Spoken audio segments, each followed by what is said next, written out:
Welcome back, everyone. Welcome back to another week, another edition of the WardiTV Monday, week number 31. I'm, of course, your site VIP. With me, I'm joined by these amazing players, by the people in the chat, and by my plushies as well. Welcome, one and all, to, in a way, our second broadcast of the day. Of course, we were live late last night or this morning with the HCL, with the Hispanic StarCraft League, and now we are back. We have returned with the beginning of our weekly Open Cup schedule with the WardiTV Monday, and here we go. We're jumping into game number one, jumping into our fresh best of 3 series. If you're in the chat, exclamation mark B in the chat, and you'll get a link to the bracket. Of course, you can have a look at these standings, have a look at the bracket yourselves. Plenty of matches, plenty of players have rocked up here, and it is a stacked tournament. We'll get into it. We'll get into it at some point after this series. For now, though, spawning in the bottom hand corner of ley lines, we have the German Terran player, the red Terran. It is Moja. And spawning in the top right hand corner, we have his opponent. We have his blue Protoss player, the blue Protoss, representing Team Liquid. It is Skillus. And if you're in the chat, predictions are now open. Place your bets on who you think will claim the series. Best of luck in the chat as we jump into our TVP. Whew. And again, it was an intense weekend, a very, very intense weekend. I still not fully recovered. We were live until like 7 a.m. in the morning. It was it was an intense tournament.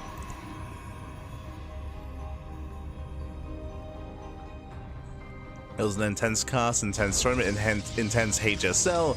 And of course, from there, I was able to get some rest at least. Then just straight back to work. I spent the entire day just scheduling as many VODs as I could. Oh, the VODs, happy. Now we're here, now we're back. And the casting continues. It does not stop. I believe for this week, we do have 2 casts a day, every single day scheduled once again. So another intense week of casting for us here on the CranKy Ducklings. Starting next week onwards, we should be able to, maybe not next week. Maybe May? Maybe like May. We should be able to ease up a little bit coming into May. But yeah, we have a lot of catching up to do when it comes to tournaments, when it comes to casting. As always, there's just so much StarCraft going on right now, and we'll be all over it. Otherwise, gonna be settling in. Otherwise, for now, we do have an economic opener out of Moja going for a single gas into a ranked expand. So economic start out of a Terran player. Meanwhile, standard opener out of Skillus in position. He will deflect the Reaper. He'll force him back. He will keep him at bay. And so far, so good. We've yet to embrace our tech of choice. It was a Stalker opener into Sentry, into Hallucination Scouts. Meanwhile, we have a tech of choice. It is going to be the Twilight Council out of Skillus. Twilight Council to blink, not Stargate, not Robo, nothing too crazy, nothing too fancy. Standard opener here out of our Protoss. So far, everything looking normal. Standard opener out of Skillus, and of course, economic start out of Moja. Hallucination moves out, and with this Hallucination should be able to confirm the timing of the CC as well as the 1-1-1 setup. It's going to be racks into factory into starport. So do you have the add-on swap getting ready here between the starport and the tech lab? Likewise, reactored Hellion into reactored Widowmine. Interesting. Okay, Widowmine's on the way. Hallucination does confirm the add-on swap, does confirm the lack of reactored Reapers, for example, and is going to be aware of the Widowmine follow-up. It does spot the Widowmines towards the end. Rax floating on over. Widowmines do waddle out. Hellion's Reaper is getting ready. For the most part, Skillus is keeping up with the movement. It's keeping up. So far is in position. And we'll see if he can keep up not just with the Hellion Reaper, but with the Widowmine drop as well. Again, it's going to be multi-roam aggression out of Moja. Likewise, following this up with, interesting, with Liberator production as well. Not stopping, not slowing down.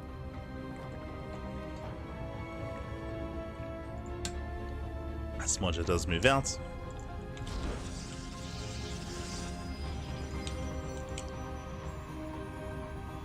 Let's move out here on the right-hand side.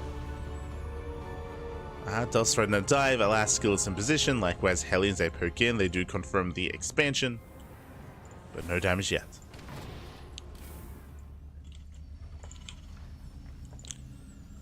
As we can get a tri-pronged attack ready. Get Liberator plus, Widowmine drop plus, Hellion Reaper. Can try to get in. So far, Skills looking secure. Again, was 2 gates blink, 2 gate blink into a third base. Very economic build here by Skillus. Skill is just settling in. Likewise, Moja still not able to find any major damage yet, but he hasn't lost anything either. Bear that in mind.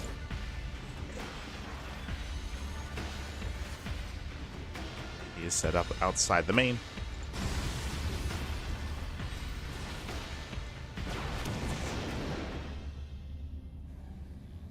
Hellions getting caught out. Skill is still in position here for the drop. Likewise, another hallucination into the main. Gets eyes on the 3-Vex follow-up, alongside tank production, alongside add-on swap into Stim. Everything's still looking normal. Moja, he hasn't pulled the trigger yet. Ideally, you want to wait for a distraction, right? Ideally, you want to wait for Skillus to be the one to move out, but Skillus has been very defensive here. I mean, he hasn't moved out whatsoever to contain, to poke in.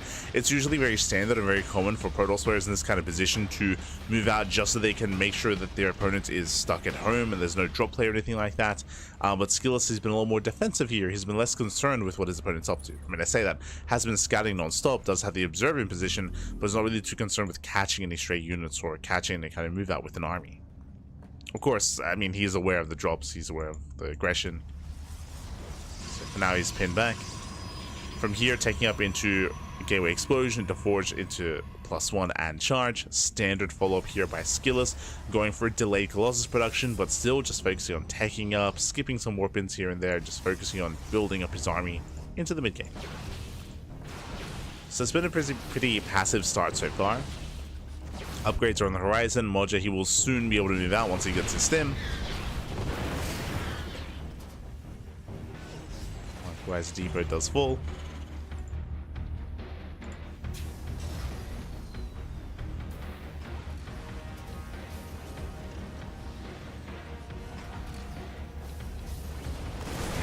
Does move out.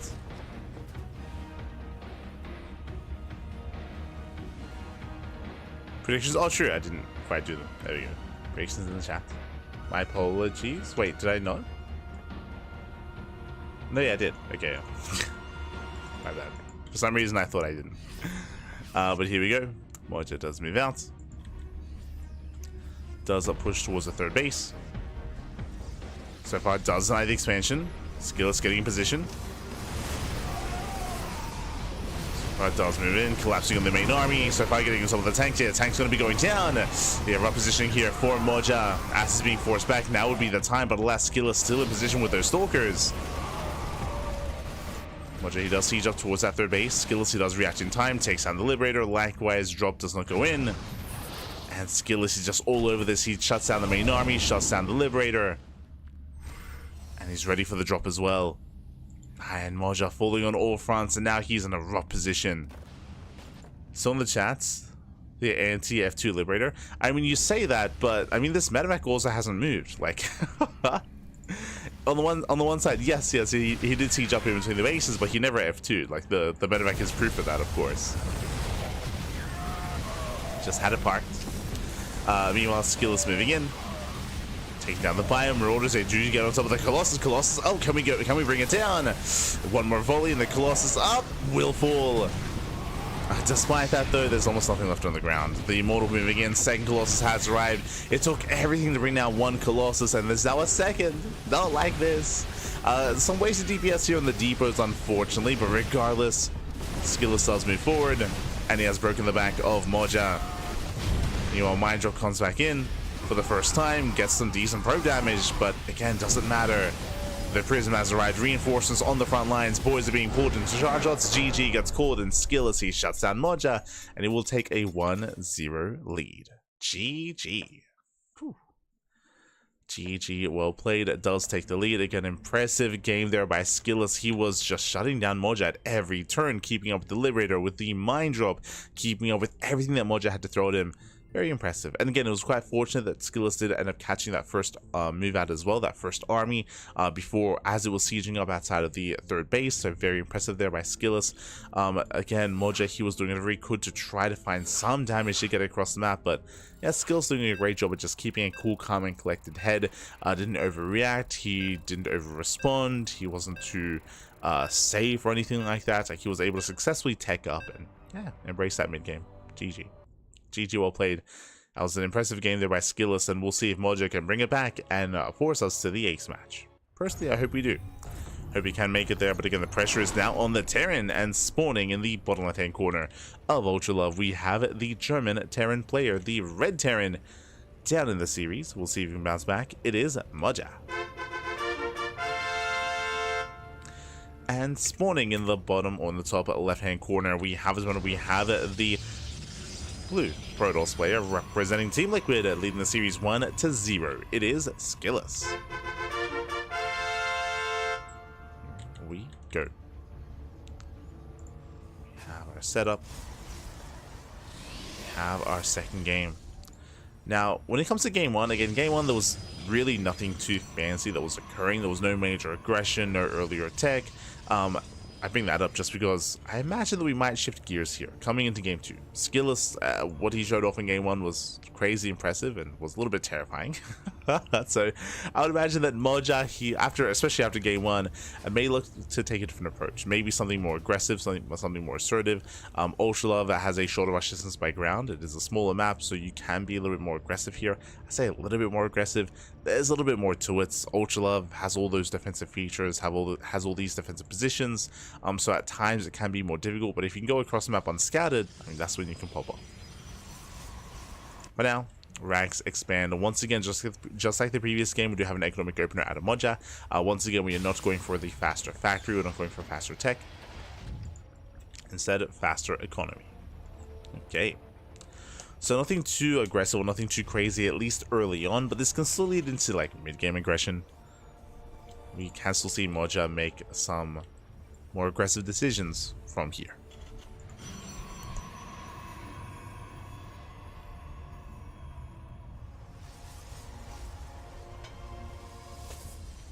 Also, see in the chat, este el rimbo, papi, este el rimbo.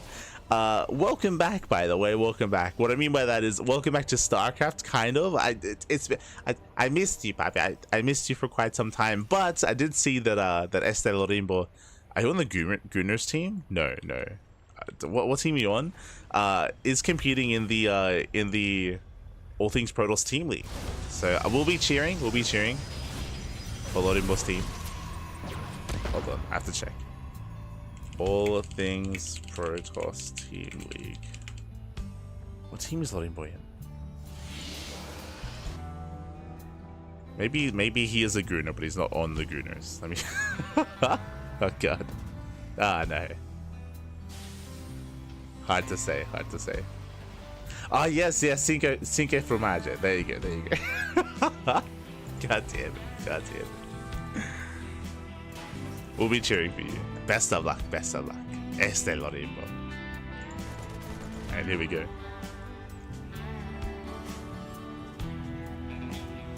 Cinque. Sí.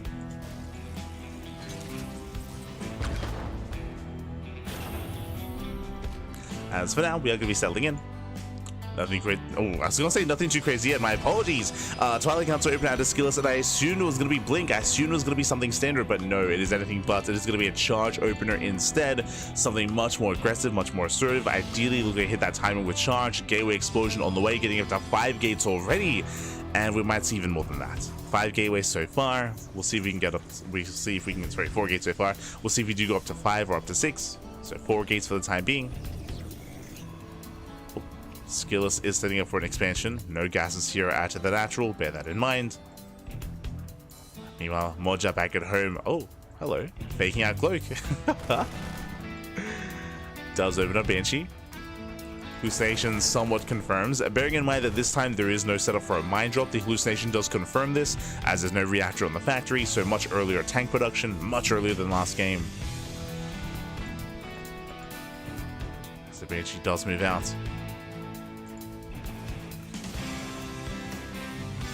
Moja set up on one base. Moja he has yet to really confirm what's going on. He soon will. So he's moving out. Making his way towards the mineral lines. Likewise, because of the tech of choice here from Skillus, he's not going to have as many Stalkers available. He's got 4 Stalkers for the time being. Does have his 4 Stalkers. Second tank is on the way. Stalkers a reposition. No Observer yet. Observer's being chronoed. Reaper into the main. Meanwhile, Stalkers, they do pin down that Banshee. Okay, nice movement. So far, good response here by Skills. He just ignores the Reaper. There we go. Finally gonna go down.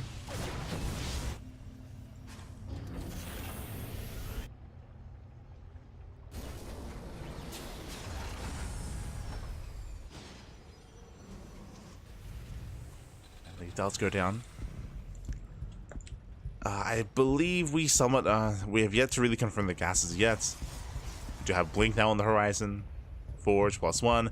Now, I had assumed, especially with the early charge that was being researched, that Skills was going to be more active. I assumed that he was going to be more aggressive, or maybe I should say the opposite. Maybe he had assumed that Mojo would be more aggressive instead. Going into early charge and really early charge timings, they can overwhelm these ground-based pushes in the early game. They can completely shut them down. But as we can see, Moja, he's getting a third CC. He's defending back at home. He has yet to move out. He's just securing himself. So based on this setup, I would imagine that Skills was expecting Moja to be more aggressive. That didn't happen. Didn't happen in the end. Moja, he's just staying back at home, still building up. It's up to 2 tanks. We'll soon move out with his stim. And we'll see what he can accomplish.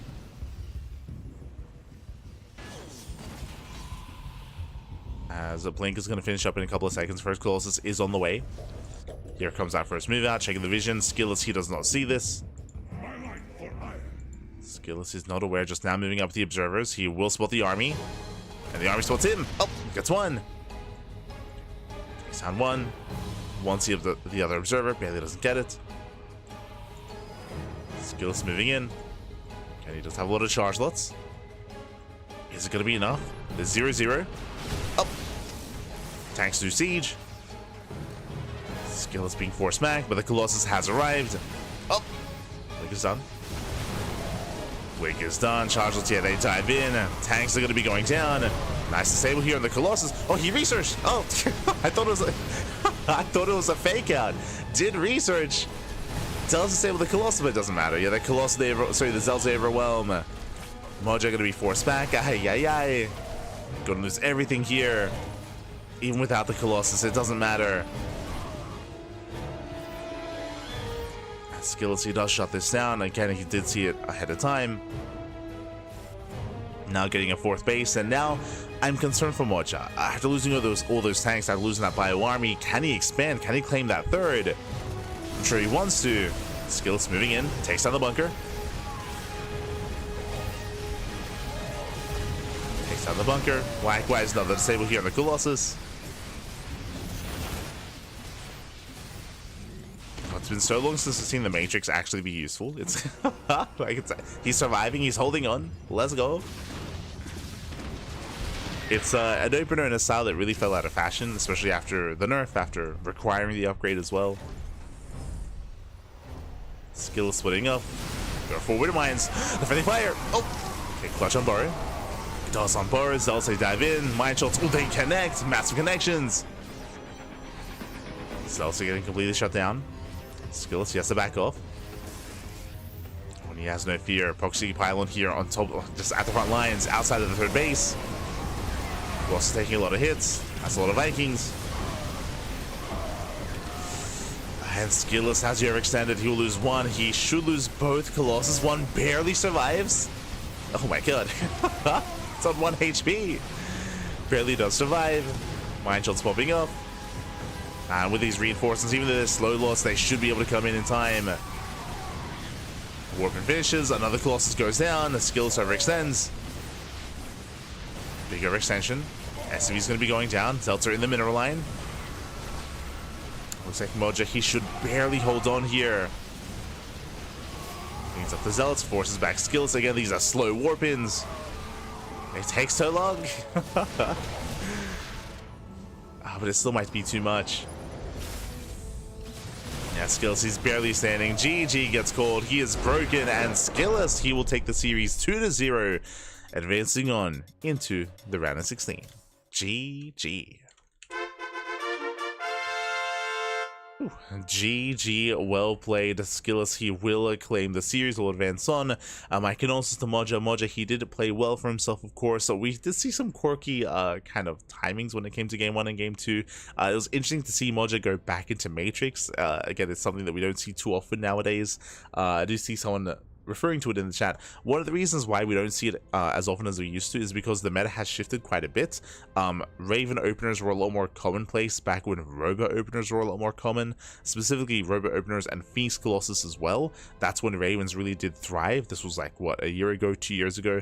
But the meta did shift to a much more common Twilight Council Blink-based opener instead. Like, it is so common, I'm sure you know, to see, again, Twilight Council like 2, 3, 4 gate Blink Stalker instead, whereas back in the day, a couple of years ago, Robo openers into Colossus or Phoenix Colossus was more common, and that's where like Ravens would have a lot more value. Of course, they, after a while, did get nerfed, but also the meta did shift away from that. But it was really cool to see that, you know, we saw that Moja, he was able to make use of that Raven, make use of that Interference Matrix, allowed him to survive certain timings, survive certain attacks, but alas, barely couldn't hold on with that GG. GG, well played. Skillous, who will claim the series, and now we're getting ready for our next matchup here. Exclamation mark B in the chat to have a look at the back yourselves. Let us head on over here and catch up. Okay, from the top, what do we have? We have herO. herO, he's the #1 seed of the tournament. herO, he's up against Ateshi in a PvP in the first round, or I guess in the round of 32. Meanwhile, we have Nickrak versus Goblin. They're currently facing off, currently mid-series in a TvP. Scoring down, Bunny takes down Ragnar. ByuN takes down Lunacy. We have a TvT between Bunny and ByuN. I was very tempted to jump into ByuN versus Lunacy into Bunny. I was very tempted, so best of luck at that TvT. It's going to be a banger of a matchup, I'm sure. Solo takes down Gilliman. Solo waiting for the winner of ryung and Lemon. Honestly, that could go either way. We did cast Lemon defeat ryung recently in the Chicken King Cup, so we'll see if Lemon can do it again. We'll see if ryung can get his revenge. Scoring down Kyor. Kyor takes down Nihead 2-0, or Nihead. Mana is up against Rex. That's a fun one. Best of luck to Rex. Best of luck. Mana's a beast in recent times, so best of luck to Rex. Scoring down, we have Clem. Clem, he's the #2 seed of the tournament. He's up against, or he just takes down Davlatos, waiting for the winner of Hearthstone and Arrowfire. Waiting for the winner of Hearthstone and Arrowfire in the next round. Scrolling down a little bit further, we do have, Hearthstone and Arrowfire, the mid-series. Classic takes down Mocha. Creator takes down Eva. And we have Creator versus Classic in the next round. I was also very tempted to jump into Creator versus Eva. I was very tempted. That was definitely another one of my options. So best of luck to Creator versus Classic in the next round. Scrolling down, MaxPax, he gets a walkover. Geralt up against Percival. And we have our next series, Skillous into Rogue. That is what we are heading into. That's what we did decide upon. So again, I was very tempted for some of these other matches, like Lunacy versus ByuN or Creator versus Eba. I'm sure some of the other casters did jump into those matches, whether it's Wardy or Steadfast. I'm sure they're covering some of the other series. We, though, are going to be following Skillous into Rogue for a ZVP. Let's go. Let us go.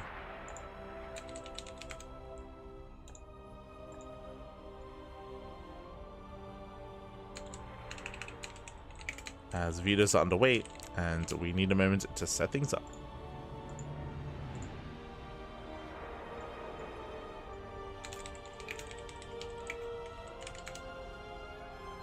There we go. Just catching up with the chat. Catching up. Yes. Cinque formaggi. Ah. Oh, the cheese. Oh, I expect nothing but cheese from that team. I expect it. Also, scema, papi, scema.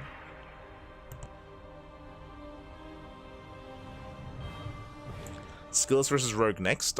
So we typically, when it comes to casting events, if you haven't tuned into the CranKy Ducklings before, if we do pick a series, we usually follow that into the next round, and we also usually stay centralized in those matches. I say usually because there are cases where, you know, maybe we have like extended downtime and maybe like their opponents are delayed and they're not quite ready. and like another portion of the bracket is just taking a little bit too long, but for the most part, like that's typically what we do. So we should be following Skillous into Rogue, and we should be following that series into the lower quarterfinals, into, you know, the winner of MaxPax, Geralt, and Percival. Like we typically stay centralized in this southern location, just to follow the players that we started with. We try to avoid jumping over into like a Clem series or a classic series or like a ByuN series or a herO series. We'll get there eventually. We'll eventually cast the upper semifinals, but we're gonna be mostly focusing on the lower part of the bracket, as that's where we started. That's where we started.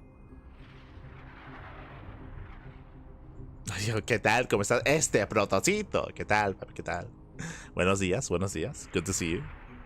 Ojalá que todo te fue bien con tu cast, con el HSL. Ojalá.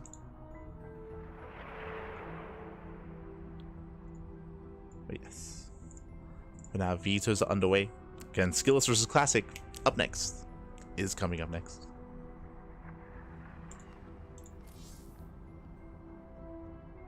But yeah, for those who missed out, I do recommend the VODs. We did cover the HSL this morning or last night, depending on where you are in the world. It was a very intense tournament, and yeah, it was really cool to hear everyone's thoughts afterwards. You know, there was an interview with Vortex, which was a lot of fun. We got to hear from the other casters and organizers of HSL, discussing, you know, the future plans for like a next league, a next season, what they want to change when it comes to the formats, when it comes to the playoff bracket, how many days, and how they want to approach it. So really cool to hear that there's definitely interest in running it again, and yeah, I do recommend it. I especially loved the production behind it as well, like for the graphics, the overlays, the intro hype video as well. It was really cool. Definitely really inspiring to, yeah, definitely work on our own stuff as well. Less than three. But yeah, with that, we are just going to be getting ready for our next match. And we look forward to some more HSL in the future, 100%.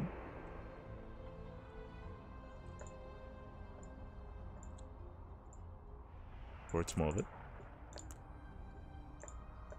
As a reminder as well, both semifinals are going to be casted, so we're going to be following this up until ideally lower semifinals. Then we will be catching up with Wardy and the other casters. That'll be the plan.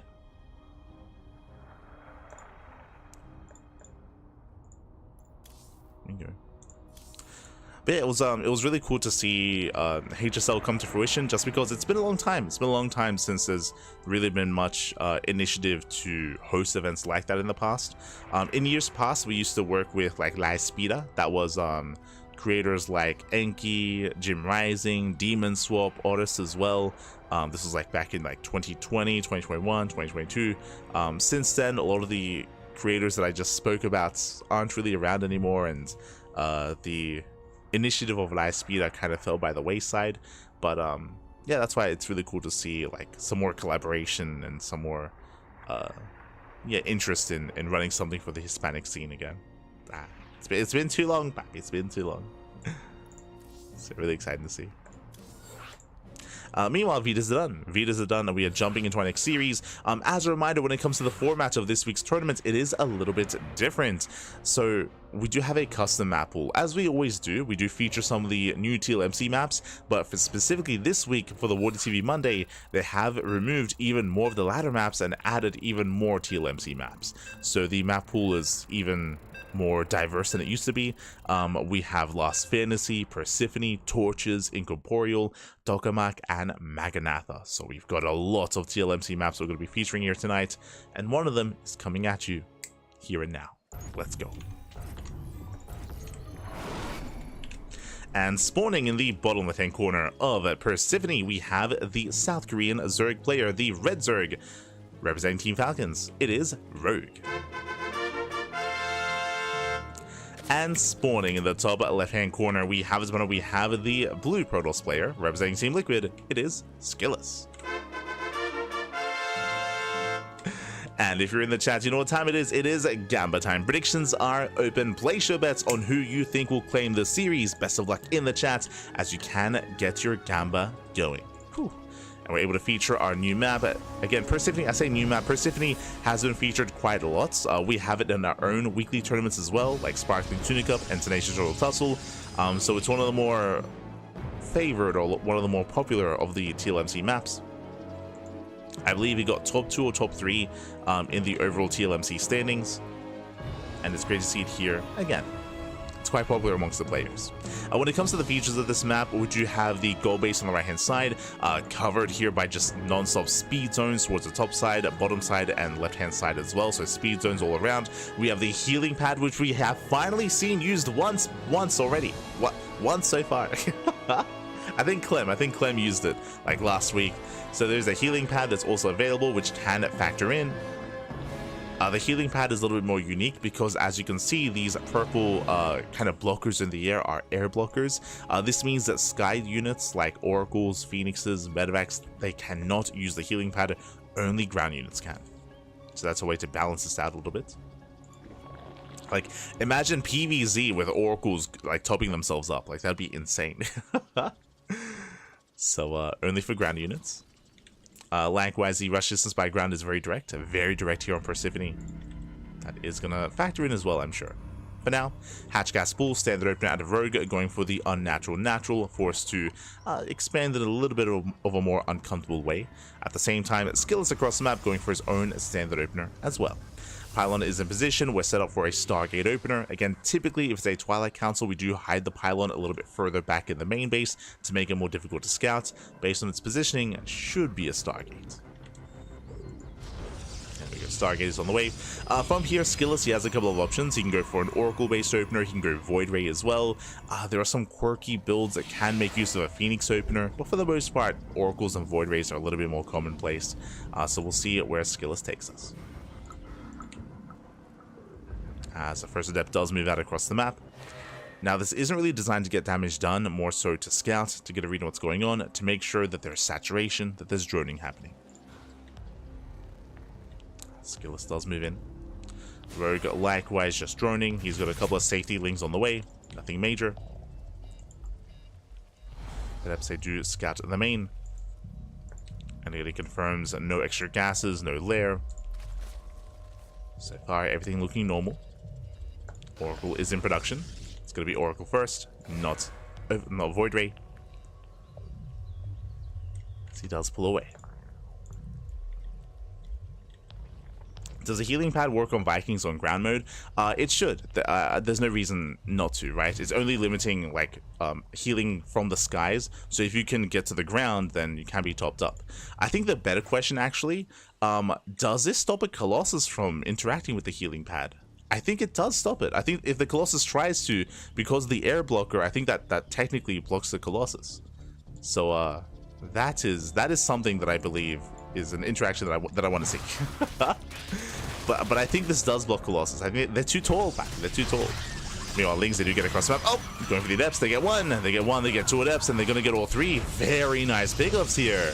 Ay ay ay. Yeah, Lings, they pop off, going for a pylon as well. Oracle out of position, racing back home. And this has been worth it here for Rogue. Did not delay the expansion, but does at least deny these adepts. And this also means that there are less adepts to counterattack, and Rogue is more free to drone up and be greedy and saturate. So Rogue is droning as we speak, saturating his third base. Oracles are moving out. So far, how many? 2 oracles in total. One is busy back at home. Skillus trying to be active.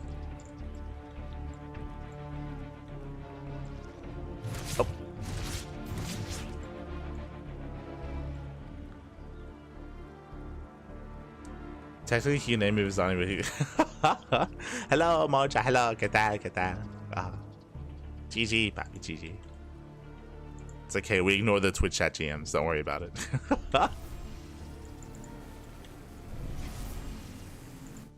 It's okay, papi. It's okay. GG.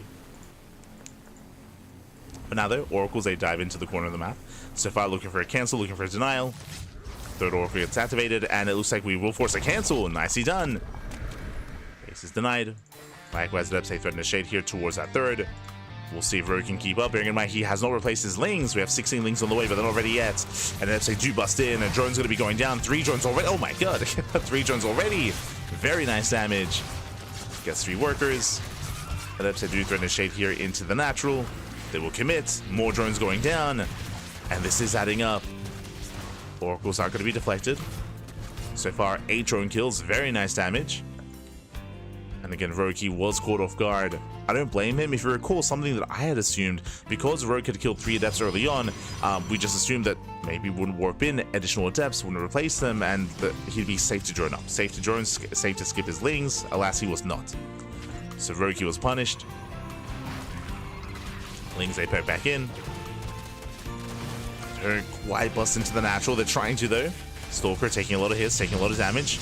But there's a recall. And we do have a secondary wall, just barely. Oh my god. Barely not. Yeah, Lings get surrounded, and one Stalker will get picked off. Link is not ready. And these trades are brutal here. There's just something about Rogue. Time and time again, we saw 3 adepts killed earlier, and now we see 3 Stalkers. Very nice damage with these Lings, and we get a full scout as well. And herO confirms no Colossus, it's going to be a Storm follow-up instead. Temple Archive, Storm, additional upgrades. Blink about to finish.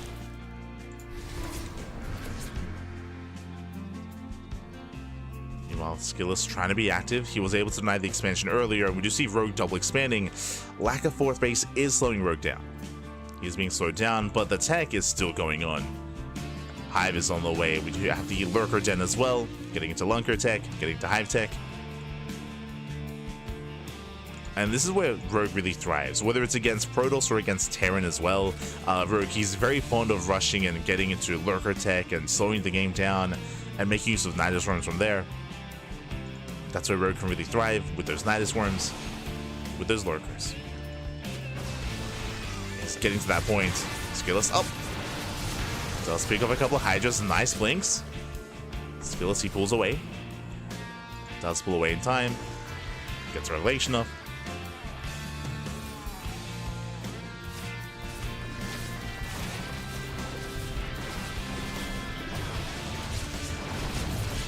Just poking, catching up more Hydras, nice pickups. Leaves that one Stalker, gets another Hydra. Behind this 4th base on the way, Rogue is being kept busy. No Ling run by. No counterattack. The Rogue is still taking up. Ooh. Stasis goes off. Nice down here on the Lings. Skillus, he can maintain this position. But Lunker production has begun. The Hive is complete. Hive upgrades are on the way. Rogue, he's reaching his final form. Now, as Rogue is getting into Lunker tech, what is Skillus doing? Getting into Sky Toss. Fleet Beacon is done. 2nd Stargate going to Mass Tempest. Skillus is building up. Likewise, so is Rogue. Spire is on the way. Rogue has yet to confirm, but he is taking nonetheless. He knows he got scouted. Things are moving in. This time, Skillus, he's ready for it. Things they don't get much done. Nice revelation. Lurker gets targeted down. There's one Lurker left. There were only 2 Lunkers. Oracles get targeted down. Zelse coming from behind. And that Lurker is exposed, and it does fall. Yeah, one final volley. Now it's purely Ling Hydra, and Rogue gets to get the hell out of here. He has to pull away. Does pull back. Skills defends. Behind this, Tempest is slowly building up. Plus 1 air attack, +2. He's got a splash damage. Skillus, he's holding on. Gaining map control. Behind this, 0 Lurkers ready. Just purely Ling Hydra. Where are the Lunkers, Pappy? What's going on? Okay, Skillus doesn't push. He doesn't move out. Just reinforcing, consolidating his army. I am still quite concerned here about lack of Lurkers. Rogue is vulnerable. But so far, maintains himself. Getting into Corruptors. Saturating, getting up to 90 drones. Yeah, that's a lot of drones. It's a massive economy. Once again, the Skills moves out. We do see Rogue attempting a run by, buying more time. Here we go. Lurker production has now begun once again. Back into Lunkers. He's getting there.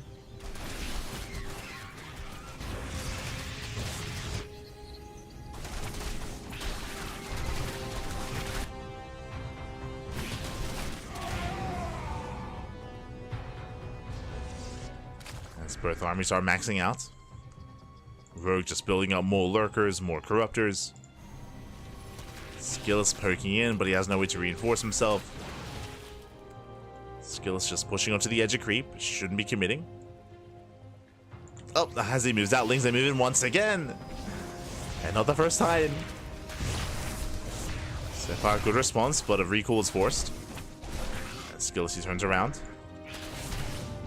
And again, these Lings are not really dealing any critical damage, but they're forcing Skillus back home. They're delaying the push. They are delaying Skillus. Bearing in mind, recall was just used. It's on cooldown. And Rogue is going for another counterattack. Oh. Running into the main army. The mothership gets spotted. He wants it. It does want the mothership. Nice repositioning. Very nice catch. Yeah, slows down on the corruptors. Skillus, he keeps up. So far, so good. Whew. Skillus is keeping up. When it comes to our main armies, both players are maxing out. We've got 4 Tempests, the mothership. We have 9 High Templar. That's going to be a lot of storms available. So a lot of storms here for Skillus. But he doesn't have many immortals. The lack of immortals, the lack of a robust ground army is a little bit concerning considering just how many lurkers there are. So storms are good, but it means nothing if we can't get close to the ground army. Yeah, that's going to be 13 lurkers. We have the Bay on the way. That should be for disruptors. Or, I guess, a couple of complementary Colossus, question mark. He's on 1 Robo. 3. Okay, no, never mind. Triple Robo production.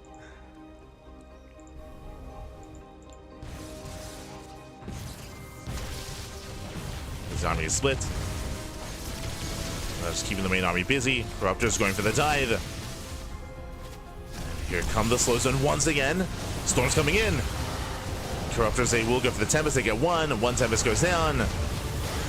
Oh my god. Yeah, Storms on the Overseers, but alas, Corruptors, they overwhelm the air army. The Skytops does crumble. Lings, they bust into the midline. They force a defensive warp in. Skills pushing in.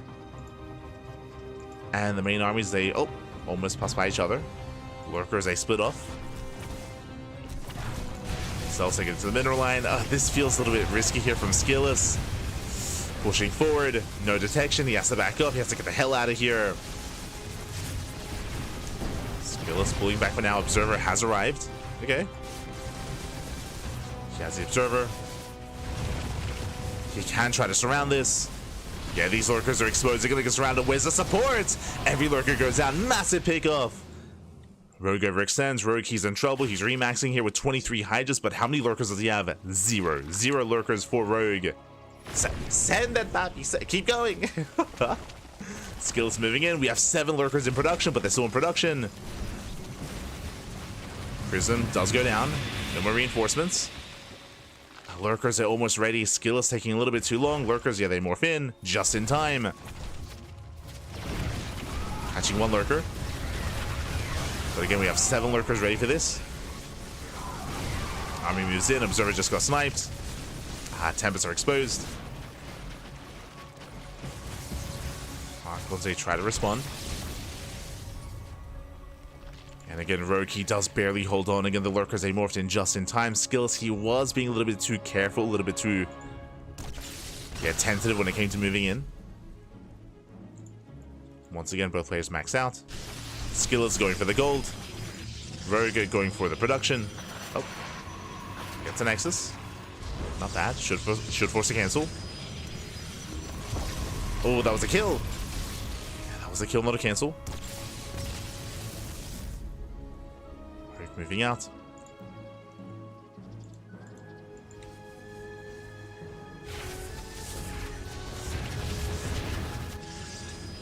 Does move out, likewise. Does move out on the right hand side as well. The goal base is going to be denied. Skillus is out of position. The base is going to go down. And Skillus pushes just right down mid instead. And it was really out of position. Where the lurkers, we have Ling Armor on the left. Lurkers on the right. Army's moving in. There are some lurkers that defend. That's a lot of immortals. That's how many? 12. Ooh, they take a lot of hits though. Yeah, they take a lot of splash damage. Lurkers are going down. The Immortals, they put in a lot of work, but it's still another wave of lurkers. And no detection. Yeah, zero detection is here. No Observer, no Oracle, no Revelation, and everything's just going to go down. Massive pickoff here. Skillous, he plummets in supply.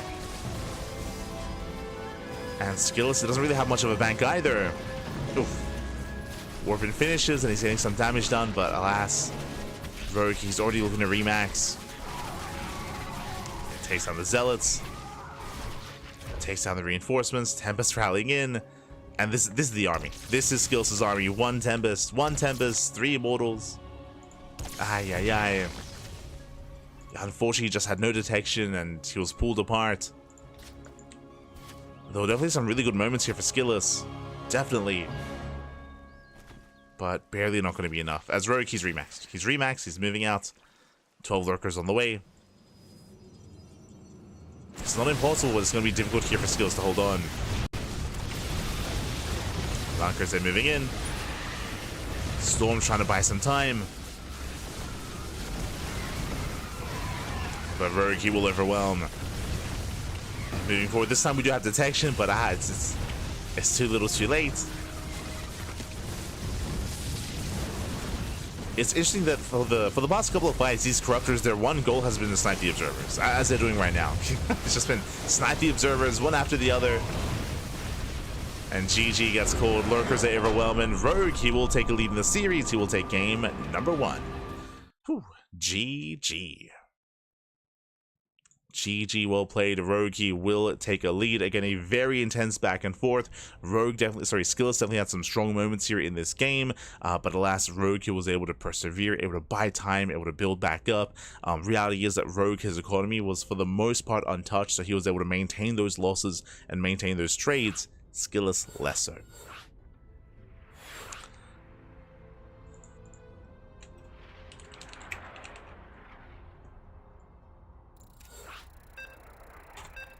And here we go. We're getting into game number 2. Going to be loading into Maganatha.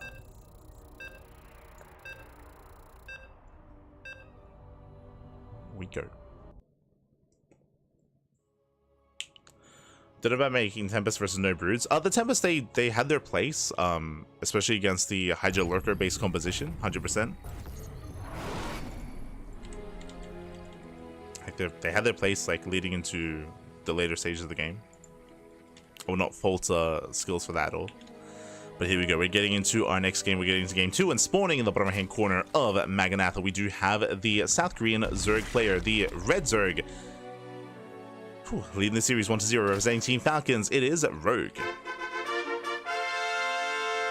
And spawning in the top left-hand corner, we have the blue Protoss player, representing Team Liquid. Down in the series, it is Skillous. Here we go. Are you familiar with this map? Yes, this is Maganatha. This is made by a very, very infamous map maker. I believe HyperOne made this map. SMH, my head. Oh no. I mean, this is a really old map. If you know anything about HyperOne or Maganatha, I think this map was made a couple of years ago. I don't think it was ever submitted, or maybe this is a resubmission into TLMC. I was very surprised to see it make it through, but we've castled in this map a couple of times before. This is a tribute, I believe, to Magnath. Magnath. This name was kind of in his honor, question mark, and it's also a tribute to Jagannatha as well.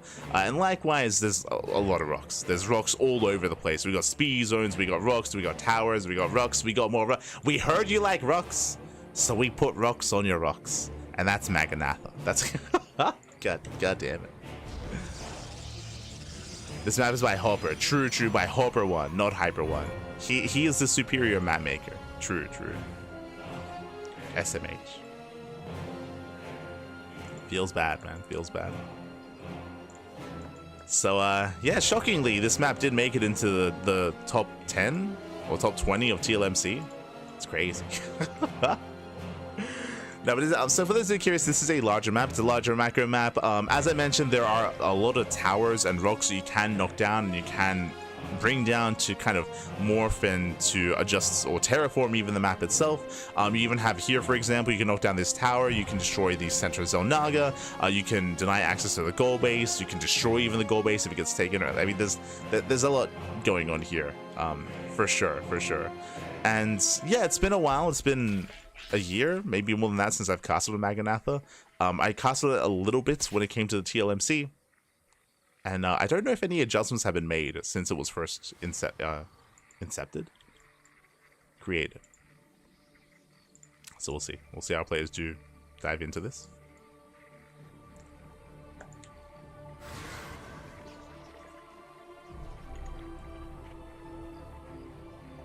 It's catching up in the map.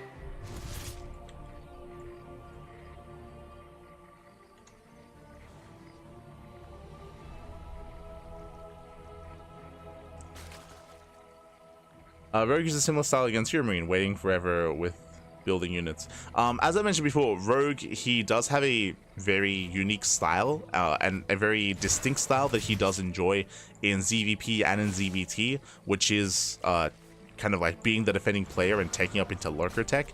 Last game, yes, we saw some Ling run-bys, but that's all we really saw. We never really saw any big move-outs or big committed engagements from Rogue until he got into lurker tech. That's typically how he approaches this. As we load into a larger map, I would assume that he will do the same thing here as well. It is something that he's quite fond of, I should say. Likewise, I would imagine it's going to be a little bit less intense. Last game there was a lot of aggression going on, especially from the side of Skillus, when it came to Skillus' move-outs and his aggression. Here, the game may slow down. Third base is being taken. Earlier Twilight Council out of Skillus, but we have, oh, no Forge. Interesting. Now, this could be one of two things. This could be early Blink, or it could be early Glaives. Early Blink would be a little bit odd to me. I mean, we'll see what Skills goes for. We have seen some players go for early Blink and go for a Gateway Explosion, skip their gases at the third base, and turn this into an 8-gate 3-base all-in. Otherwise, this is usually a bit of a safe opener if it's going to be Blink, as it will keep you safe against something like a Roach-based all-in. But there it is. This is more standard. It's going to be Glaive Adepts. Let's go. So Glaives here from Skillus. Now it's going to be Stargate into Glaives. Now the goal here, ideally, hopefully, is that your opponent believes you're playing standard and they skip their Roach Warren. Now we can see that Rogue, he isn't cutting any corners. He does go for a safety Roach Warren, so he will have the tools to defend instead of going purely Ling into Hydra, which I believe is what Rogue did in the previous game. Likewise, nice SimCity here, so Rogue, he can wall this area off if there were to be Glaive Adepts. The first Adepts reveal themselves, but this is normal, this is standard. Seeing 4 to 5 Adepts here at this stage of the game is as it should be. And Skillus, he should be banking Adepts back at home and getting ready to move out.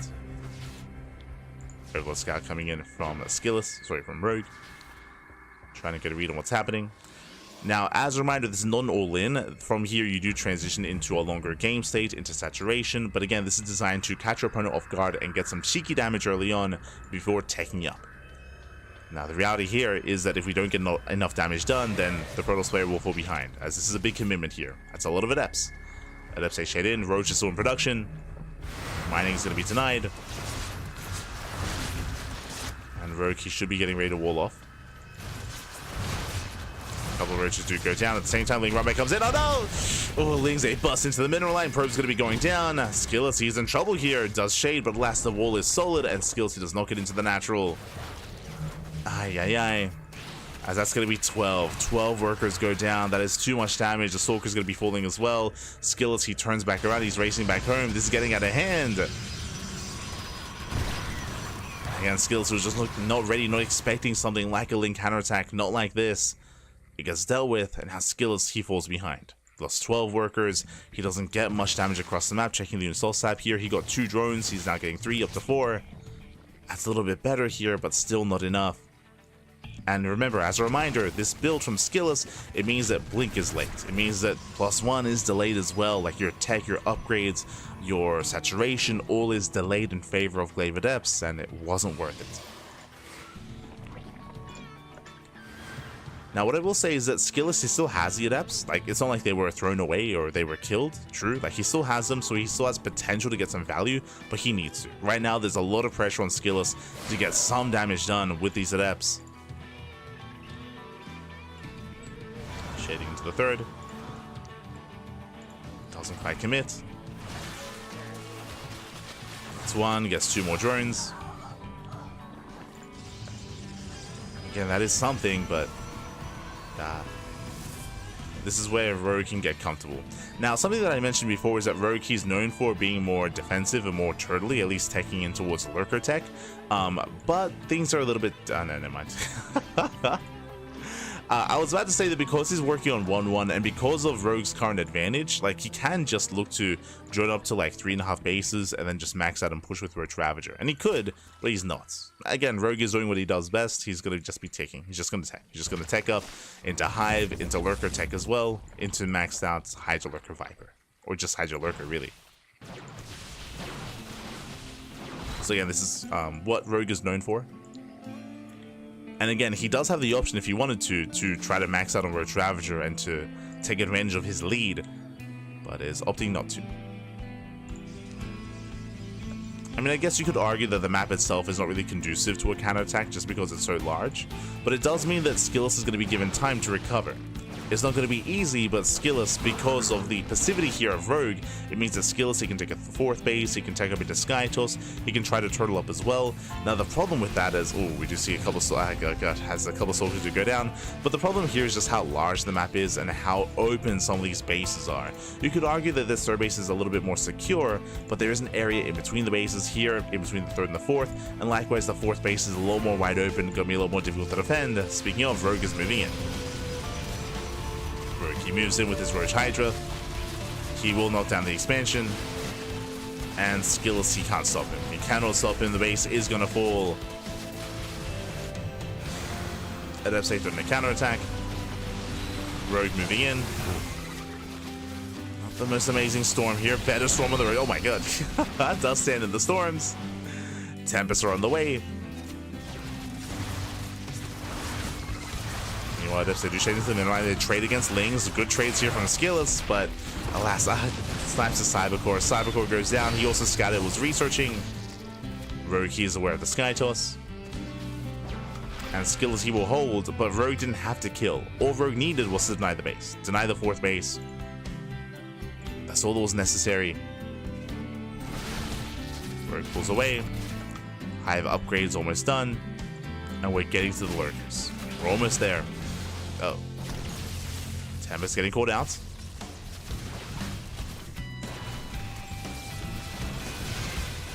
Tempest getting called out. High Temple moving in.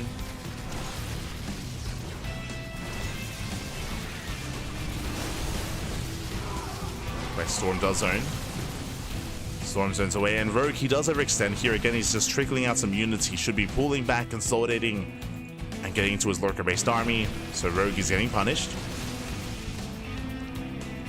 A better moment here for Skillous, but merely only a moment. He still needs that 4th base. Still needs the 4th expansion.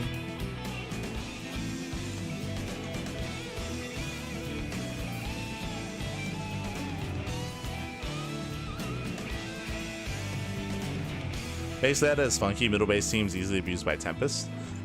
Yeah, I mean, it can be. I mean, whether it's Tempest or any siege-based units, like Broodlords as well. But for the most part, this center expansion is what, like the 6th base? Yeah, this is the 6th expansion. So by this point, like Rogue, he's already gaining map control. He's knocking down the rocks. Lings, they do hit the left-hand side. Skillous out of position. Another mineral line going to be going down.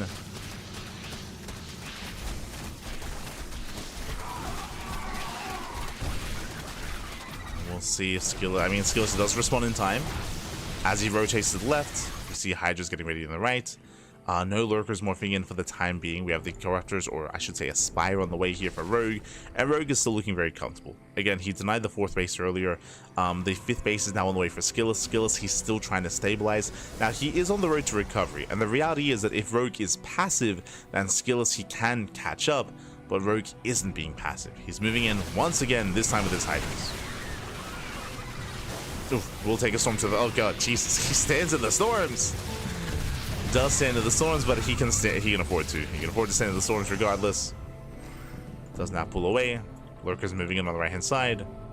They're going for the expansion.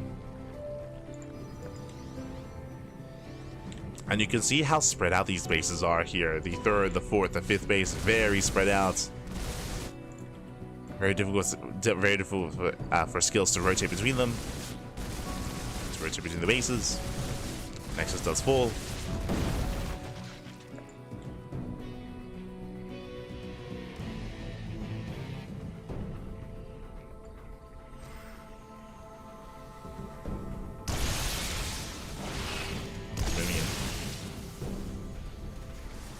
Moving in. Someone's saying if we just did that to talents, no, he has it. And all the lurker upgrades are researched, so do not forget. Lurker's moving in, and you can see that Skills is just being torn apart here. Skill is trying to keep up, they'll split up his army. Oh, alas, is lacking detection. And GG gets called. herO will tear him apart, and herO will take the series 2-0, advancing on to the next round. GG. GG, well played. Game 1 was a little more close, was a little more back and forth and a little more intense. Game 2, a little bit more one-sided, but a lot of it did come down to the opener of Skilless. Winding it back, if you recall... Oh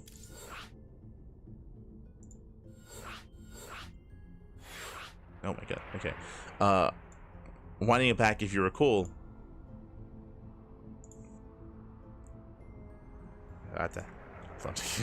sorry, I'm a little bit caught off guard, as we already have our next series.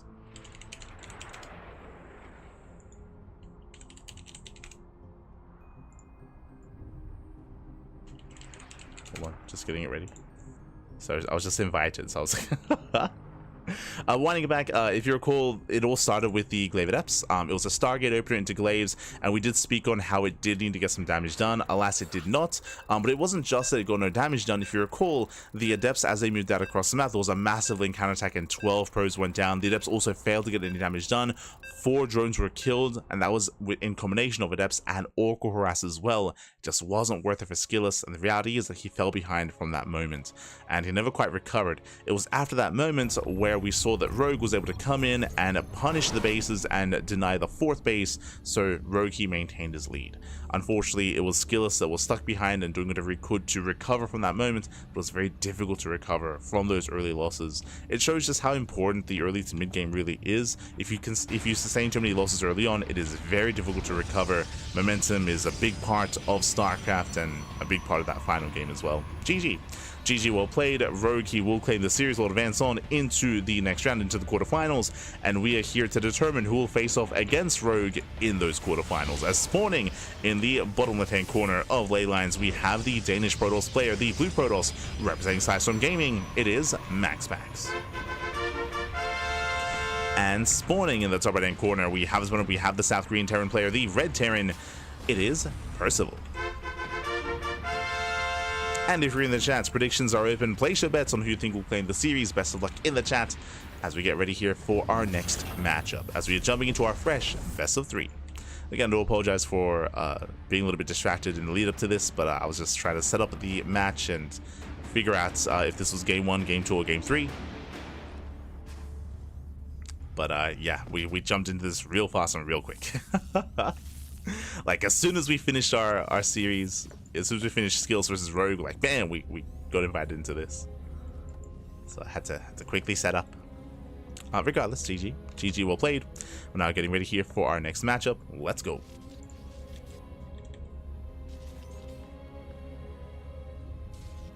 Maybe MaxPax can do better. I mean, Skilless played really well. Again, like, winding it back to game 1, I can 100% see a world where Skilless versus herO would have gone to the ace match. I was emphasizing a lot of what happened in that last game, but if you recall in game 1, it was very close, very back and forth. I do believe there were instances where Skilless could have broken herO as well. There were definitely a couple of key moments where he had some advantages. I'm referring to the moment when he got a full surround and when he reset the lurker count, and where he was on a bit of a timer, and it took him a little bit too long to commit across the map. Like, there was just so much happening in game 1 on Persephone. It was really intense and really, really well done. If you missed it, I do recommend watching it. It was a really good match. In the end, it did end 2-0, but again, like, we could have very easily seen a tied series, an ace match, and we could have seen it go in either direction. like put MaxPax in the same position as Skillus in game 2, where the Glaive Adepts fail to do damage, and I mean MaxPax would also lose, right? Like it's just really difficult to recover from that much of a deficit, I should say. After losing those 12 workers, I mean. Meanwhile, Concussive Shell. Oh, we have Concussive Shell on the way here. Percival going to be building up, getting into a very committed, very aggressive initial start. Oh, once the Adept. But Max actually does notice in time. Oh no, he gets caught out. Nice catch. Yeah, he does get caught out to leave the Adept idle, and the Adept should go down. Massive pick off. Percival gets what he wanted, and now he keeps on moving, keeps on pushing. So the purpose of a Concussive Shell opener is to pull that off, is to catch the first unit.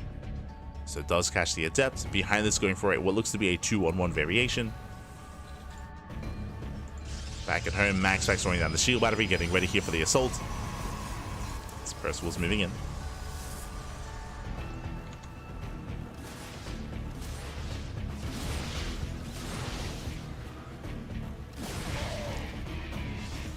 He's delayed by almost 2 minutes, but it's all good. If you remember, he wasn't making any lurkers though. What do you mean?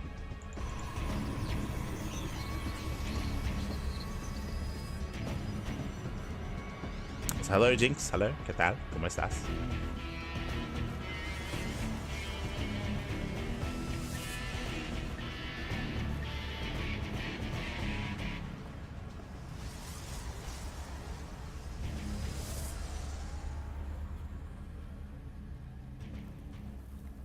So now we are building up.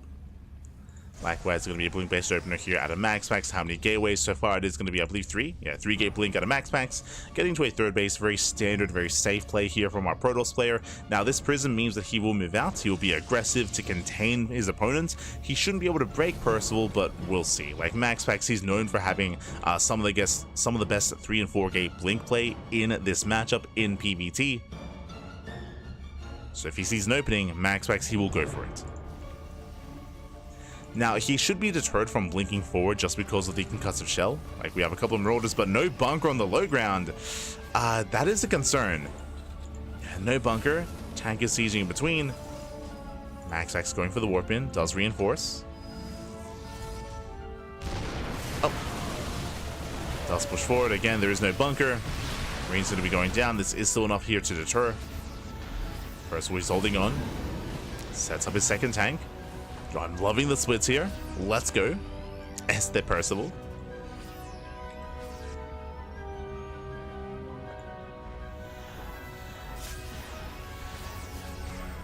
Does him in, going for the Prism.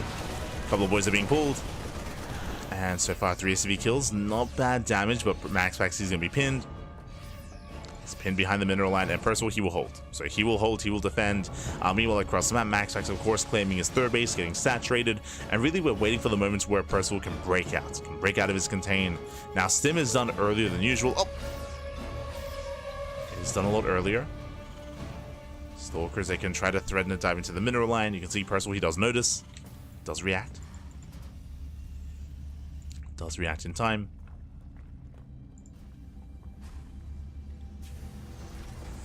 Stalker's yet to move in. We see MaxPax going for a standard follow-up here. It's going to be forged into charge into a gateway explosion. So MaxPax, he's delaying his Colossus production. He'll get there eventually. As you can see, the Bay has just begun. But the earlier charge means that he can punish an earlier push, an earlier committed move out.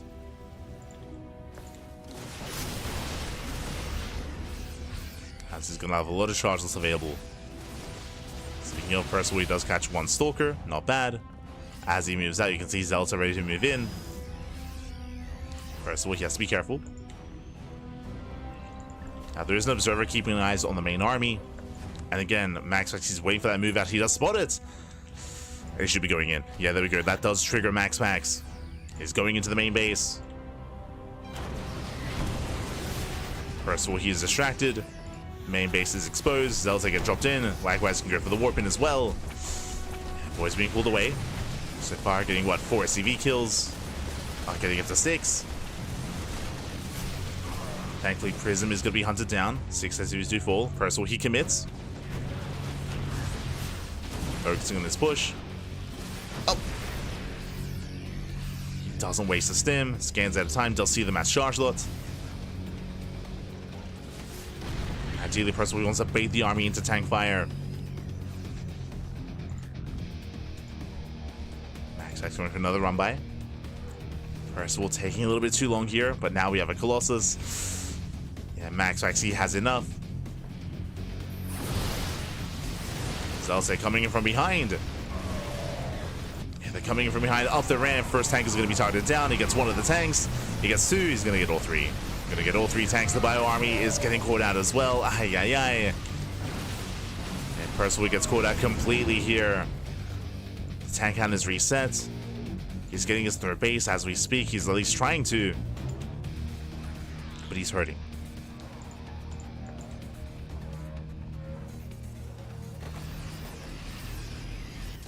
Percival was hurting. We got to drop into the main.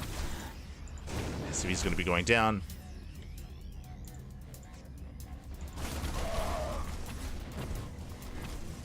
Zelse get into the third base as well. And Percival just cannot keep up here. Going for another warp in. Even if the main army can't push forward, like there are just so many SCV kills, getting up to 20. 23 SCVs go down. Second Colossus has arrived. Zelse is wreaking havoc in the main. They just came to the production. They're killing everything in the main base. And Percival, he just cannot keep up. Attempts to stim. Once again, forced back. There are a lot of Vikings, but what about on the ground? There's what, 2 Marauders, a handful of Marines. Percival, he didn't have the worst starts, but alas, in the mid-game was torn apart. Left and right, 31 SCV kills. And Percival, he will hold on, but no, not even. GG, MaxPax, he will take game 1. He will take a lead in the series. Whew. GG.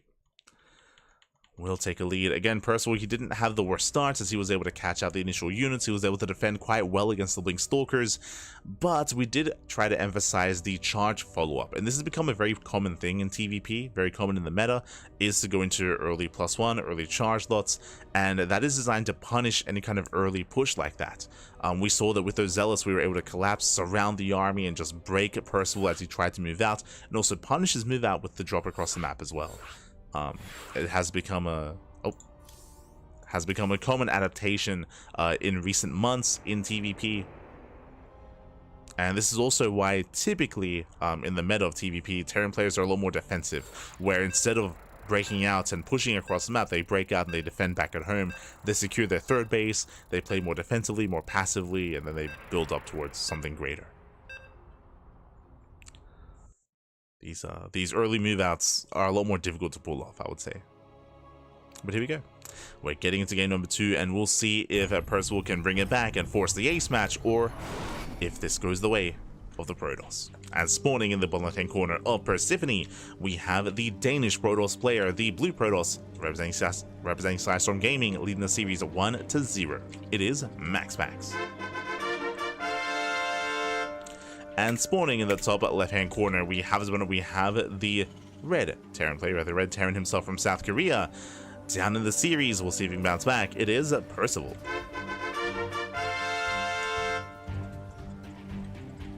We go.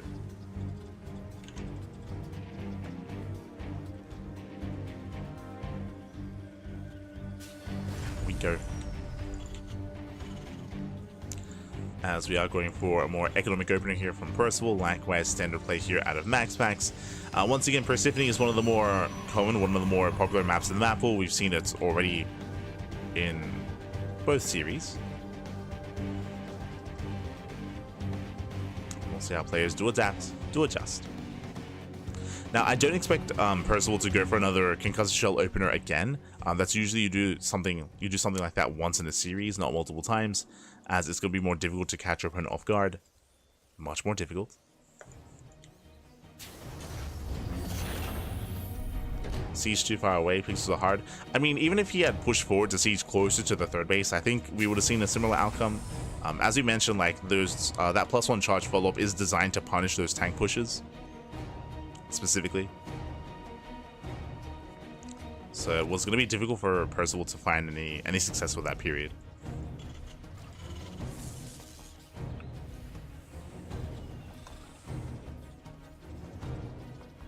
Oh, There's that CC on the low ground, on location. We'll have to lift and land again, but for the most part, economic builds here by Percival. So far, so good.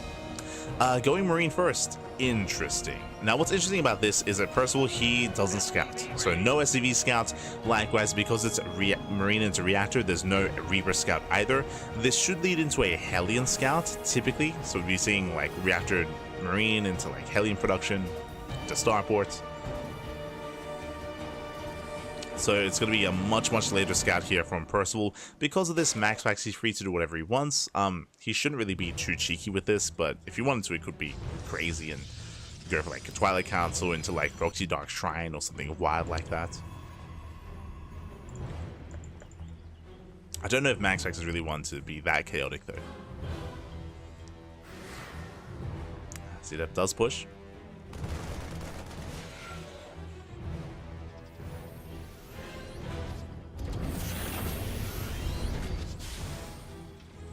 That does move out. Likewise, spots all the Marines. Behind this, it's not going to be the Hellion follow-up, it's going to be a Widowmine drop, so Percival, he will actually not get any scout information until the drop moves out. I was assuming he would go for at least a Hellion first to get some vision, but no. we're playing blind, Poppy. Completely blind. Let's go.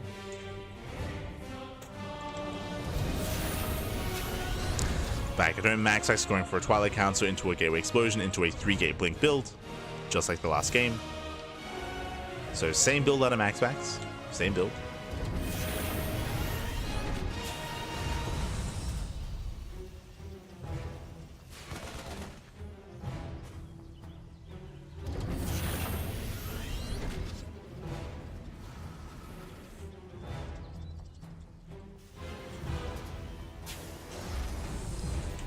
So we go Percival, he will soon move out.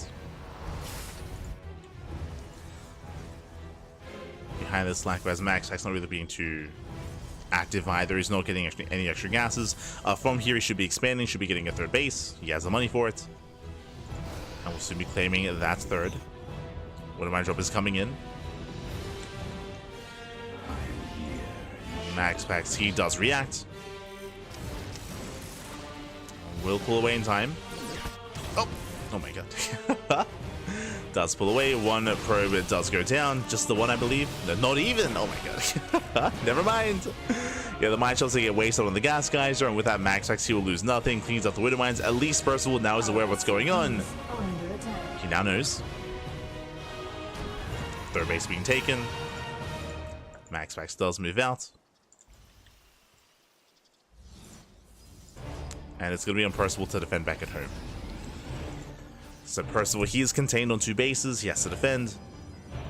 MaxPax going for another warp in. If he sees an opening, he will blink in. He shouldn't blink into the main, though. There's a tank in position. Oh, blinks in. Tank flow is going to be going off. Does he have enough fire to defend? Marines a rotator, but the tank is going to go down. Whew. Gets the tank. Won't get more than that, but that was worth it. That was well worth it here for MaxPax. Looking at the trades, he lost 2 Stalkers for 7 Marines and 1 tank. Very well worth it. And on top of that, he's keeping the tank out low. Meanwhile, the second tank out of position, bunker is exposed. And Percival, he's just being pulled apart at this point. And you can see how quickly everything snowballs out of control. Like, 1 tank is sometimes all it takes. As Max actually pulls away. Once again, we should be seeing a charge and a +1 follow-up. Liberator does get some damage done, not bad. Denies mining in the main.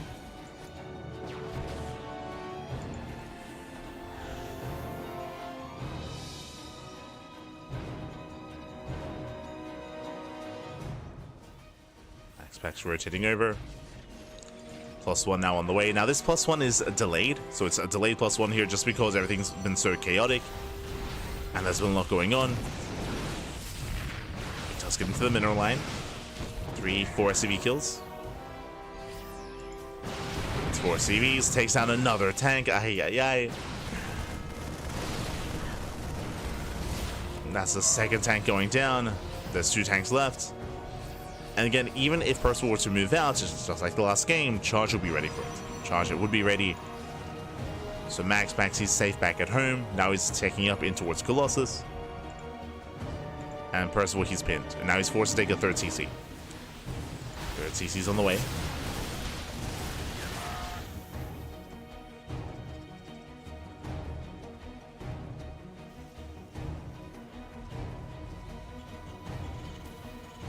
He's going to be stuck at home. At this point, MaxPax, he's free to take a fourth. You just take a fourth expansion. There we go. Fourth expansion's on the way. Into Colossus. Into additional gateways.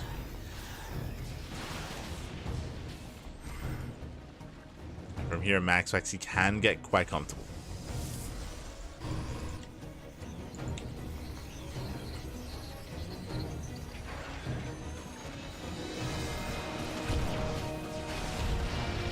Does go down. He got 6 probes, so that was worth it for the lib. Not bad. Gets some counter damage. First of all, he will soon expand. And we'll see what kind of army he's working with once he breaks out. Has a decent amount of bio. He's now working on those Vikings. Still working on his first set. Now, I'm hoping that Percival, he's just posturing. He shouldn't push out with this. Just catching out the Stalkers. At least trying to.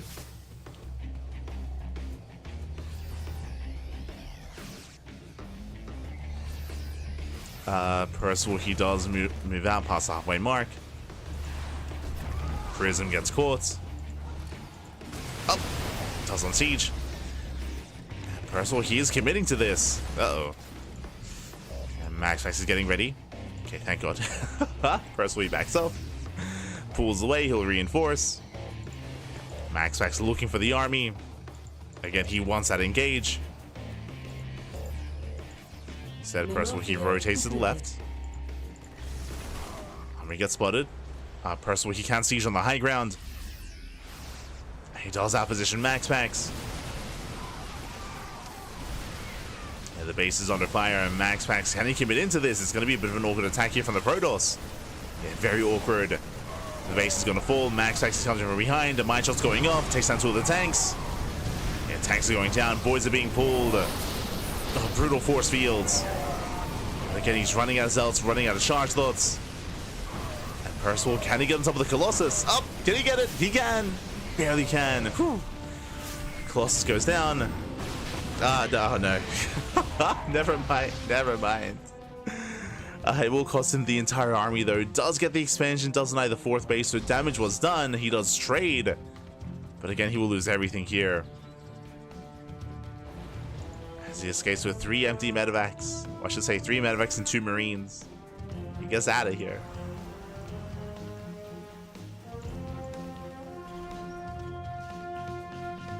Now, what I will say is that he did kill 2 Colossus. True. 2 Colossus that get sniped. So now they have to be rebuilt. We do have a back and forth here.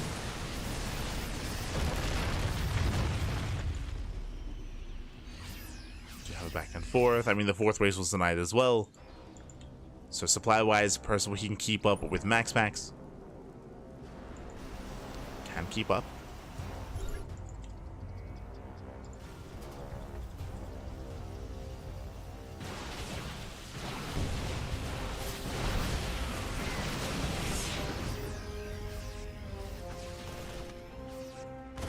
MaxPax, he gets caught out, not bad. Getting 1, 2, 3, 3 Colossus, 3 Stalkers. Stalkers go down. Does pull back to the Colossi. Zealots take it into the natural. And now he's moving in. Colossus are exposed. First of all, does he go for the stim? He does. Stims in, does not get the Colossus. Oh, he gets punished. Oh, he gets punished so hard. Ay. Yeah, that was not worth it for Percival. Here moving in. And Percival, he just doesn't have enough here. We get some decent mine connections. Vikings get him with the Colossus. Vikings go down. And Percival, he just doesn't have enough here. Again, it was an intense back and forth fight earlier, but alas, lost a little bit too much in the process. Boys being pulled in at 10 SCV kills. Zealots hit the natural. And Percival looks like he may barely hold on to the third base, but at the same time, Zelda breaking in, catching reinforcements. Oh! Catching out Marauders, more SCVs. Percival, he's holding on. He's surviving. Just losing far too much. As that was 15 SCV kills. MaxPax behind this, working into a Dark Shrine, getting a 5th expansion. Oh, that was Miss Rally. Miss Rallies across the map. Thankfully, does save the Colossus. Making now 2 Colossus at a time. After this, he can go into Disruptors, into Immortals. Has options.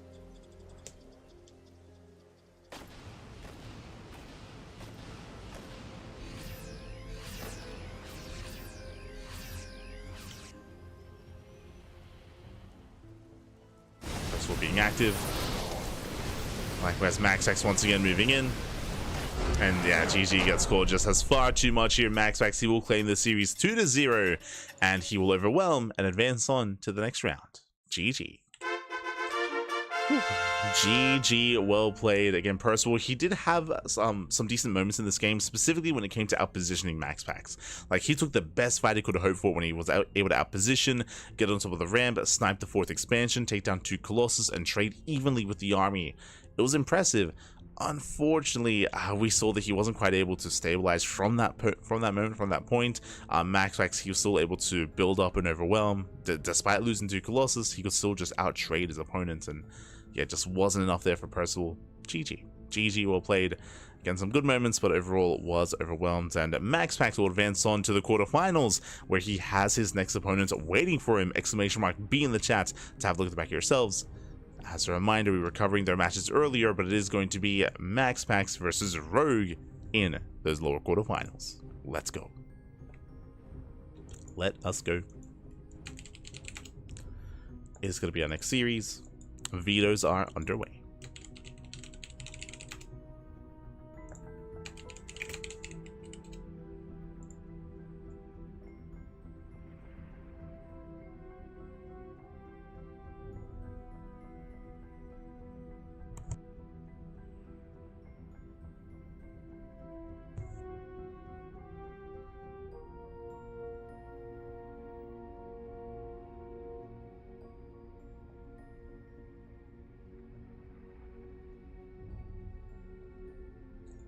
Here we go.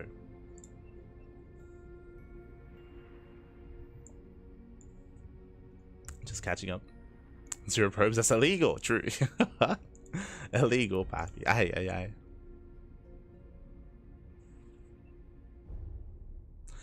So it looks like we have a little bit of downtime here while our players do prepare. Again, they're getting their vetoes going. Taking a moment of reprieve, but do we have any other updates? Let's catch up on the rest of the bracket. From the top, we have herO. Oh, sorry, I should say we have the first round completely wrapping up. We have Goblin taking down Nickeract 2-1. Did go to the ace match, so a big shout out there to Nickeract. Likewise, coming into the next round, herO takes down Goblin 2-1. ByuN takes down Bunny 2-0. herO takes down ByuN 2-0 as well. Some really fast matches going on here as herO, he's the first player to speed run his way through into the semifinals. Does speed his way into the semis. Very impressive there by herO. Meanwhile, Cure takes out Mana 2-1. Once again, like as we always mention, Mana, he has been looking very impressive over the past 6 months. If you've been watching Mana, you would know that he has taken down some big names, and he does force the ace match against Cure. Solar takes down ryung 2-0. ryung gets his revenge over Lemon. Let's go. Does eat the lemon. Takes the 2-1. Does fall to Solar in the end, and we have Solar versus Cure going on in the quarterfinals. Scrolling down, we do have a Clem. Clem takes down herSim 2-0. We had a Classic take down Creator 2-0, and we have Clem versus Classic that is about to begin. That's also happening at the same time as our series. Again, we're focusing on the lower match, which is MaxPax and Rogue. Let's go. As I can clean up the bracket a little bit. There we go.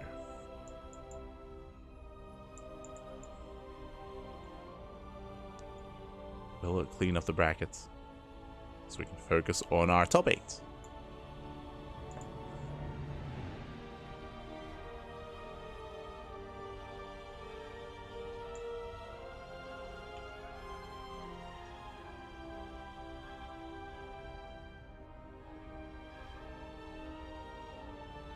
we go.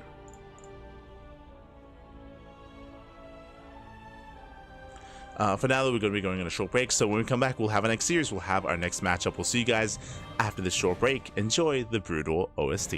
Enjoy, Pappy, enjoy.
And welcome back, everyone. Welcome back to our next series, so the quarterfinals here of the WardiTV Monday number 31.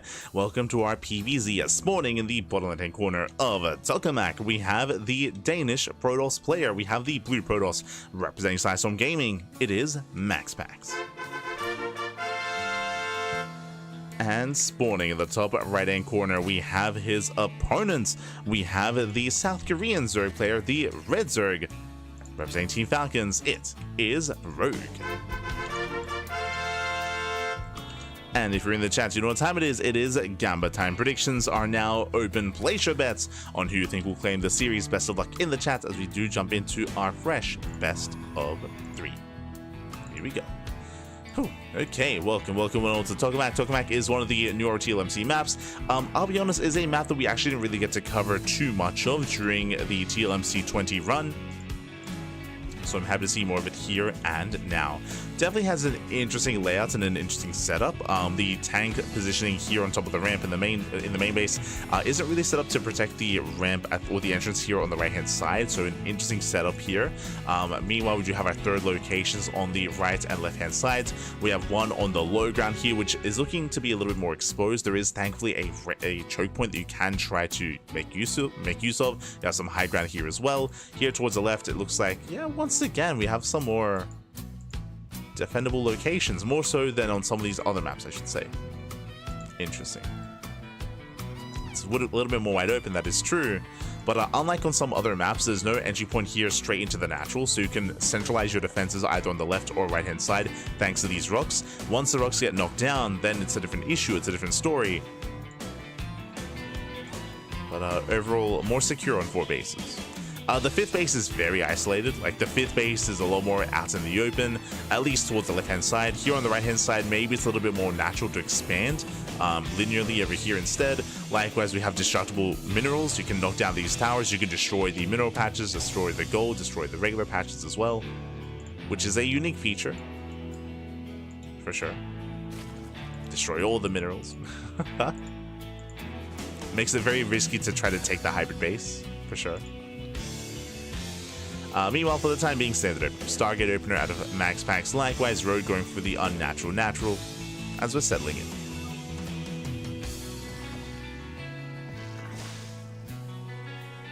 Here we go. As we have our third base on the way. But now just droning, saturating. Adept does threaten a shade.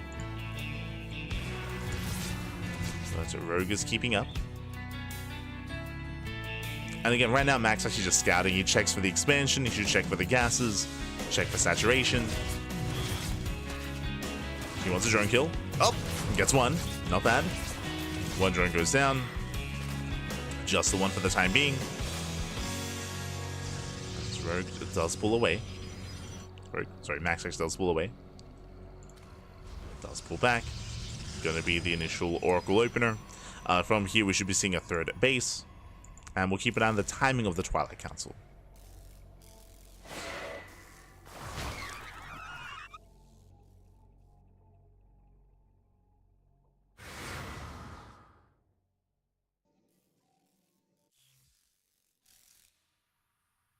As things that you rotate around, they will not quite delay the expansion.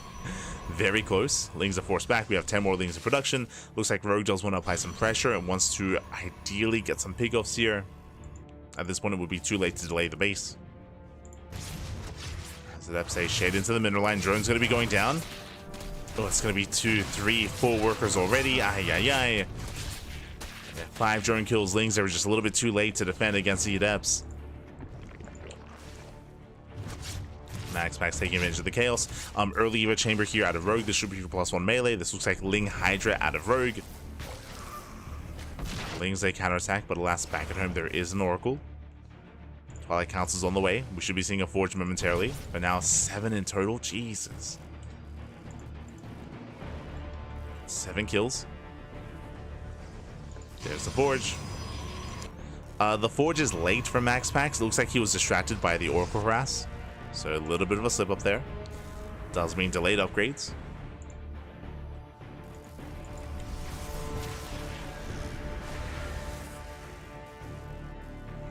Upgrades are delayed. Rogue does pull away.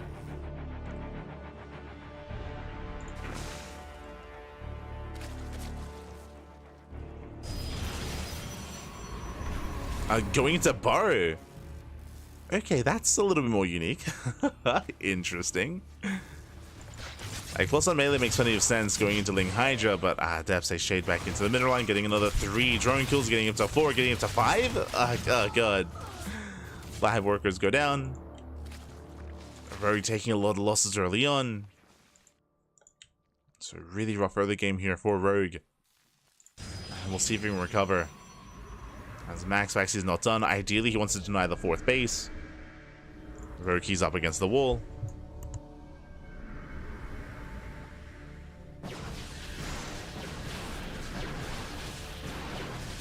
Stalkers, they push in. Ling's going for a massive counterattack instead, which means the base is going to be denied. It's going to be cancelled.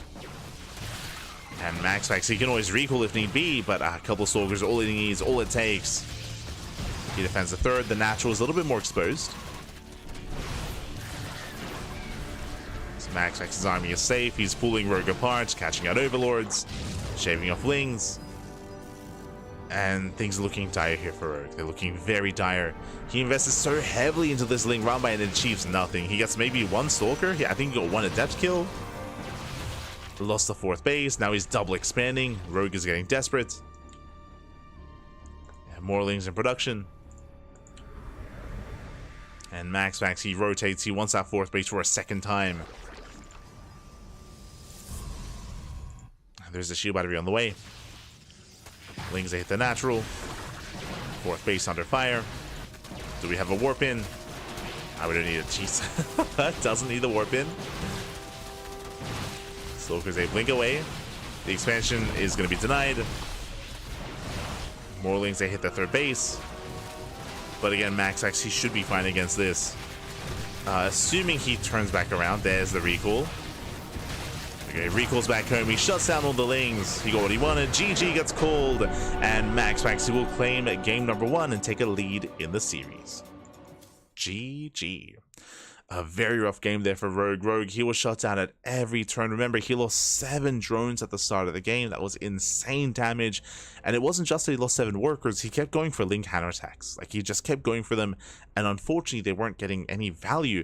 And that meant that even more economic damage was being done. Because he wasn't droning, he was making 10 links at a time, which could have otherwise been drones. So it just wasn't worth it there. Rogue, he was very committed. Towards the end, when he lost his 4th base, he did commit to another run by, and the run bys, they got no damage. In the end, GG. GG well played, it just fell too far behind, and with that, we're getting ready for game number 2. Game 2 is going to be on Incorporeal. Okay, let's go. Getting into Incorporeal.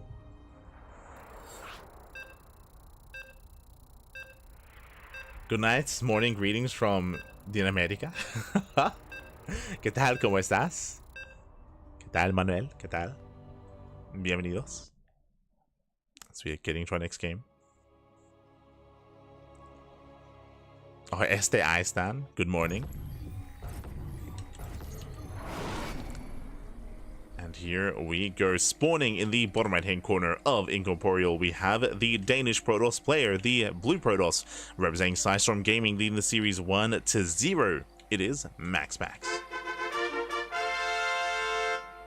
And spawning in the bottom left hand corner, top left hand corner, we have the red Zerg player representing Team Falcons from South Korea. It is Rogue.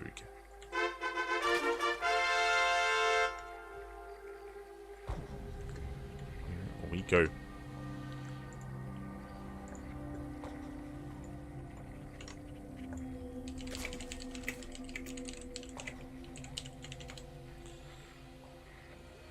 Are getting to our next game.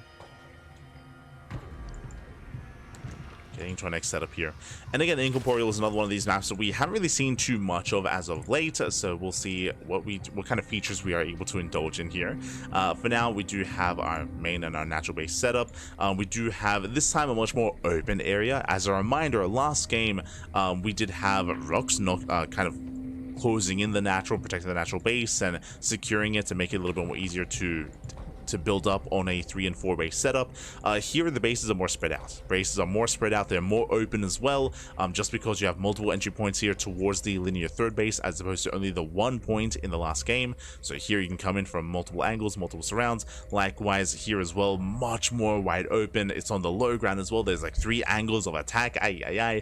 So as opposed to the previous map, yeah, Incorporeal does have a lot more avenues here. I would say is a little more advantageous to aggressing players. It's still a large map, don't get me wrong. Still longer rush distance by ground. Because of that, I believe ground-based pushes like dedicated queen-based pushes are going to be deterred. We also have the center Zonaga, very unique feature here. You can take over the Zonaga from either side, either end here of the tower. Interesting. I still don't fully understand what this area is for. When we were going over all the new maps in TLMC, this did catch our attention here. Like there's like an alcove on the right hand side at the triangular 3rd location, which is interesting to say the least. Like to me, what this looks like a prime like Nidus location, like Nidus swarm host sort of thing. Like that, it feels like that's like all it's all it would be used for. Or I guess technically you can also use this to protect your main with sensor towers or with turrets or with blink stalkers as well to catch out drops. True, I suppose. It's interesting. It just stands out.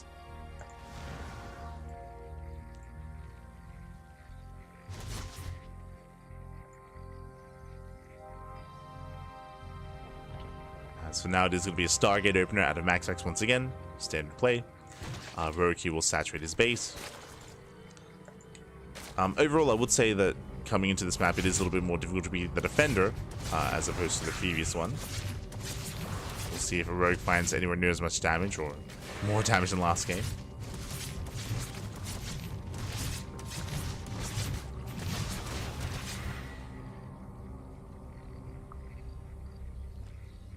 Depths are forced back.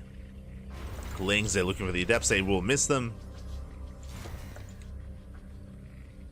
Oh, doubling back around. They run into the Adepts. They run into the Oracle. Lings, they get shaved off. Rogue is checking for the third. And, ooh, this is going to be a Twilight Council to Gateway Explosion on 2 bases. Oh my god. MaxPax. Okay, very aggressive here. He goes for a delayed third base in favor of production, in favor of tech. This does scream Glaive Adepts. Oh boy. Yeah, very committed here from MaxPax. And it's going to be on Rogue to figure out what's going on.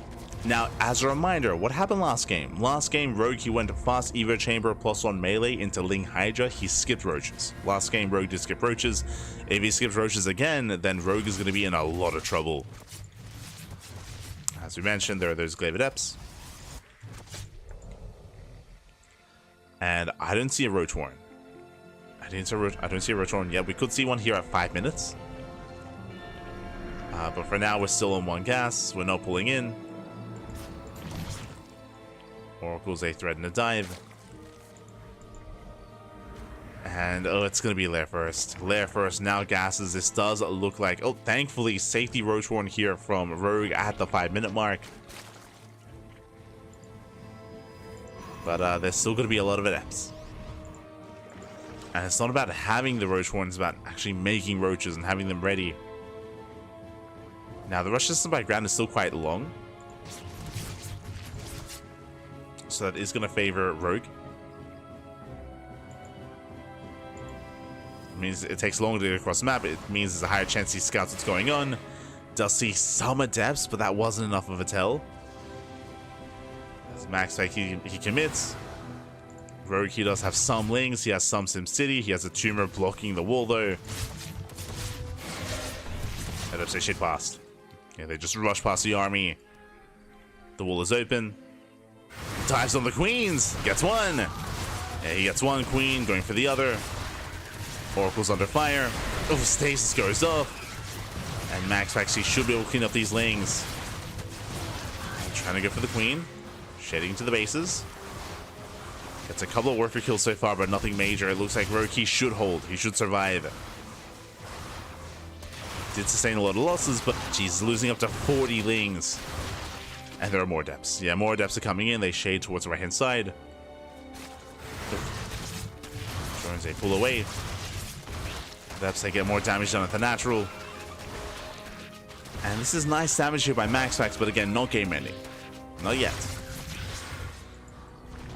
Oh, God. As he's locked down.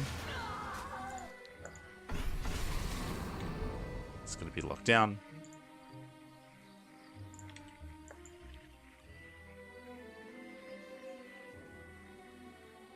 They do get away.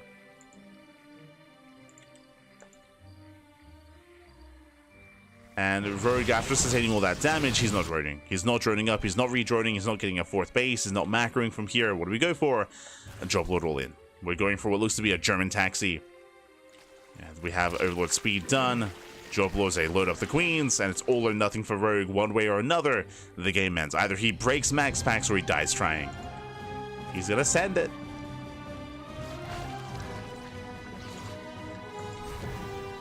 MaxPax still has control of the center of the map. Lings, they get spotted. MaxPax, he will shut this down. But now that MaxPax is distracted, attention here towards the left-hand side. Main army through the center. MaxPax, he does notice, he knows. He's fully aware what's going on. He rotates over, setting up stasis traps.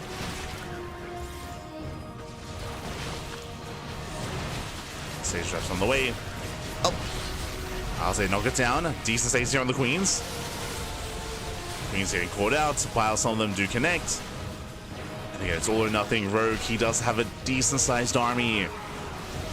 Storm is done. Good. Storm is done. And Storm will shut this down. Massive storms on the Roach Ravager. Ah, no. Rogue trying to survive, trying to hold on here. As he's pushing through. Bleeds out a lot of Roaches. Archons morph in. Oof, wow, does connect. Rogue pushing forward. Oh, there's still just so many stalkers. And soon MaxPax, he can just dive on top of this army. Force a link away. Rogue maintaining his position, still reinforcing. Gets some damage done on the Nexus. But he's bleeding out roaches. These are expensive losses here for Rogue. Bleeds out roaches, bleeds out ravagers, and MaxPax, he has held. At this point, he's held. Moves forward. GG gets called. Rogue, he's out of steam, and MaxPax will take the series 2-0, advancing on to the semi-finals. GG. Whew. GG, well played. MaxPax, he will claim the series, will advance on.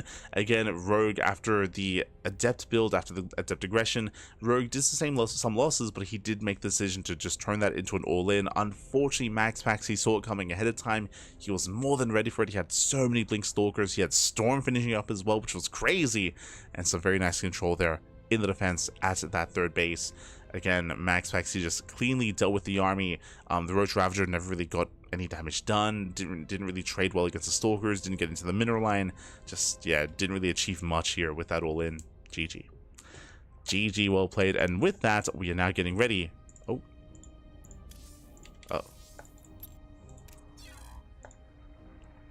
We're getting ready here for the semifinals.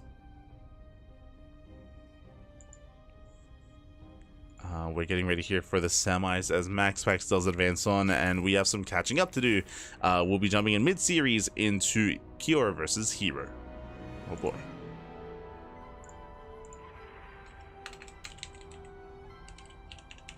Okay, from the top, herO takes down ByuN, herO takes down ByuN 2-0, herO takes down Solar 2-0, and we have herO versus herO in the upper semis. Meanwhile, Clem took down Classic 2-1, went to the ace match, and we have Clem versus MaxPax in the lower semifinals. So we have two semifinals ready for us. We're going to be jumping into the upper semis first, followed by the lower semis thereafter. That is the plan.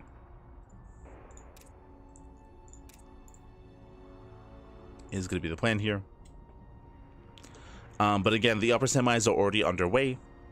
They're already mid-series. They're in game 1. So unfortunately, we missed out on that. We were busy with our series, of course. Busy with our series.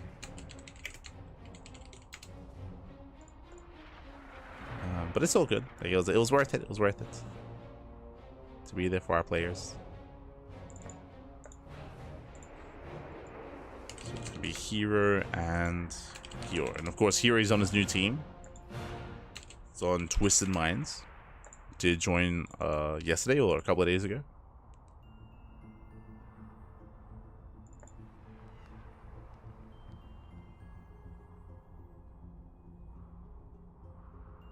Beautiful. Beautiful. Okay, so we're gonna have some downtime. We're gonna have some downtime here. Again, herO and herO, they're currently in game 1, so check out some of the other streams as they do have you covered. But we are gonna be going on a break, and when we come back, we'll have game 2 of herO and herO. It shouldn't take too long, as they're currently in game. Yeah, we'll be there for at least the finale, the continuation of the finale of that series, and then we'll be jumping into MaxPax and Clem after the upper semis. So that is the plan. For now, we'll be going on a break, and we'll see you guys soon after the break with herO and herO. See you soon. Take this moment to get some snacks, get some food, get some water, drain your disruptors, massage your marines, and hydrate all your hydras. We'll be back soon with some more StarCraft action. See you then. See you then. See you then.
fans, welcome back, everyone. Welcome back. Ooh, hope you enjoyed that lovely brutal OSC as we have returned. We have returned here with our first semifinals of the evening with the upper semis. We are jumping in mid-series and spawning in the bottom hand corner of Persephone. We have the South Korean Protoss player. We have the red Protoss. Down in the series 1-0. We'll see if he can bounce back and make a series out of this. It is herO for Twisted Minds. And spawning in the top left-hand corner, we have his opponent. We have the South Korean Terran player, the blue Terran representing Team Liquid. It is Kyor. And if you're in the chat, predictions are now open. Place your bets on who you think will claim the series. Best of luck in the chat. Again, we are jumping in mid-series. Kyor, he's already leading 1-0, but we'll see if herO can force that ace match. I believe he can, but the pressure is on. Whew. As again, game one was on ley lines. It was an intense back and forth mid-game between both Kyor and herO. Again, that was being covered by some of the other casters out there, by Koka, by Wardy, by some of the other language casters as well. Now we ourselves are also jumping in. As a reminder as well, the lower semifinals is going to be another TVP between Clem and MaxPax. They're going to be facing off in those lower semis. We'll be catching up with them after this match. Oh, as now we are dipping in. It is going to be a double gas opening here by Kyor. So double gas into a faster factory into a more intense, a more aggressive start. We'll see what this leads into. herO, of course, he confirms the full wall-off is in effect, and herO, he's locked down. This probe should fall. Ideally, herO, he does want to recall, does build up his shields, does not get the SCV, ooh, barely doesn't. Pulls away, and will attempt to regenerate, but the Reaper will arrive and will hunt this down.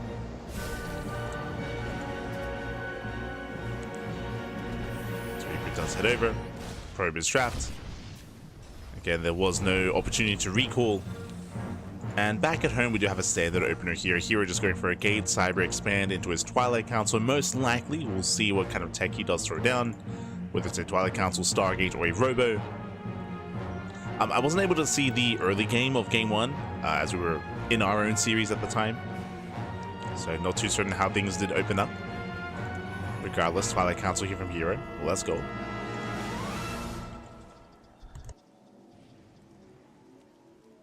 Does go for the Twilight Council. Likewise being active.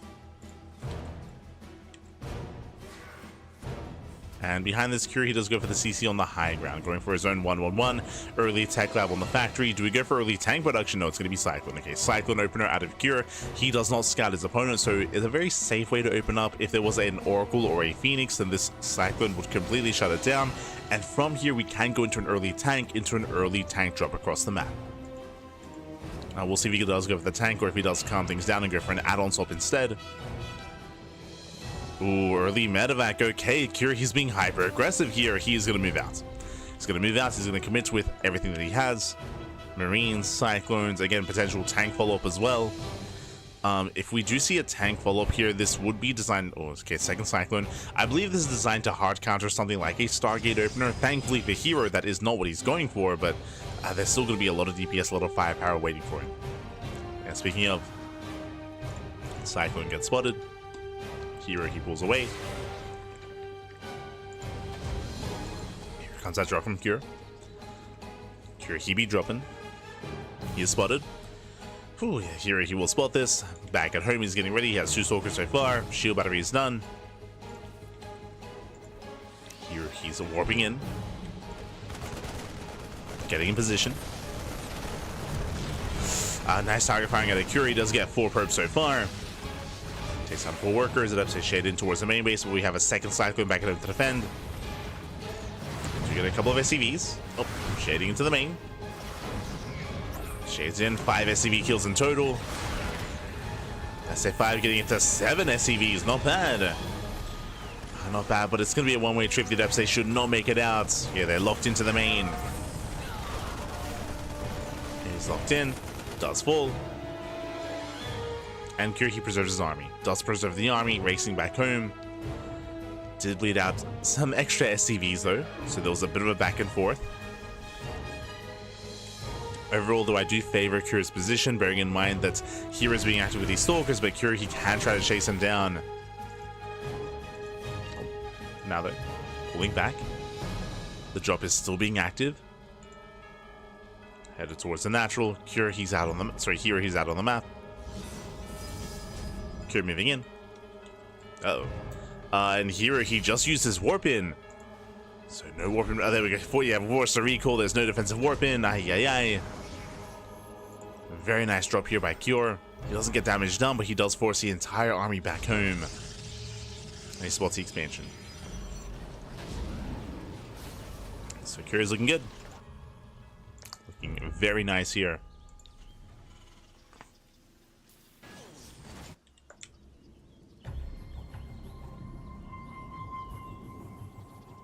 Likewise moving out once again.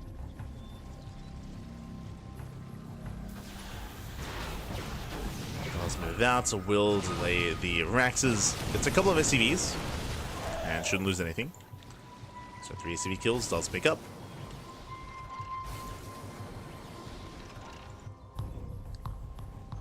Let's Cure zooming back home.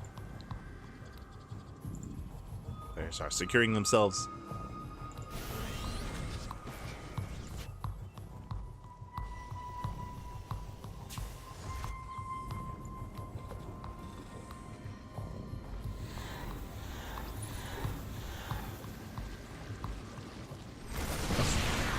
As we do see MaxPax face shaking. Calm down.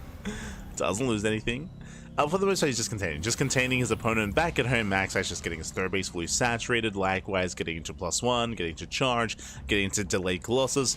We saw this from MaxPax even in his series against Percival, and we're seeing it here between herO and Cure. Again, it is very meta and very common to rush into +1 and charge as a follow-up to Blink into delay Colossus. This is designed to just punish tank move-outs and punish counterattacks from the Terran. So here he's being very safe and very secure as he's going for a 4th. Meanwhile, our eyes are on Cure. Now Cure, he's not going for the all-in. He does have a 3rd CC that's almost done. Cure, he's just waiting for his upgrades, waiting for a stim, combat shields +1. Once all these upgrades kick in, then Cure can break out and expand. Until then, he's contained. This is the kind of main dynamic here. MaxPax, you mean here? No, I said MaxPax because we casted MaxPax versus Percival earlier. That's what I meant what I said. Yes. Did see it between MaxPax and Percival. Now we're seeing it here between herO and Cure. Oh, so because they blink in.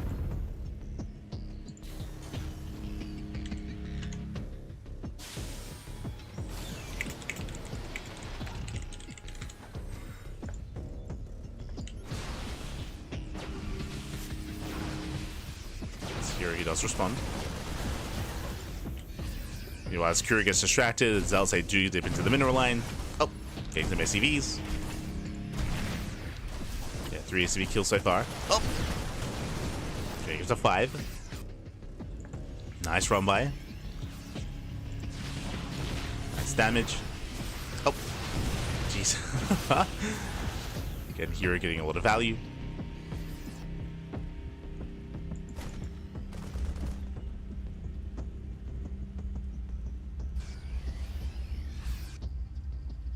Pulls away.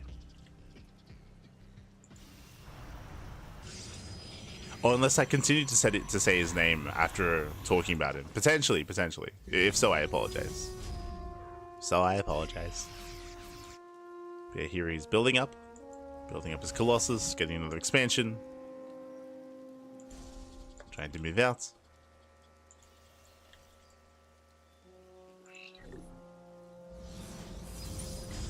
I don't think it's necessary for herO to move in here, but I mean, he's going for it. Oh, blinks in. Yeah, I think I said MaxPax earlier. Yeah. Even after discussing him. Probably because I discussed him. So my apologies. But yeah, herO just has to calm down. Just calm down. No need to engage. There's no reason to push in here. He's getting a 4th base. He's taking up into a 2nd robo. Just calm down here and calm down. Gets a Viking. I mean, nice pickoff so far. And collapsing in.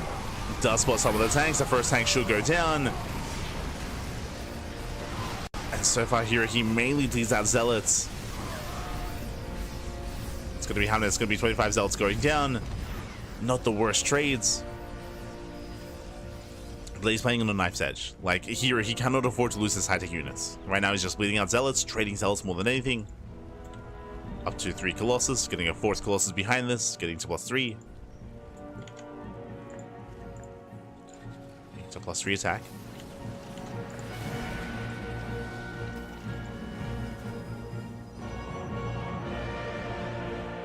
More Zealots are amassing.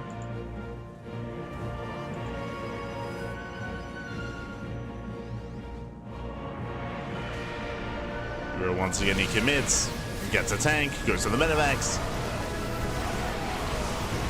As the Medivacs, they are going down. Zealots, they do wreak havoc, they overwhelm the tanks, and herO, does he have enough? It looks like he does. Yeah, it looks like he barely does. We're down to a handful of Marauders. The Ghost did go down, no EMPs. Whew. And herO, he breaks through. He breaks his opponent, he breaks the defensive line. GG gets called, and herO will type the series 1-1. We are going to the ace match. Whew. GG. Going to the ace match there. Again, a very, very intense fight there from herO. Again, he didn't have to push in, but remember, initially he was only trading Zealots. He was being very, very careful to preserve those Colossus.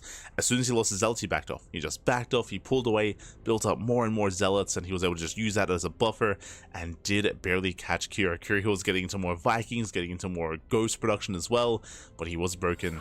And with that, we're going to the ace match. We're going all the way to game 3. We'll see how this story ends. See how the story ends. As game 3 is going to be on Incorporeal. Incorporeal. Let's go. We have that ace match.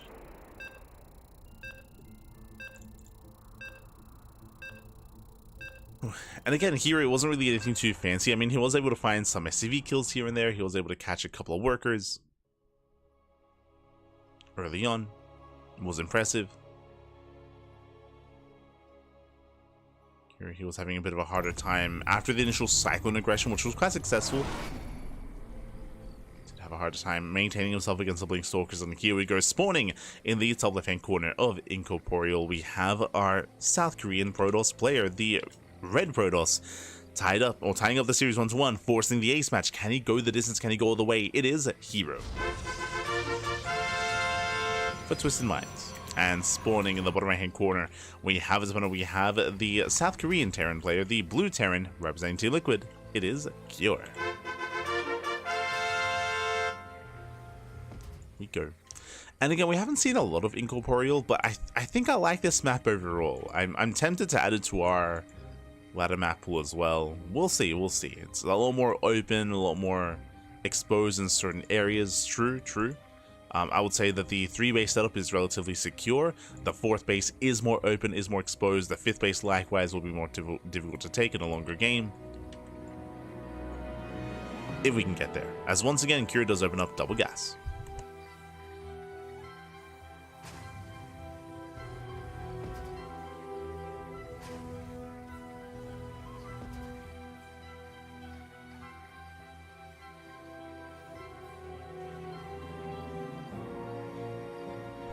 Once again, double gas opening here by herO, going for a faster factory. Meanwhile, we do see herO back across the map going for its own gate expand into Cybercore. Does cut some corners, is slightly greedier here for herO. So a bit of a greedier start, a bit of a greedier build. Otherwise, we're settling in. Now, last game, as a reminder, it was a one-on-one setup here. It was a Cyclone opener into a second Cyclone as well. If you recall, herO, he did fail to scout early on, so it did feel like a blind opener designed to try to hunt down and designed to punish a Stargate opener. I do think that Stargate play is more viable here on Incorporeal, so we'll see if herO opens up Cyclone again or not. We'll see. As we have yet to decide our tech of choice, take the shield out of here by herO. Interesting.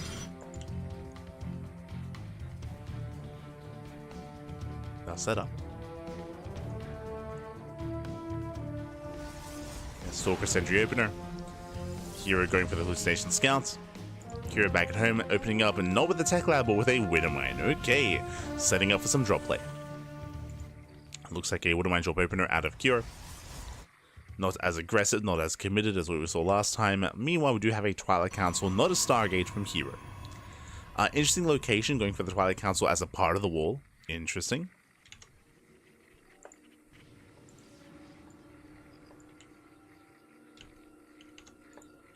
We shall see.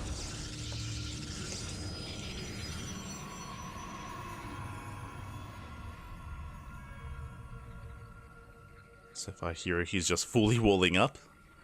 He's walling up, walling off.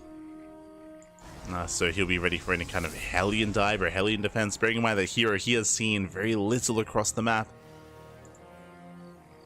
Looks like the hallucination was shut down by the Widowmine. So not much vision. Not much scouting. At least here he's aware of the Widowmine, so he's aware of the potential drop play. I assumed it was going to be, there we go. I was about to say, I assumed it was going to be a Widowmine drop, but there we go, it does now move out.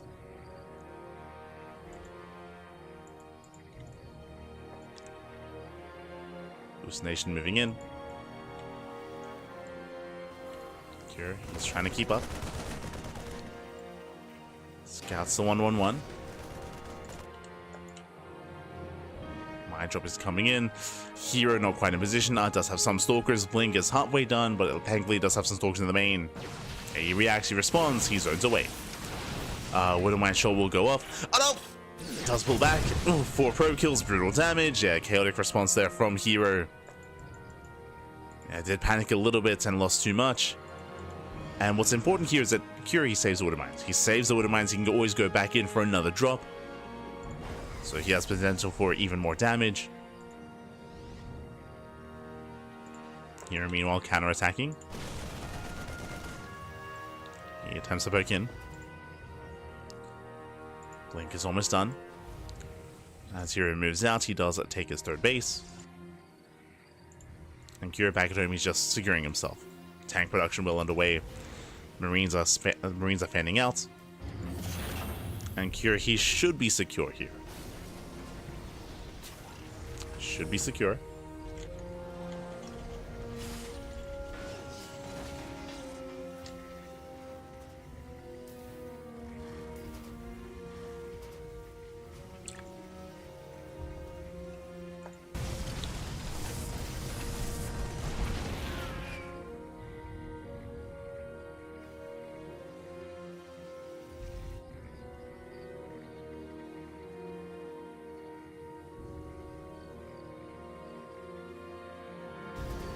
This game is slowing down. We do have a different follow-up here at a herO. Interesting. So he's not just going into +1 in charge, which is what we expected, right? This is just a standard follow-up +1 charge, gateway explosion. But we do have a Templar Archives instead, not a Robotics Bay. Last game we saw something very similar here at a herO, except into Colossus production. Here instead, here he's going into Storm. So I do appreciate that he's mixing it up. So mixing it up a little bit here. Going into a different form of splash damage. I mean, it has its pros, it has its cons.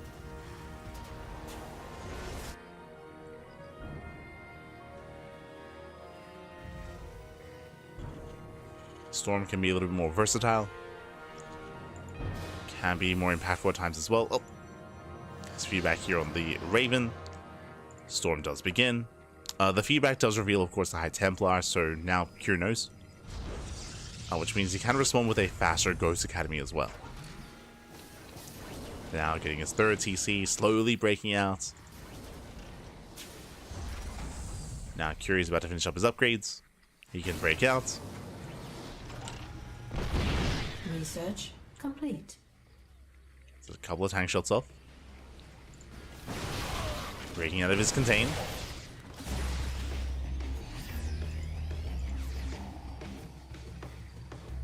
Tank's getting in position. 3rd CC now on the way, floating over towards the left-hand side. And we might be able to embrace a longer game state here. Yeah, we have Storm on the way, now into Bay, into a 2nd Robo, into double Colossus production, getting into multiple points of splash damage. Here he fans out, he throws down spotter pylons. Getting his Zealots in position.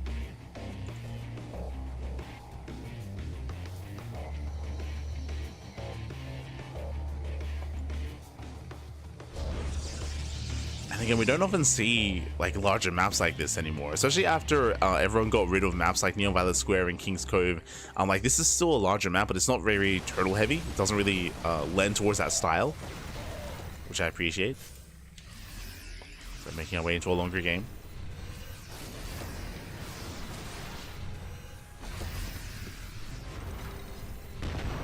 Sure, he does take over the Zelnaga.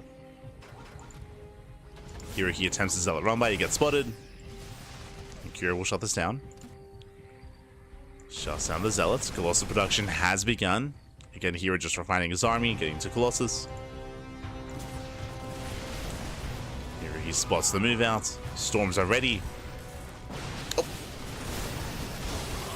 Speaking of storms, one does land. Another is coming in. And tanks still on siege. Here he's on the run. He has to get the hell out of here. Does escape. He has the high ground as well. Oof. Does have the high ground here. He has to back the hell up. Pulls away.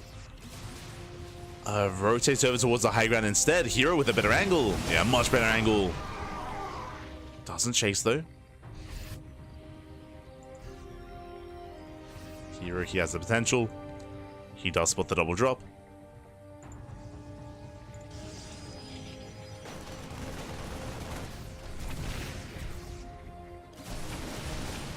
Secure, he races back home. Deals with the Zealot run by. Double drop into the main. Army's in position. Got High Templar, we got Storm. Here he's pinned down. And both armies are about to max out. We're going to be maxing from here, getting 4th bases. Ghost production underway. I think like what intrigues me most here, again as you mentioned, like we haven't really seen too much later games like nowadays, and just because of the map pool, just because of the current meta, it feels refreshing. It's been too long, Pappy, too long. Secure zoned away. Jesus, we have 4 Colossus. That's a lot of Colossi. We have how many? We have 3 Storms as well, 3 High Templar, I should say. Here moving on. Now before we can talk about maxing out, we're almost there. But here is pushing. Pushing up these ramps is going to be difficult. The 4th base is on the low ground. The 4th base is more exposed, but here he's still maintaining himself on 3 bases instead. Once again, here he doesn't have to commit, but he's going for it. Pushing into a tank line. And nice target firing here on the Colossus. But that's still 4 Colossus. Storms, they connect. Oh my, the Storms. Storms, they pop off. They shut down the ByuN army. But there's barely not enough here. Nice pick up micro. Hero pulls away. Again, he pushed into a siege line. And Hero could not break through. Similar to the previous game, actually, where it's like, Bappy, we don't have to go for it. Like, Hero, calm down. Doesn't have to move in. Behind the starting up his disruptors. Getting into more expansions.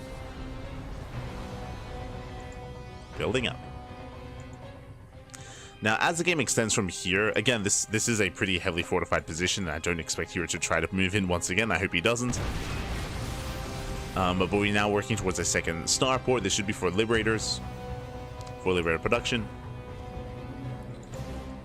The next big thing here, though, should be the 4th base for Cure. Like, it should be now the onus of Hero to rotate between these locations and to make sure that Cure doesn't expand. Once again, Hero, though, he moves in. Blinking on forward. Tanks are too far behind. Okay. Yeah, better angle here for Hero. Colossus goes down. Nice snipe. CC, that was a kill. Oh, that was a kill, not a cancel or a lift or anything. That was a CC going down, which means there's no 4th base. And Curie's in trouble. Curie, he's in trouble here. As he's just being contained and being starved out on 3 bases. Yeah, my biggest concern on this map was getting a 4th base, and it's just not going to happen. Fusion course on the way, that's going to be for Liberator range. CC's being rebuilt in the main base, but again, it's going to be so heavily delayed.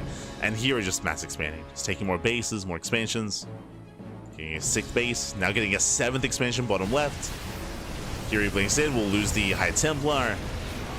herO, he doesn't have to push into this. herO, he gets punished. Plummets in supply. Again, herO, calm down. Like, there's no reason to move in. We don't have to push. We don't have to. Just contain. That's all we gotta do. He's getting too excited, Batty. Too excited. Oh, didn't notice that, but you can knock down these towers as well.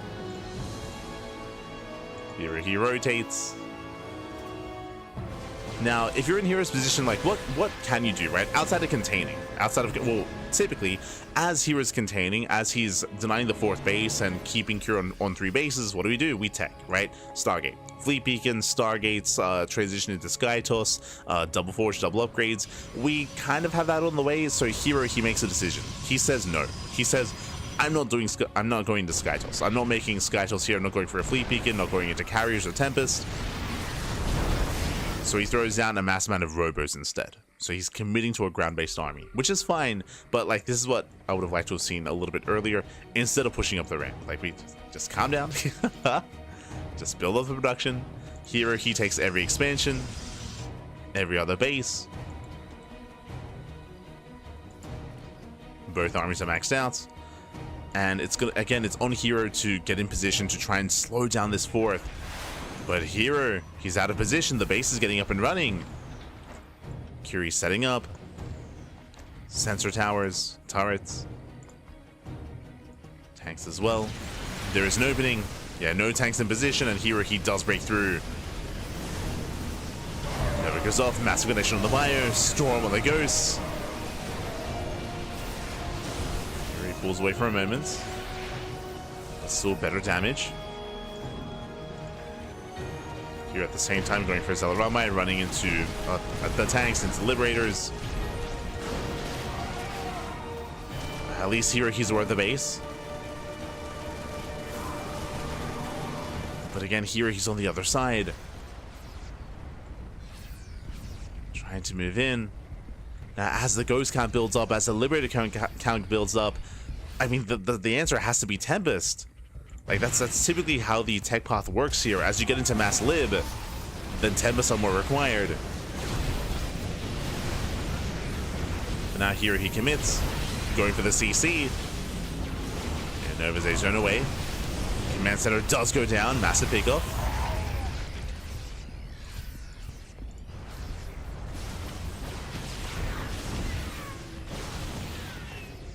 Here. Just pulling back. We do see the attempt to surround. The Curie comes in for a surround. It claps on the army, takes down the disruptors. Massive pickups. He gets 1, he gets 2, he gets 3. 3 disruptors go down. The Colossus here cannot get out of this. The Vikings, they can just chase him down completely. And here he will lose everything. Lose the expansion, lose the main army. Here making 4 Colossus at a time. 4 Colossus at a time. Let's go. He's crazy.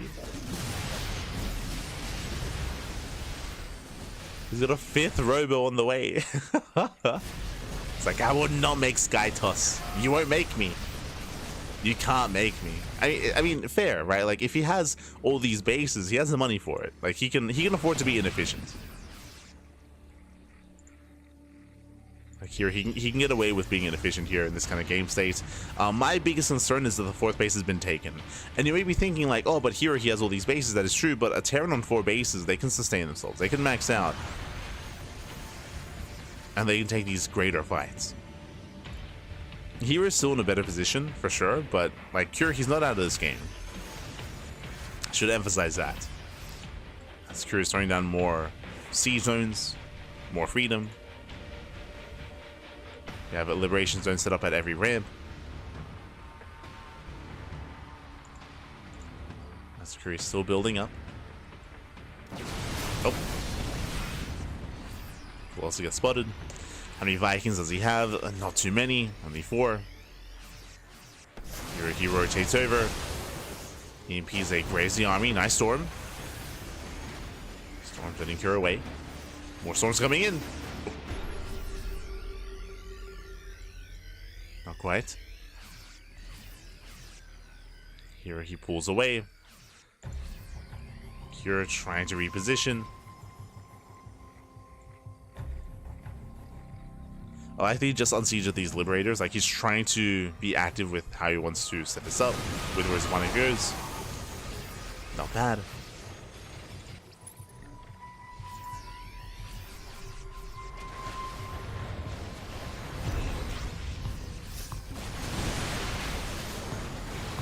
He's out one lib. One Liberator goes down. We've got 4 more on the way, getting into +2 air attack. The main base did float over. I mean, this is the main. As here is re-expanding, throwing down the wall of cannons.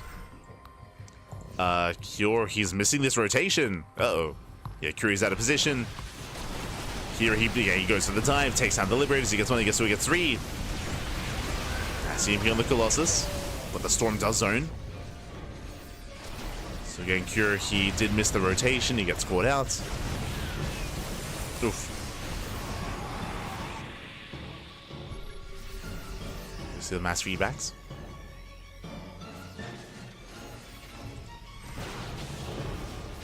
Here he gets another Liberator.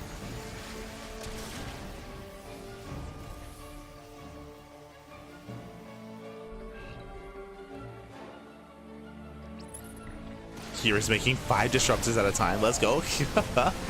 Meanwhile, Curie sets up the surround.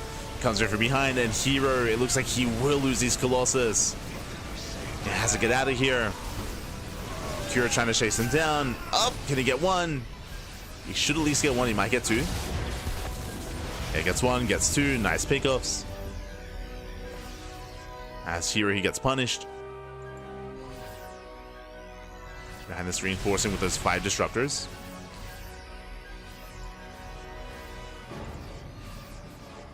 And herO, he might be trading well enough. Blinks in, gets 1, gets 2 more libs. Never goes off. Oh my god. Throwing back the army.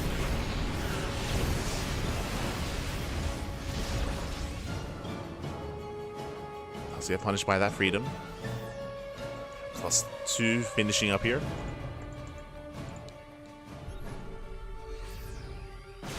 Getting to +2. Here is still maintaining himself. Getting to 333 upgrades. Oh.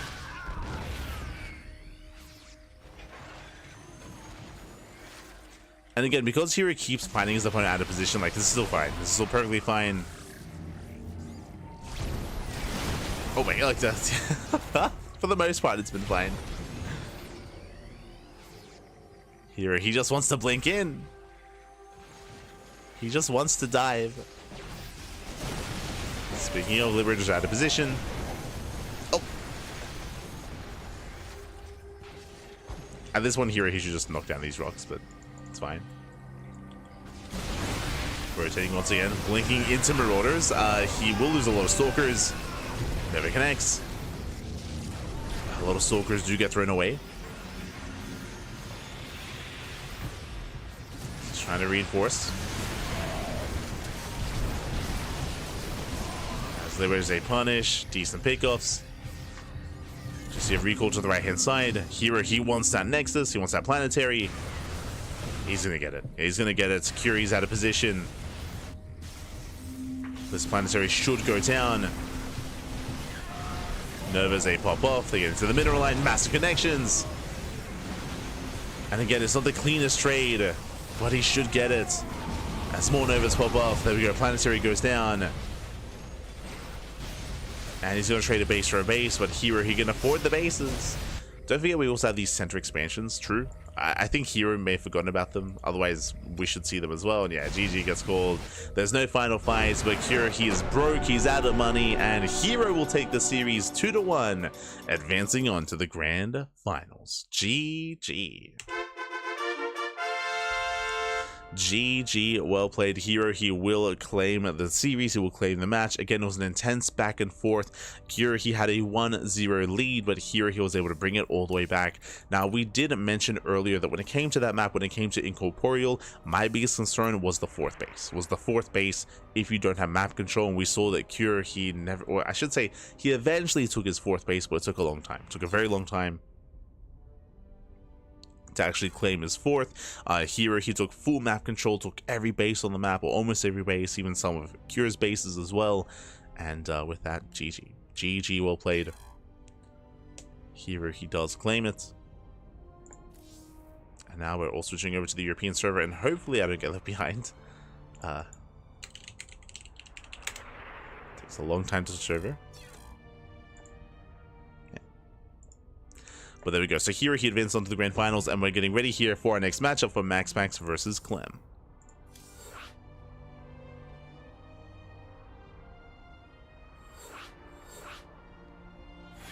Okay. We're all hopping over.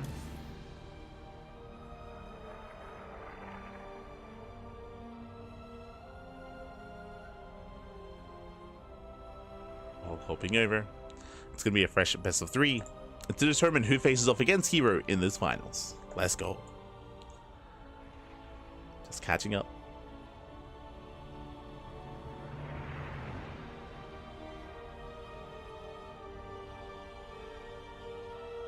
Large map with not that many bases. No, there are a lot of bases. A lot of bases. It's just a lot of the bases are more exposed. For example, like we had 2 bases that were never taken in the center as well, but they're also like a lot more exposed, a lot more out of the open. For sure. 101 probes is a bit excessive. A little bit.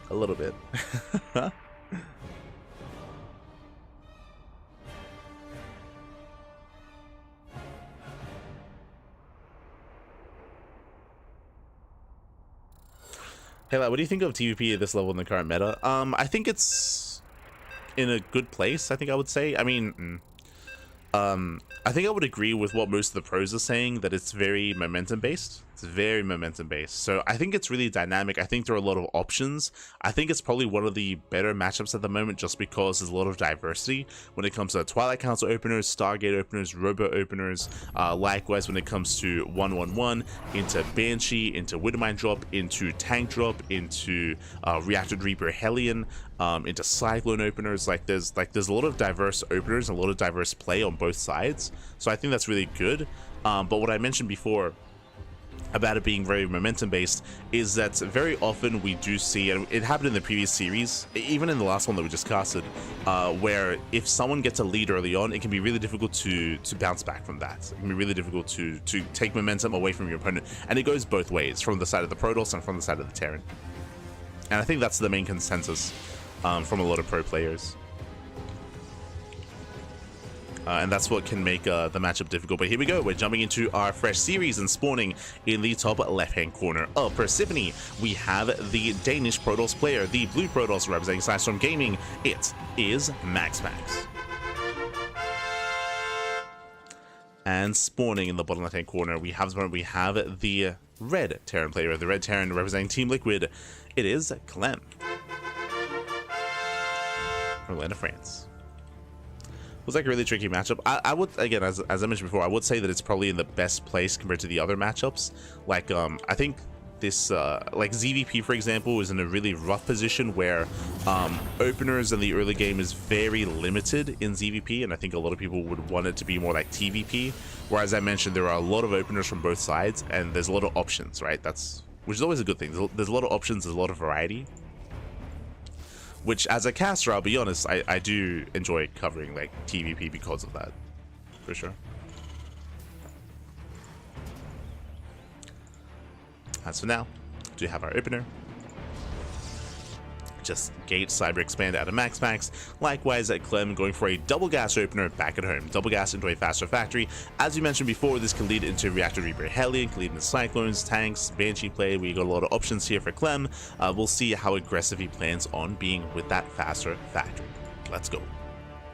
Did else move out?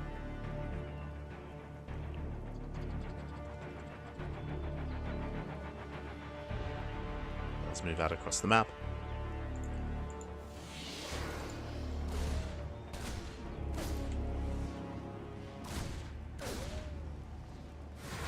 Likewise, behind this, it is going to be a Widowmine drop-based opener. So Widowmines are on the way into Medivacs, into drop play. Meanwhile, Twilight Council out of MaxPax. Now, even though it's a Twilight Council, we'll see how many gateways he throws down. It is not uncommon to go 2 gateways into a faster third base. We could see 3 gate blink or 4 gate blink stalker instead. So MaxPax will see how heavily aggressive he is, how committed. We'll keep an eye on his gateways. Likewise, Clem being active. Now Reapers, they do outrange the Adepts, so very nice damage. They bully the Adept. Oh, the heal. Let's go, the healing pad. Let's go. As MaxPax, he does keep the Adept alive. Very nicely done. Again, it's rare to see the healing pad used. Beautiful. Does save the Adept. Clem are rotating over. And looks like we are indeed going for a 3-gate opener. So 3-gate blink out of MaxPax.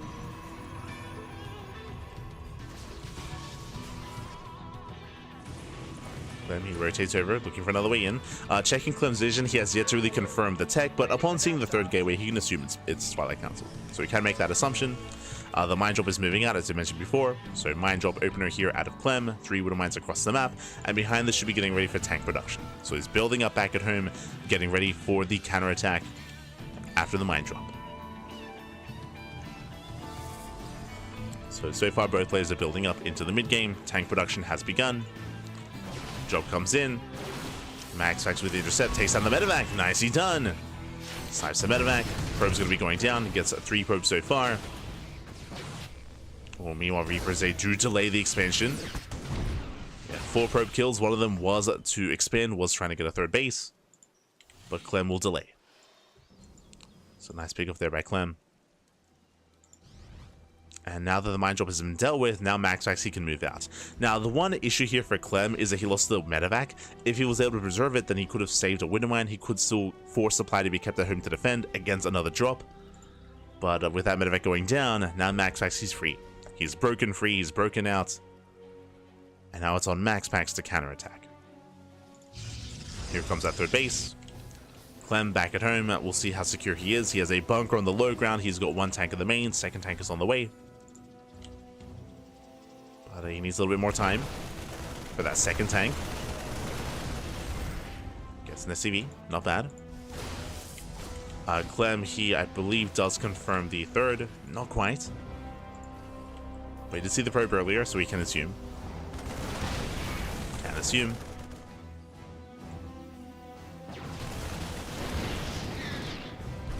Likewise, Raven harassing to the main. 3 probe kills against 2. Both players going back and forth. As MaxPax, he does rotate. Going for extra warp ins. Now, most of the buy was here at the natural. I mean, we have 2 bunkers at the natural base. The main base more exposed. Can we even try and deny stim? MaxPax, he's tempted. Does go for it. Going for the tank. He'll get 1. Brings down 1 tank and doesn't quite get the other. Has to pull back. Stim does take some damage, but for the most part, he should hold and should defend. So Clem, he holds onto the main base. MaxPax, he bled out how many Stalkers? 4 Stalkers going down so far for 1 tank. Yeah, rough trade there for MaxPax. And we have our standard follow-up here. It's going to be +1 in charge. +1 into charge. Into delayed Colossus.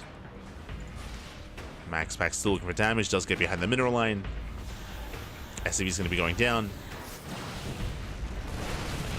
It's when he gets 2. Yes, 2 SCV kills.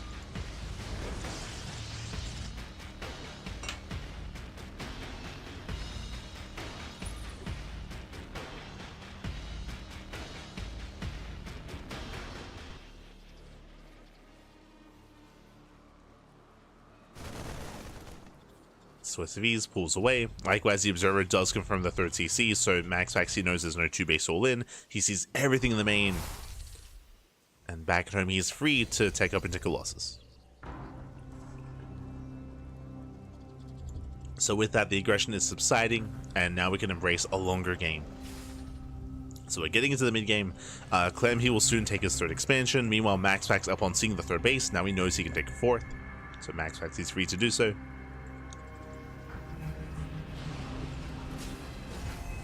Now that Clem has Stim, he can break out. And he's looking to expand. Oh.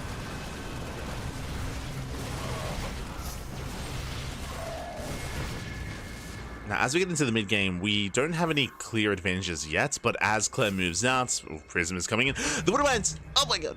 Calm down. The Widow Mines are ready. Yeah, Max actually notices, he pulls away. doesn't go for it. Ay, ay, ay. Doesn't commit. And now third base on the way. The Prism is still active, of course, still out there. Once again, healing up. Let's go. MaxPax, he does spot the tanks. And he won't quite get them. Gets a Marauder. Pulls away. Widowmines is still in position. Her Prism is coming back in. For a massive warp in. Oh my god. MaxPax, let's take some ice to the face. So that's where we headed. Now just holding on. So ideally, MaxPax, he wants to wait for Clem to push. Wants to wait for Clem to commit across the map, and that just isn't happening. Clem, he stays back at home, he secures his 3 bases, so there's no opening here for MaxPax, he has to pull away. But what's important is that MaxPax's economy has been untouched. He's on 71 workers, he's on 4 bases, he's building up his Colossus. We're getting into a longer game state. MaxPax fanning out his units, spotted pylons, observers. Does have a recall available if need be. Clem going for his own drop. MaxPax, he's in position, he's keeping up.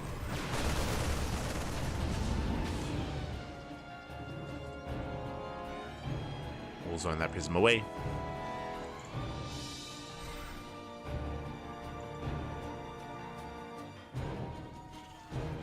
And from here, we're just getting into Ghost. Ghost production, 4 CC. Like, overall, we have had no committed pushes here from either player. We've been posturing, that is true, but for the most part, both players are just taking up into longer games. There's been a lot of, like, feigning of attacks and attempted move-outs and then coming back home. It's just been very much so positional play from both players. So we should be maxing out. Clem is going to be the first to max. MaxPax, he shouldn't be too far behind. When it comes to the compositions themselves, there's going to be a little potential here with these EMPs. MaxPax, he only has 1 form of splash damage, which is my biggest concern. He has no disruptors, he has no storm, he only has Colossus to rely upon. So Clem does have a window. MaxPax does spot this. He has to respect the Vikings. Gets a couple of shots off. Oh! Yeah, nice force fields, very nice force fields. He locks down the army. Marines and Marauders going to be going down. Clem, he gets 1 Colossus. Barely takes down 1. Going for the other. Yes, 10 Colossus does go down to 1 Colossus left. He has to back off. Zelze coming from behind, mass around. I was ready for the counterattack, but no, instead we surround the army and the mass zealot will catch out Clem. Yeah, Ghost's going to be going down one after the other. Massive pickoffs. Clem, he's in trouble. He's racing all the way back, and Clem, he can't quite keep up. Yeah, the Zealot's round was just too much. Forced to pick up. Medevac does fall. MaxPax doesn't quite have enough to keep going. So calm down. Once again reinforcing, just warping in with that Prism. Going for the CC.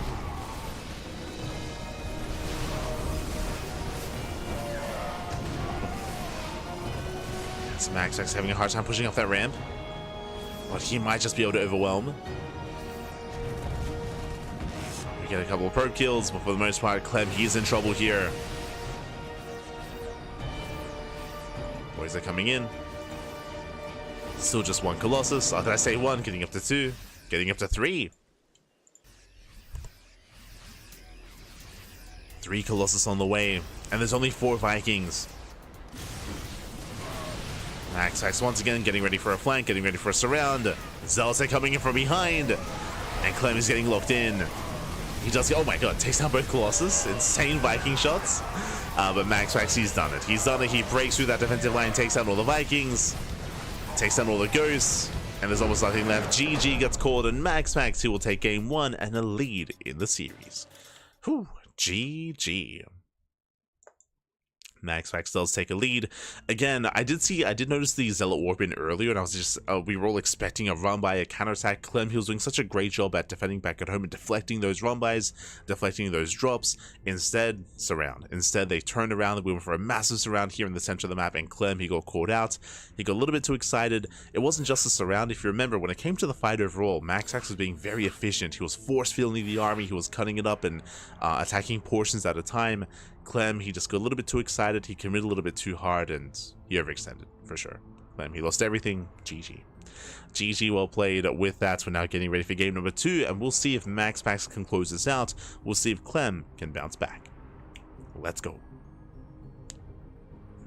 Let us go. They know each other so well. They do, they do. Which is why it was really... what's the best word? It was very mature of MaxPax to respect the defensive setup. Like, despite the fact that MaxPax, for a lot of that game, he had that War Prism and he had those Zealots ready, but he never went for it, right? He never went for those run-bys and counterattacks. He never tried to break the natural base. He was very patient with that. Very patient. Until he saw that opportunity. And with that, we're now getting into game number 2. Going to be loading into Tokamak. Interesting. Oh, this is the map. There's a lot to get into.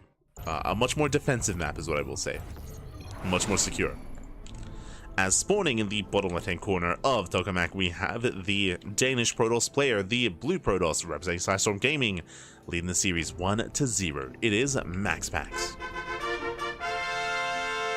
And spawning in the top right-hand corner of Tokamak, we have his opponent. We have the French Terran player, the Red Terran, representing Team Liquid. It is Clem. And welcome to Tokamak, another one of these larger macro maps in the map pool. And this map actually reminds me a little bit of Star Child. I don't know if you recall Star Child in the WardiTV Monday map pool, where you have these more defendable 3rd and 4th bases. Here towards the left-hand side, we have the triangular 3rd base, which also has a bit of a narrow choke point that you can take advantage of here. Likewise, not as easy to push into, as there are ramps on the left and right-hand side. Likewise, here we have the linear 3rd base as well. But we have these rocks in the center in between them. So similar to Star Child, the map does open up as the game progresses. There's a lot of rocks. There's a lot of rocks, a lot of towers. If they get broken down, then you can open the map up. But until then, it does feel a lot more secure here on your 4 bases. Not the most secure. It's not as defensive as, say, Abyssal Reef or Neon Violet Square or King's Cove. It's not that extreme, but a little bit more defendable nonetheless. More so than the previous map that we just casted on. More so than Persephone.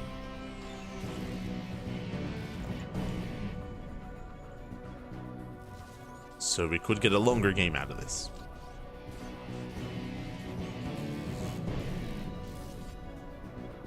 Likewise, there's also the hybrid base here where you can destroy the minerals, you can knock down these towers. A unique feature. We've yet to see this come into play. I don't know if it ever will, but it's there. True. As this time Clem, he does go for a single gas opener. He goes for a Rax Expand. So economic start here by Clem for the first time this series. And again, it makes sense. We're on a larger map, so we can cut corners, we can be greedy and focus on our economy. While MaxPax does open Zealot first, his goal here is to try to punish that CC. Okay. Zealot does waddle across the map.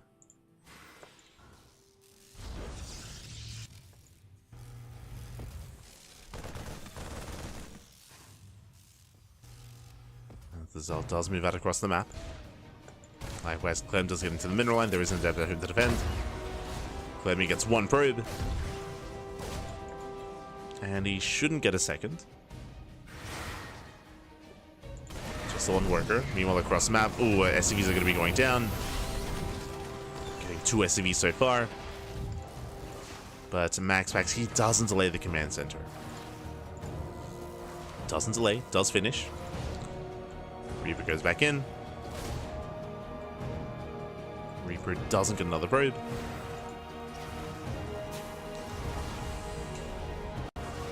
From here, we are building up.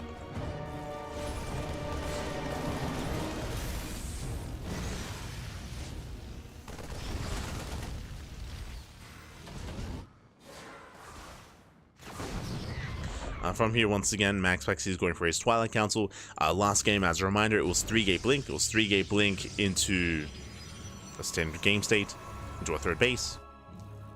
Once again, we have a third gateway also on the way. So the same opener, same build, 2 games in a row out of MaxPax. Clem, once again, is going for a Widowmine drop, but this time it looks to be a double Widowmine drop instead of triple.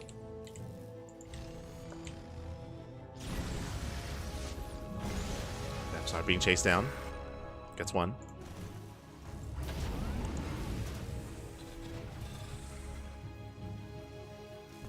And Clem does move out. Now, I mean, to be fair, that was also another big part of the last game, was that Clem's Widowmine drop was very unsuccessful. I mean, it did kill some workers, that is true, but the medevac went down real fast and real quick. So MaxPax had no need to stay at home to defend. He was free to move out.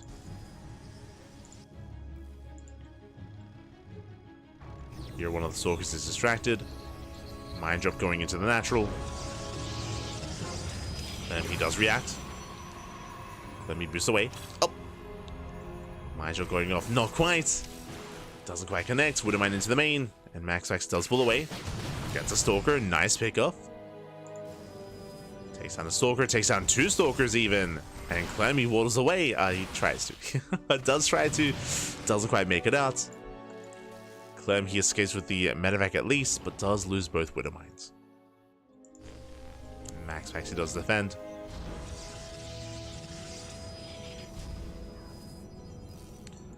Now he breaks free. Building up to 9 Stalkers. The main base does have a tank in position. Bunker on the low ground. You can see that Clemmy pre-pulled the boys. Second bunker's on the way. MaxPax does blink in. Ooh, he gets punished. Yeah, there's no break in this position. There's 2 tanks behind the production. Clem, he can poke away at the factory, but that's all he can really do. Oh, sorry, MaxPax, I meant to say. Oof. And MaxPax is forced out. Rotates over, runs into 2 bunkers. Oh, gets a Raven. Does pick off a Raven, but again, can't really get much more than that. Now going for the mineral line. So far, Clem is looking solid. Did lose a Raven, but outside of that, hasn't lost much yet. Now bleeding out some SCVs.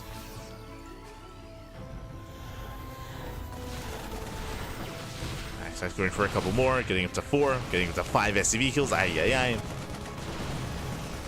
Did I say 5? Getting up to 7, getting up to 8. 8 SCVs go down. And MaxPax, he does mix things up a little bit here. So, last game we saw charge and +1. This time it's a later forge. So, delayed forge out of MaxPax going to a very fast Dark Shrine. So, DTs are on the way. Clem, he already has a safety turret here at the natural.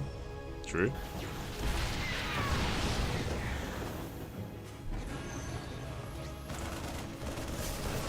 Does have a safety turret. Likewise, Clem, he is just soon breaking out, getting a 3rd CC. The main is so massive, Jesus. Just realized. It's a big main.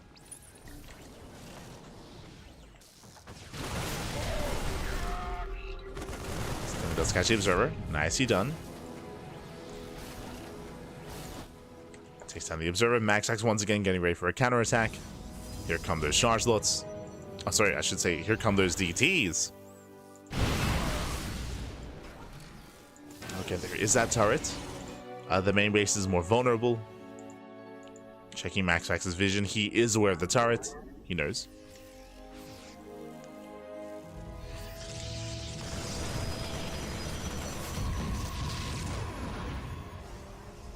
Clem, he delays the 4th. Widowmines once again, they're in position. Just like the last game. Ooh, DT's revealed. I think that was intentional. Gets 1 tank. Not bad. Takes down the tank. Medevac gets hunted down. MaxPax does gain map control. DT is revealed. First one gets sniped. Yeah, now we have safety turrets on the way. And so far, this tech choice from MaxPax just hasn't really been worth it. Not yet.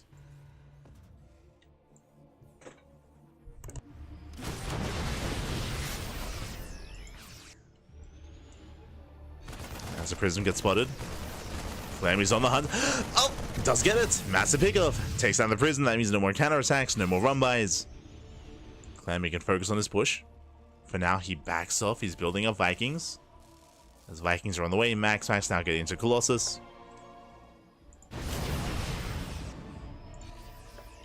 ET waddling in.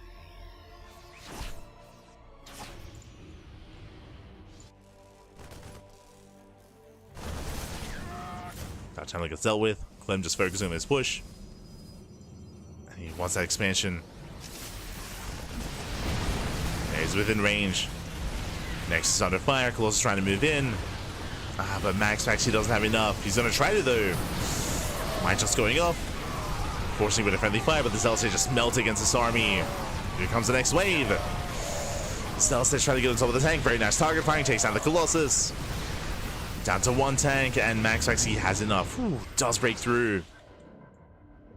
Takes down the final tank. But again, did cost him the Colossus.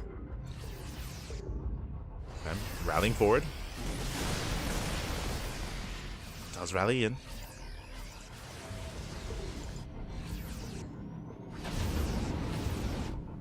Now it looks like MaxPax, he barely did hold on. I mean, the base is so low. Jesus. It's so low. Does survive. Getting into a longer game state. Clem is taking. 4th CC is on the way. Ghost Academy as well. So Clem is taking up. Taking out red pylons.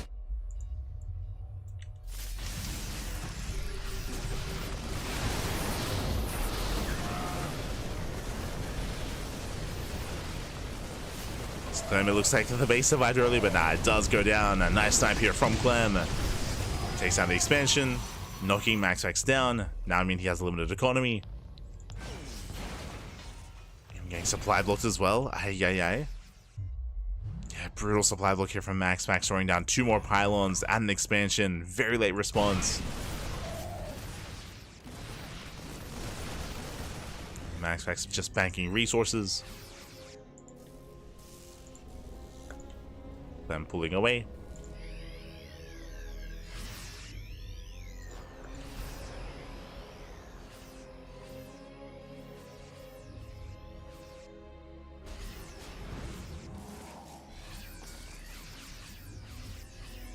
That's MaxPax. He is moving in. Rotating over. He does spot the 4th. Clem out of position. 4th face under fire. Oh, nice EMP. MaxPax overextending a little bit here. The Colossus, they were going to go down. The EMP was brutal. And Colossus are forced back. We do see these Zealots do wreak havoc. That's going to be 9 SCV kills. 11 SCVs. They're still going. And the Zealots are still going ham.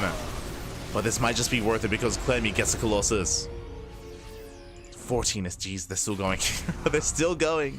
15 SCVs. 2 Zealots. 2 Zealots killed 15 SCVs. That's crazy.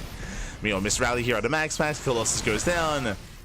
And Clem, he stumbles out of control. MaxPax, he lost everything. And sure, Clem, you might be losing SCVs back at home, but it doesn't matter. As he's here to end the game. MaxPax just bleeding out too much. I mean, didn't help that he got supply block. Lost the 4th base earlier.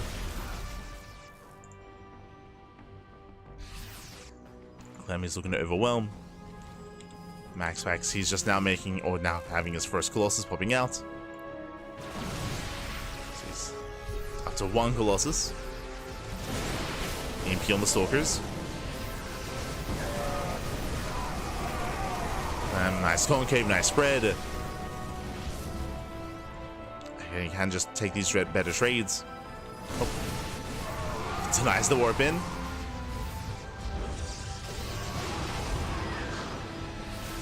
He has to pull away. Once again, punishing those Stalkers. Still rallying across the map. Max actually attempts to surround. Not a bad engage here from MaxPax. Trading as best he can. But still not enough.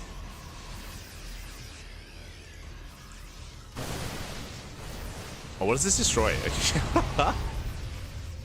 I was curious. And it destroys some of the... Yeah, it destroys all the regular mineral patches. Not the gold. Okay, okay. I was curious. So it doesn't destroy everything. Just destroys the regular blue minerals instead. Okay, okay, okay. Now we know. I'll be honest, I just assumed it destroyed everything. That is not the case.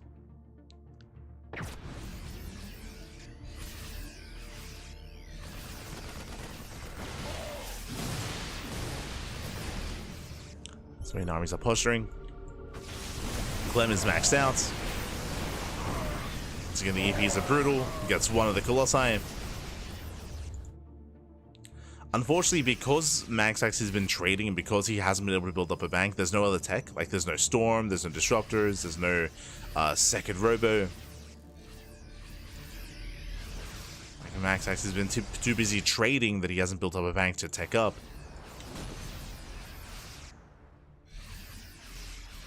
That is hurting him. Does mean that if he loses one fight, then he's not going to be able to rebuild in time. The production's not quite there. So Clem rotates over, gets a free Colossus. Oof, Colossus goes down. And there's 2 Colossus left. And the Vikings are just going ham. Yeah, they shut down the Colossus time and time again. Jesus. I mean, the Zelt's trading somewhat well against this. Not bad. Without the Zelts, though, the army just crumbles. These Stalkers are so vulnerable. We need those charge lots. Speaking of, EMP is brutal. GG gets called as MaxPax runs out of steam. And Clem, he will tab the series 1-1. We are going to the ace match. Whew, GG.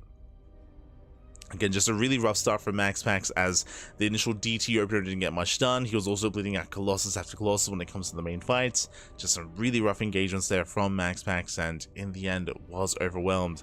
Clem was looking pretty comfortable for the most part. I'm referring to, I feel like, really secured himself after he killed the 4th base. If you remember, initially he didn't kill the 4th, but he was able to snipe it later with a drop. Able to get the snipe. Able to bring it down. It was just after that where he killed the Colossus as well. And with that, we are going to the ace match. Let's go. And again, unfortunately, because MaxPax, he was trading constantly and being forced to replace those Colossi because they just kept going down, he was never able to get a second Robo, Gases, Disruptors, Immortals, Storm. Just never able to get into any of that. And with that, GG. GG well played. We're going into the ace match, a map that I was not expecting actually for the first time tonight. We are loading into Lost Fantasy. Let's go.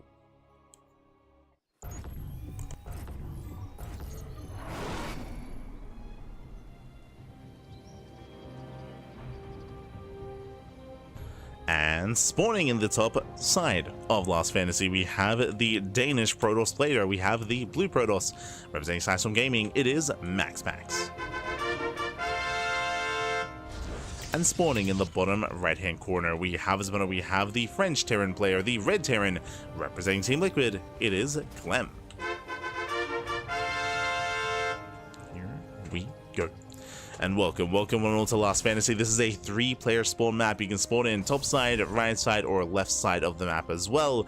So there's a little bit of an RNG factor when it comes to early game scouting, but a way to supplement that, of course, are these speed zones. So we have speed zones here in the center of the map. This does allow Reaper scouting and just a lot of scouting in general to be a little bit faster when it comes to going across map as well. So that is a way to help allow for faster scouting on this map, to eliminate some of that RNG. As MaxPax does scout towards the south side, he will confirm that Clem is nowhere to be found. And Clem has yet to SCV scout himself, going for an economic opener. Bold move here on Lost Fantasy.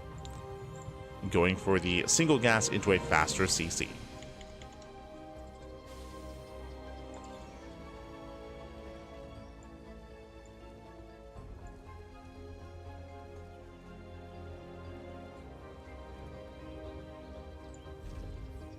We go. So economic starts. When it comes to our expansion patterns here as well, they're a little bit awkward. I say that it depends on where your opponent is, depends on how you expand and where you expand to. But one of the big factors here that we did find out in the previous series between ByuN and MaxPax. This was last week in the Biggest Roll Monday where ByuN did defeat MaxPax. Is the terrain. Are these cliff faces? There are so many cliff faces here on Last Fantasy. This actually reminds me of Return of the King. The map, not the not the movie, the map, the Brood War map that we've been casting recently on StarCraft Evolution. Yeah, there are just so many cliff faces here, and it's so difficult as a result to actually push up these ramps. It isn't just the cliff faces, but the ramps themselves are very narrow ramps here. So there's actually a massive defender's advantage.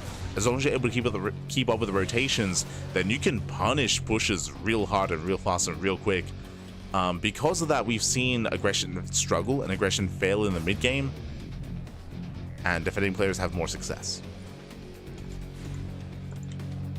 Of course, MaxPax, he found that out the hard way, and from here going for a Twilight Council opener himself once again.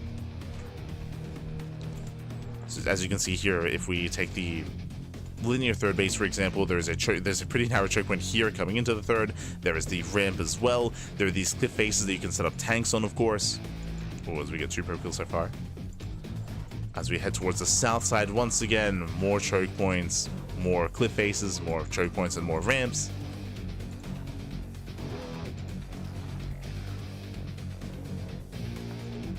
Getting into a longer game though, and getting into like a 5th expansion, that's going to be a little bit more difficult, for sure.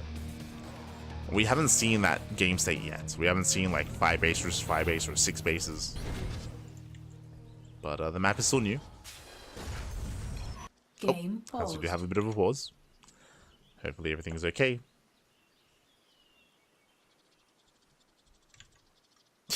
I agree that aggressions are difficult in this map, speaking as a victim. I mean, again, I'm taking reference from it was last week we casted ByuN versus MaxPax, and MaxPax had a really hard time being aggressive, and ByuN, he was just set up here with tank lines, and ByuN just punished the hell out of MaxPax and just snowballed out of control. So yeah, of course, the very often maps, they kind of like dictate play styles, like what is favored, what is not, and how to approach things. Like the maps are a big part of like what is favorite, like how to approach things, how to approach the matchup, for sure.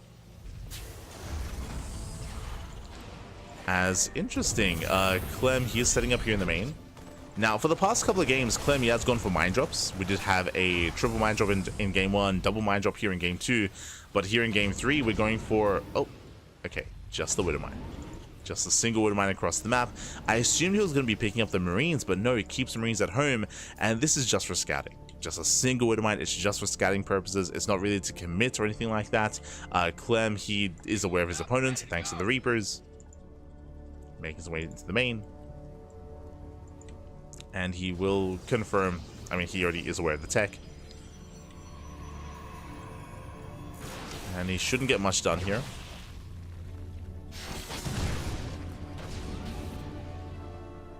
Clem is forced out. MaxPax behind this, getting a third base. And settling in.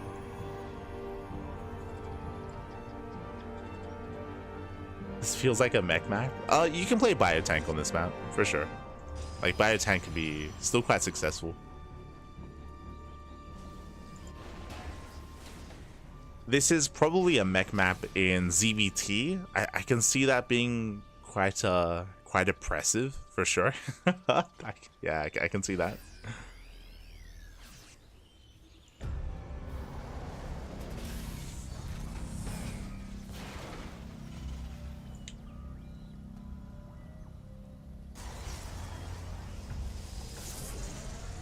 I mean, kind of. I think the problem with turtling on, like I mentioned before, that the 5th base looks a little more difficult. The 5th base, when it comes to expanding, is a little more isolated, a little more exposed.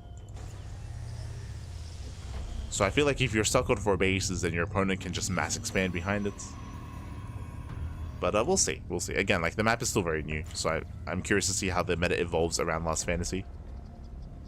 When it comes to expansion patterns, when it comes to play styles. As you see, Clem moving out with another mine drop. I say another. It's the same mine drop. Let's go. Same Widow Mine is moving in. Third base being taken here from MaxPax.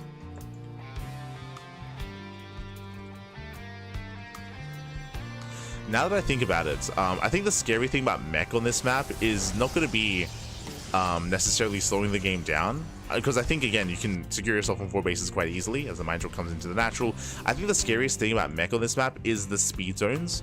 Specifically, I can see a player maxing out a little bit easier here on 4 bases and then unsieging, and because of these speed zones, like, the counterattack can hit so fast and so quick.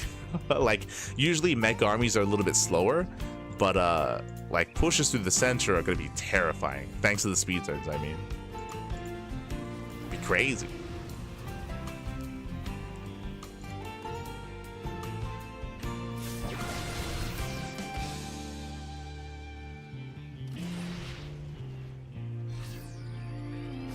I guess it goes for any move out, really, but like these, like, that's like there's a lot of speed zones here. A lot of speed. Meanwhile, once again, clear faces coming into play. Nice tank shots here from Clem. He breaks out, going for his own tank push. What does he have? He has stim, he has +1, he has combat shields. He's getting a store base behind this. As he moves down, Zellerunman moves in, but Clem is in position. Nicely done. He'll flex the runway. His main army gets spotted. MaxPax trying to keep up with the rotation. Clem, he gets up the ramp. Does not have disable. And dropping into the main. Yeah, it does go for a massive Dune drop. MaxPax out of position, trying to rotate. Stalker's gonna get punished.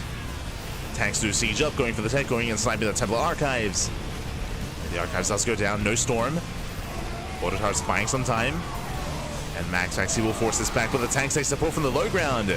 Yeah, massive tank shots. Oof. Punishing the army. Very nice trades here by Clem. He's not stopping, just rallying across the map. I believe the Colossus did survive.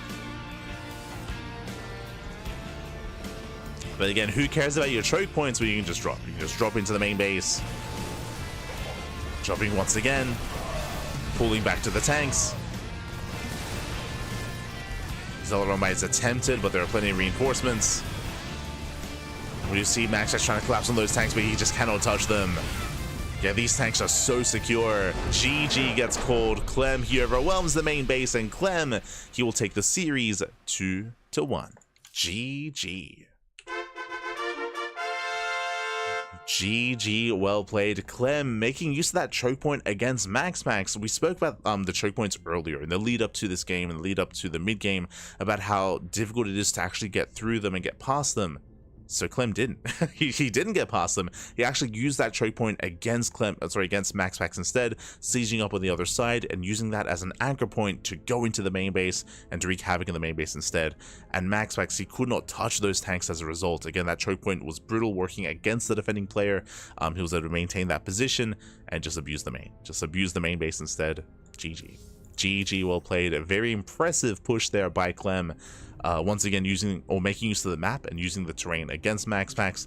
And with that, we have our grand finals. Clem, he will advance on, and we have a best of 5 TVP between Clem and herO. Let's go. Let us go. It is going to be that best of 5.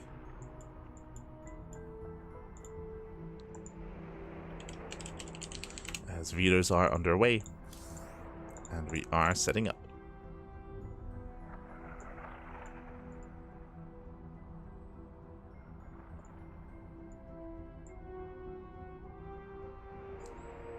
Are going to be setting up here, and again, herO and Clem and herO, they have a long history with each other. They often go back and forth. I would say that in recent weeks, herO he has gotten the better of Clem. It's been very impressive to see their back and forth evolve over time. So if we were in our typical standard map pool, I might even favor herO coming into this just because of their recent history. But as you saw in that last game, this is not a standard map pool. We are featuring a new TLMC map pool. Just to reiterate once again for those who do not know, this week we have added even more TLMC maps. So usually we only have like 4. I want to say we usually have like 4 TLMC maps. It's like Persephone, Sandworm, Kill Switch or Killer's Mile, and that's kind of it, right? Like just a handful of the TLMC maps. But this week, Wardy, he has adjusted and adapted the map pool, and now it's majority TLMC 20 maps. including maps like Lost Fantasy that we just saw, including maps like Tokamak, Incorporeal, Maganatha, Torches as well. 1, 2, 3, 4, 5, 6. So 6 out of 9. 6 out of the 9 maps are TLMC 20 maps. So Wardy, he's forcing and he's incorporating more than your maps. And because of that, as you saw, like there are certain distinct features of these new maps that maybe you're inexperienced with, right? Like these are quote-unquote fresh maps. These players that have some experience on them, don't get me wrong, but not too much. And because of that, players that are able to identify certain aspects of these maps faster, that can abuse them faster, will have a bit of an edge over their opponents. So there's that kind of like X factor getting involved. Like herO and Clem are very close in skill, of course, but added into a fresh map pool, I mean, it's going to be a little bit different. It's going to be more exciting, dynamic. At least that's what I hope so. So it's going to be harder to call.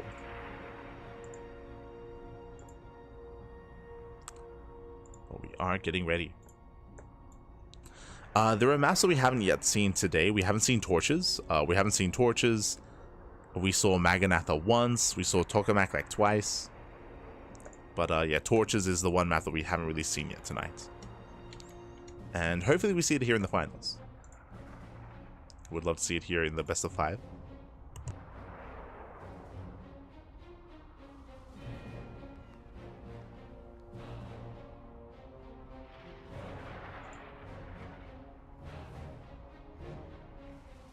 But here we go. We're going to be going on a short break. Here. We're going to be back in a couple of minutes. Videos are underway. Once they're done, we'll be jumping into the grand finals at best of 5. See you soon. See you soon. Bye. See you soon.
And welcome back, everyone. Welcome back to the grand finals here of the WardiTV Monday number 31. Whew, it's been an intense and very long event here so far. We've reached the 4-hour mark, but we have the finals ready for us. Readers are done, and we're jumping into game number 1. As spawning in the top right-hand corner of Tokamak, we have the South Korean Protoss player, the Red Protoss. Representing his new team, Twisted Minds, it is herO. And spawning in the bottom left-hand corner, we have the French Terran player, the Blue Terran, representing Team Liquid. It is Clem. And if you're in the chat, predictions are now open. Place your bets on who you think will claim the series. Best of luck in the chat as you can get your gamba going as we settle into that final series, this final best of 5. Let's go, baby, let's go. Again, it's been a lot more commonplace to see herO and Clem face off in these finals time and time again, and we'll see who will claim the win this time, as they often go back and forth in series and back and forth in matches. Coming into this, I'll be honest, I don't know who to favor. Like I mentioned before, that a big deciding factor here is going to be the unique map pool. Like we just have more unique maps and maps that these players are less experienced with. And we'll see how they adapt over time. As we do lead into Tokamak. Tokamak being an interesting map in the map pool here. I believe the rush distance by ground is similar to that on Ultra Love and similar to that on Ley Lines as well. So not too large of a map, but it's a little bit wider. Like there are a lot of bases here towards the edges of the map itself. Likewise, does feel a little bit more defendable on 3 and 4 bases as well. But we'll see how our players will approach this. So far, Economic Opener going for a Rax expand from the side of Clem. Meanwhile, herO going for his own Gate Cyber into expand. And I still have to get used to seeing herO representing Twisted Minds, not gonna lie. Like, I know that like nowadays, like teams are a little bit less like solidified when it comes to like their like allegiances to players and stuff like that, especially like in the EWC era of StarCraft. So I guess so, but at the same time, it's just so weird because for so long, Twisted Minds, you know, they were the classic team. No pun intended, but I mean the Korean Protoss player classic. But they since let classic go. Now they replace classic with herO. I mean, it's a pretty big pickup here, of course, and great to see herO on a team. But definitely something getting used to, at least from my part. Of course, the other big pickup was Vitality. We did know that Vitality were going to pick up a Protoss player. If you remember, we were guessing it was going to be either herO or Zaun. Like those like the big. It was either herO, Zaun, or Creator. Like those were the 3 big teamless Protosses that we were looking at, that we were like guessing or predicting. In the end, herO joined Twisted Minds, and Zaun did join Vitality. Creator is still looking for a team. Still looking for a team. But really cool to see both those players were picked up, now getting supported. As we do have, oh my god, a very early, not blink, charge out of herO.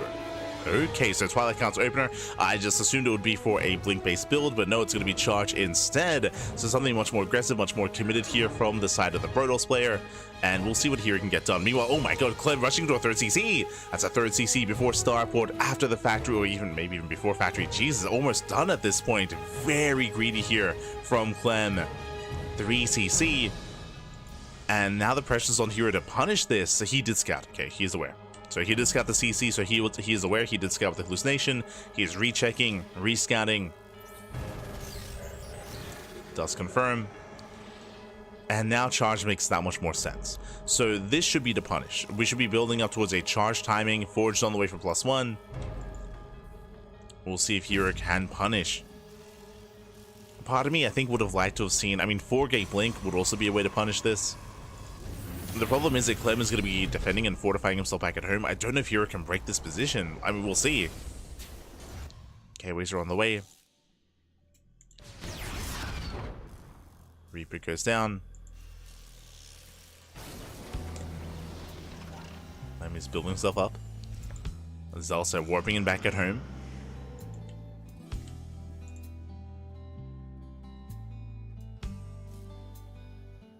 Building up Zealots.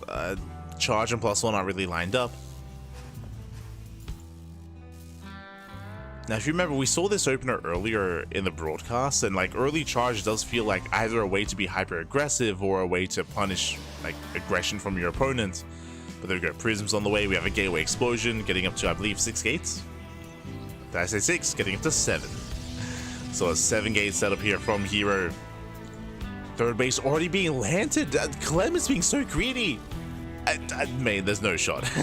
no shot, no way. Third base on the way for Clem. He's going to be landing it already. Very greedy here from Clem, and here comes herO. He's moving out. His goal here is to punish this, to knock down the third, and to knock down Clem. And he should. Like, he should have enough to break this, but we'll see. Clem is in position. He's got 1 tank so far. No bunkers. Stim is almost done. Stim will be done in time. Or will it? Uh-oh. Clem moving out. This is not the best time here. Clem, he spots the army. He's out of position.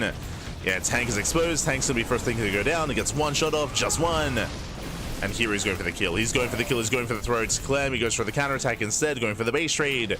And here he's the first to hit the bases. Clem, he's racing back home. He's caught with his pen. The pants are down, Bappy. The pants are down. Mind shot's going off. 1 shot connects. He's getting on top of the mineral line, getting on top of the production, going for the warping as well.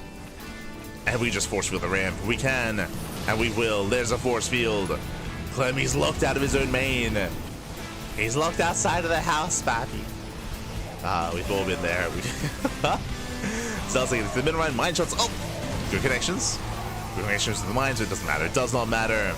Warpins, they continue. GG gets called, and herO, he will take game number 1. Whew. GG. GG, well played. herO, he does take the first game here. And again, Clem was just so greedy. He was insanely greedy. Charge was the go-to build to punish that greed. And herO snowballs out of control. GG. GG, well played. As a reminder, Clem, he went 3rd CC before Starport in a TVP, which is crazy. Not just that, he was also so fast to expand and to land at that third base location as well. So the punish was real. See you, chat. What's charge bad against? Oh, you mean if you go for a charge based opener? Standard play. So if Clem, if he were to go to like a mine drop opener, like a wood mine drop opener, into tanks, into defending on 2 bases, into a delayed third, which is what's usually done. I mean, we'll probably see that build here, to be honest, as we load into Whistles of Gold. That's where charge is worse, just because you can't really do anything with it. Because if you did open charge in that sense, the Terran player would be fortified on 2 bases with 2 tanks with bunkers as well, and Zelts wouldn't really do anything. And it'd just be kind of like a wasted upgrade, as opposed to Blink, where Blink means you can like rotate between the bases, you can rotate between the main, between the natural, you can catch drops as well, you can defend against drops. Zelts, you can't really do that, unfortunately. So with that, we're getting into our next game. We're getting into game number 2, and spawning in the bottom right hand corner of Whistles of Gold, we have the red Protoss player. We have the South Green Protoss leading the series 1-0. It is herO. And spawning in the top left-hand corner, we have the French Terran player. We have the blue Terran representing Team Liquid. It is Clem. Don't think that could have been much better for herO. That was like everything just lined up for herO in that game. just everything lined up. It was crazy. Like that was a charge-based opener looking at its best in game 1. Just because of the greed of Clem, and also because of Clem's move out as well, right? Like just everything lined up. But now we're getting into game number 2.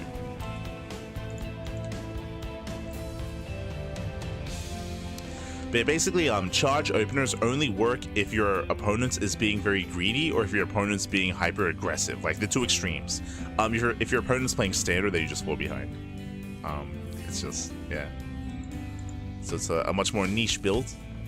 Which again, here he scouted the greed of Clem earlier with the hallucination.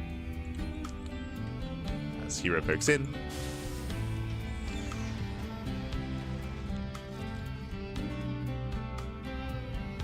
And we just see Clem going for an economic opener, going for a Rax expand. The herO, he's in position to delay, and he won't force the building to be off center.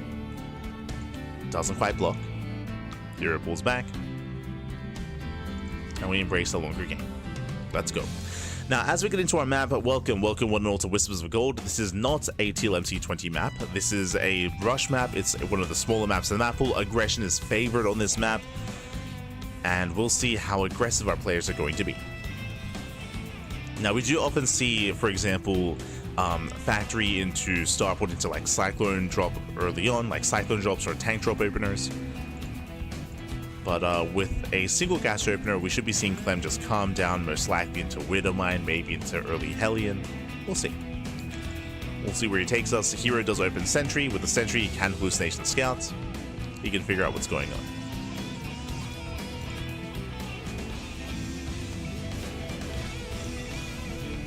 So calming down, building up. It is going to be a Twilight Council opener out of herO. After the charge-based opener in Game 1, we should now be going back into Blink. Typically, it's not ideal to really rely on a quirky build like that multiple times in a series. You do want to mix it up. As there's that 1-1-1 from Clem. There it is. It's going to be the initial Hellion opener, so he's not going for the Widowmine drop. Now, the purpose of this one Hellion is to move out. The reasoning for that, if you check Clem's vision, Clem, he didn't make a Reaper. He didn't make a Reaper, so the Hellion has to scout, has to patrol between the bases, ideally get across the map. It is going to be just the singular Widowmine drop instead of double or triple. And the Hellion is scouting. So the Hellion moves out to scout. Hallucination moves in. This time herO confirms no crazy fast 3rd CC. Remember, at this point, the 3rd CC was already done. Was finishing up at this point in the main. This time, standard build, standard opener out of Clem.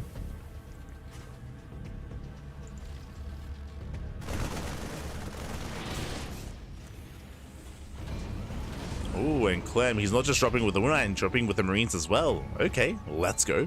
A little bit more committed. Now, this is a build that was popularized by the Korean Terrans last year, or maybe almost 2 years ago. This is designed to get economic damage. The Widowmine ideally wants to zone. The Widowmine zones away the Stalkers, and the Marines go for the probe damage. You know, herO, he's in the main. Shield out of the natural. Stalkers in the main base. herO, he's ready for this, and he should be able to deflect. Does deflect. A couple of wards are being pulled. The Widowmine is... Oh no! Ooh, shot goes up. 4 probes go down. That should not have happened. Yeah, a bit of miscontrol there from herO. Did lose extra workers. And Clem, he gets away. He gets away with the Marines. He gets away with the medevac. Likewise, back at home, building up his tank count. And he's getting secure. As he goes back into the main. Once again, that was deflected. herO behind this, he went 2-gate blink. Okay, so he went 2-gate blink into a 3rd base. A very greedy build here by herO. He does delay. I mean, we don't even see a 3rd gateway. Ooh, meanwhile, interception does shut down the medevac. Very nice intercept. herO shuts him down, and Clem, he should be turtling up on 2 bases. And again, this is like your standard TVP setup. This is why something like a charge opener wouldn't really work, because it's secure on 2 bases. With Blink, though, we can blink into the main base, and we can go for the add-ons. Yeah, this tech lab is going to go down. So nice snipe. Nothing major, but this will delay Clem. Takes out the tech. Oh, calm down. Takes out the tech lab. The tank has to reposition. And Clem, he should just be staying on these 2 bases at the same time. Raven does go for some harass. Gets 2 probes.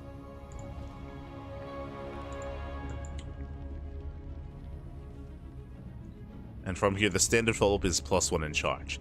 Now, the reason why this has risen in popularity is that if Clem were to push on 2 bases, then he would be punished with charge. So Clem should be staying on 2 bases until he gets his 3rd base. You can see the 3rd CC is on the way. Clem, he's waiting for stim, waiting for combat shields. He should not push out without these upgrades. So he's going to be waiting at home until those upgrades do finish. Until then, herO, he's free to tech. And from here, he can tech up into either a Templar Archives or a Robotics Bay. So into either Colossus or Storm. And we have the answer.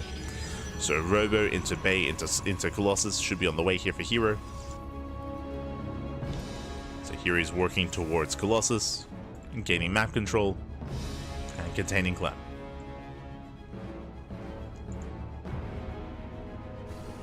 You're even getting some safety cannons.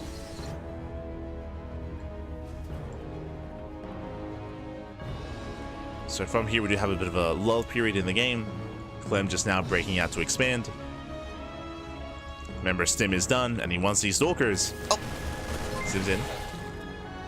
herO, he does blink away. From here, Clem can now expand. Now take his third base. herO taking a fourth, and Clem, he can try to push out to punish that fourth. It is risky, though. There's that third.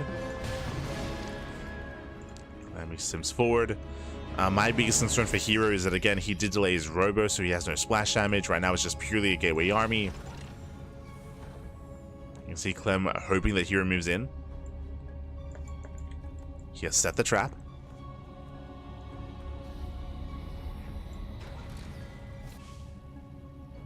Stalker breaks forward. Clem still just keeping control of the center of the map.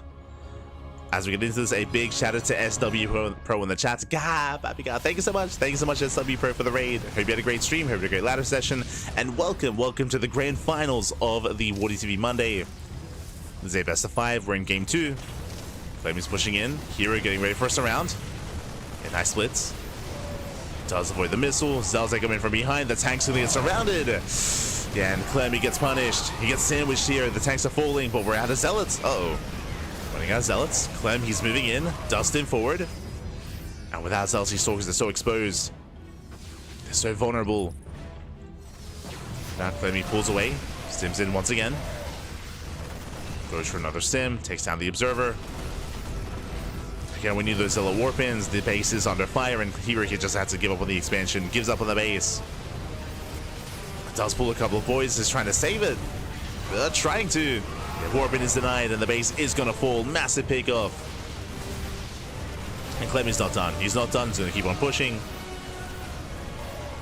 Against stalkers on their own, they just crumble against this army.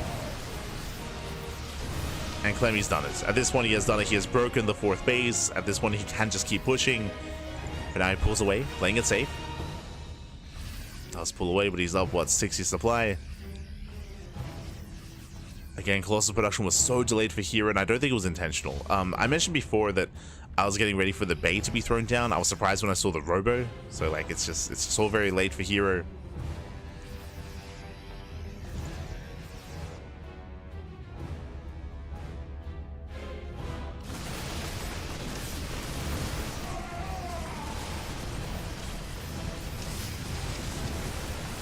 Clem does move out.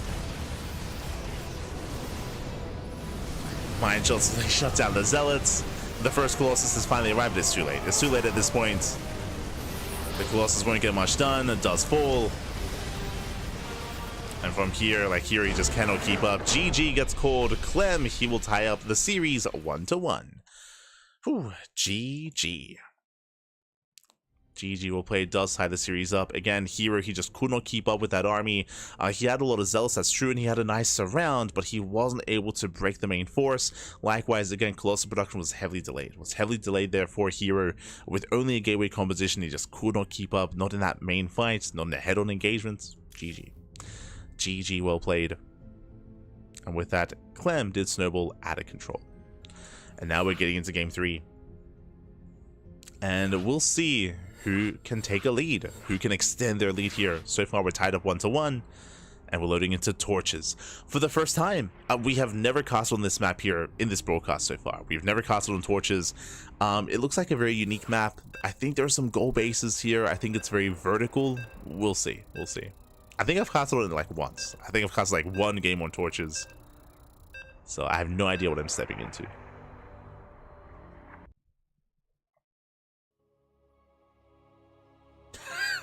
See, did Clem just suit up? Because he got a tie. Ah, you're an animal. God damn it.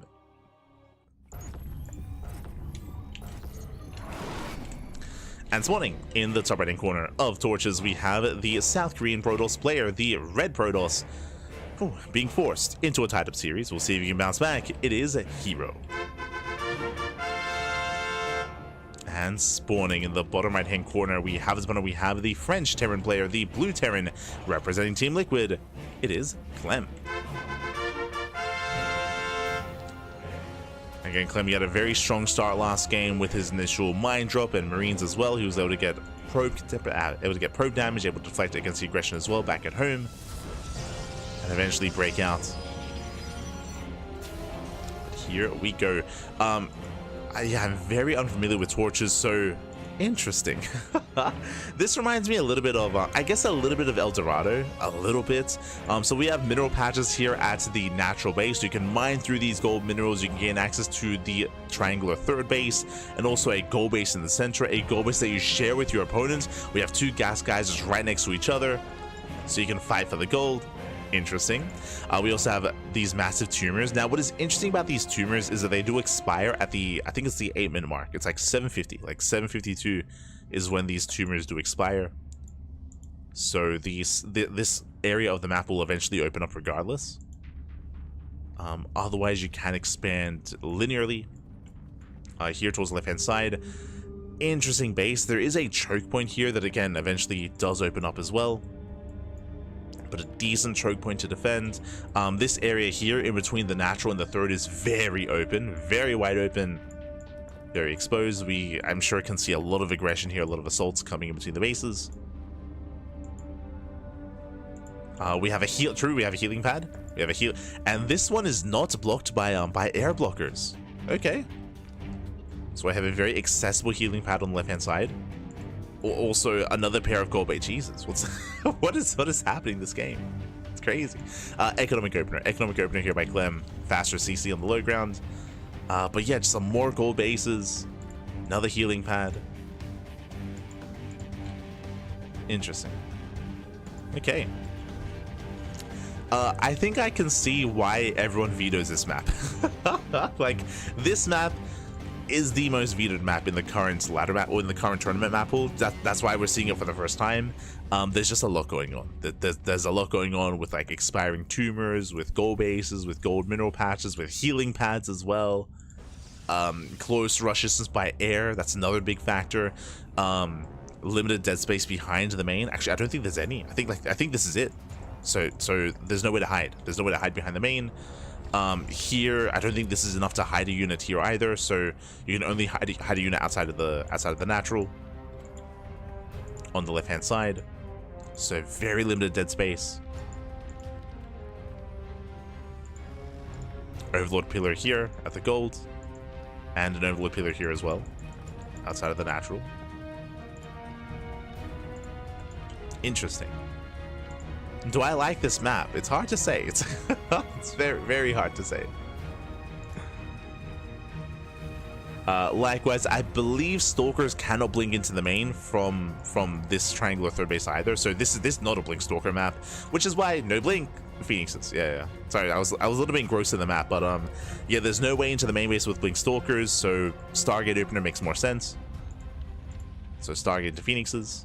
We do see herO mine through these patches and expand into the center towards his opponent. Meanwhile, Clem does move out. Clem, he is going to be spotted. Clem likewise also spots the attempt at third base. Third is going to be delayed. Phoenixes, they do patrol.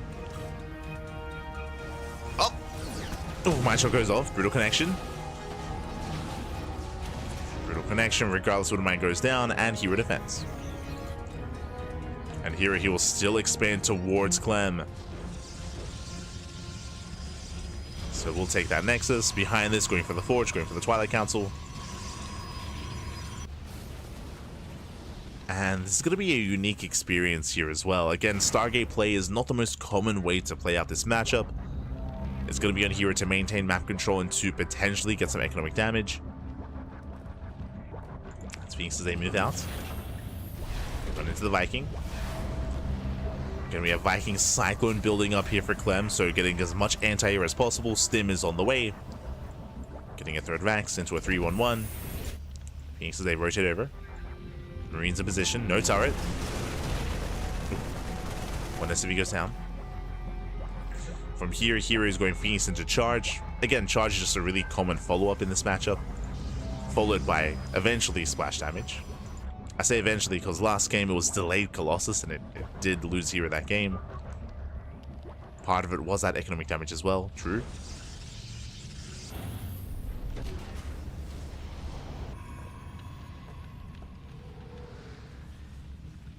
How many minerals are these? 7? What? Yeah, 7. Okay, so it takes 2 trips. So these are pretty thin, actually. Very thin. I'm pretty sure they're a little bit thicker, or I should say the minerals, there's more minerals in each patch on El Dorado, I think, if I'm not mistaken.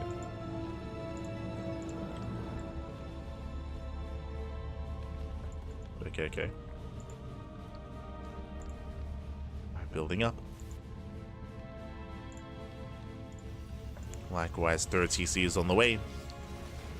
So no crazy 2-base all in at a Clem. Right now he's just securing himself. You can see he's just very secure here on 2 bases. He has barely lost any SCVs. He's lost one worker so far. Which goal base will hero take? Both, I'm hoping. You're all animals, Pipe. You're all animals. You know what? He's going to take the goal, by the way. Jeez, he's crazy. He's expanding towards Clem again. You typically don't want to be expanding towards the Terran, but okay.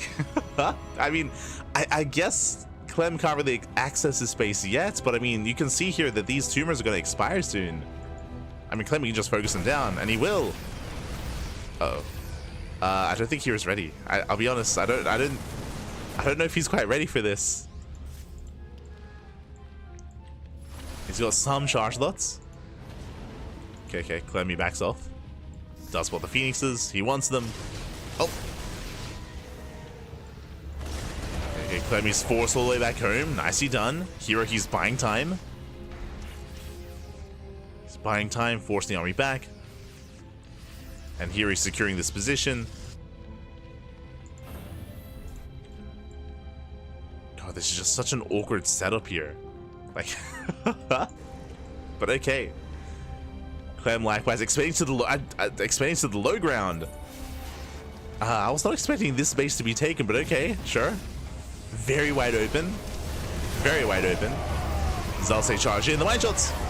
Mines, they go off. They shut down the Zealots. Their tank does hold its own, and a much better trade here for Clem. Zealots do fall. You can see here the tumors, they expire just before 8 minutes. Everything's suddenly open. Zealots are trickling in. Going down one after the other. Widow Mines, they've not reset. Ooh, brutal connection.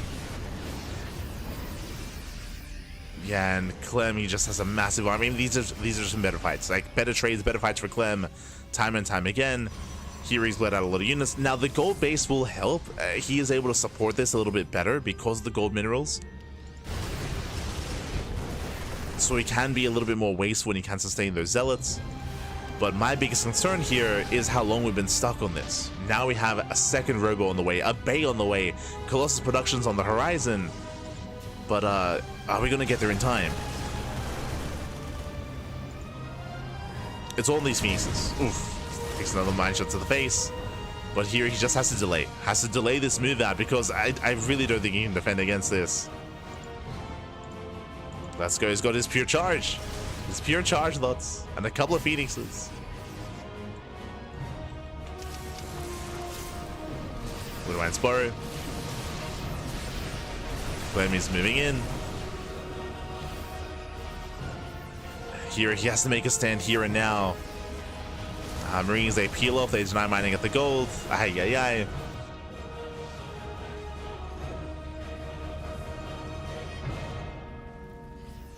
Like, I mean, the bases are in the same screen. Like, we're so close to each other. It's crazy. Like, it takes so little time for Clem to reinforce. To reinforce this position, Clem can just rally in. Yeah, he denies the gold. Here he comes in from behind. Catches out a Ghost. Ghost goes down. Mine shots, they pop off. Oof. Clem forced to respond. Colossus have arrived. Let's go. Okay. Here he's got his Colossus. He did buy enough time. I mean, Clem, he's been stuck in this position for a little bit too long. For quite some time. So here he's got his Colossi. He can take a fight. Clem fighting with half his army. Clem is going for a Doom Drop. So Clem is vulnerable. And he only has half his army here. But he sneaks out across the map. Yeah, here out of position, does commit. May just go for a base trade. Yeah, the natural base is going to go down, and here he has to keep going. At this point, we have to commit to the base trade. Oh, brutal connections though. Mine shots are going off. Here, there's no turning back around. The base goes down, lose the mineral line. And here he will claim the third. Gee, he's up to 4 Colossus. That's a lot of lasers. Meanwhile, Clem, he takes down, he's going for the production, depowers the robos, denies the disruptors. Colossus moving in. Hero forcing his way up the ramp. Third base does fall. Again, it's all or nothing for herO. Oof. Knocks down the wall. Clem still gaining more ground, going for the 4th expansion. Clem kites back to the Moon Mines. The boys are being pulled. He wants a Colossus. He gets one. One Colossus goes down. He should get the other as well. Brutal EMPs. And herO doesn't have enough. Does not have enough. He cannot keep pushing. Gets a couple of free swipes off. Gets a couple of connections. Down to 1 Colossus and down to 0. Yeah, 0 Colossus left. Just not enough. And everything has fallen. The natural, the third base, GG gets called, and Clem, he takes the lead in the series at 2-1. GG. The hell is this map? GG, well played. I say that, I mean, herO did take the risk. I mentioned it at the time, but expanding towards the Terran is a terrifying thing to do. It's very risky just because, like, Terran aggression and Terran timings, they hit so hard, they hit so fast. You ideally, in this matchup, you want as much room between yourself and the Terran player as possible. You want as much room as possible, especially early on. So to expand towards Clem is crazy, and it was a bold move. Didn't get away with it. Didn't get away with it in the end.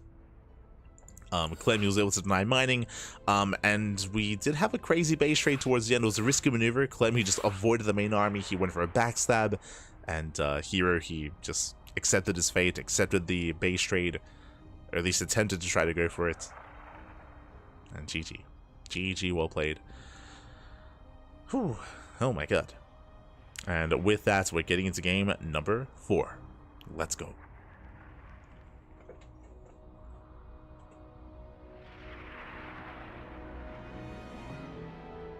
That's why I love this guy. True, true. I mean, that's what makes herO fun to watch, right? Makes him very fun to watch. It's crazy, man. It's crazy. Winding it back, when it comes to herO's Phoenix opener, it wasn't quite worth it, right? Like, the Phoenixes, they didn't really get much done. Ideally, you want to be picking off SCVs and picking off key units, but the Phoenixes, they contained, I suppose, true, they contained Clem, that's all they did, right? Like, they didn't really get many worker kills, they didn't really get any medevacs or any key units, really. So the Phoenix opener was a little bit lackluster there for herO, and now we're getting into our next game.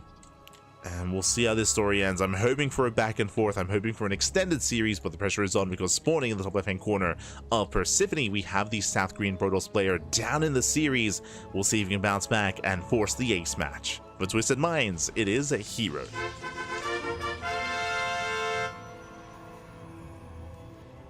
And spawning in the bottom left-hand corner, we have his opponent. We have the French Terran player, the Blue Terran representing Team Liquid, leading the series 2-1. It is Clem. Here we go. As we do load into a bit of a more standard map. It does have some similar features. The biggest one is short rush distance by air. So because of that, we could see potentially another Stargate opener. It's possible, it's possible. But for the most part, these bases are more secure. Even the triangular third base is on the high ground. You have a very narrow ramp here, right outside of the base. You have another couple of ramps here towards the left-hand side as well. Like, these positions are a little bit more easy to defend and to fortify and to make a stand.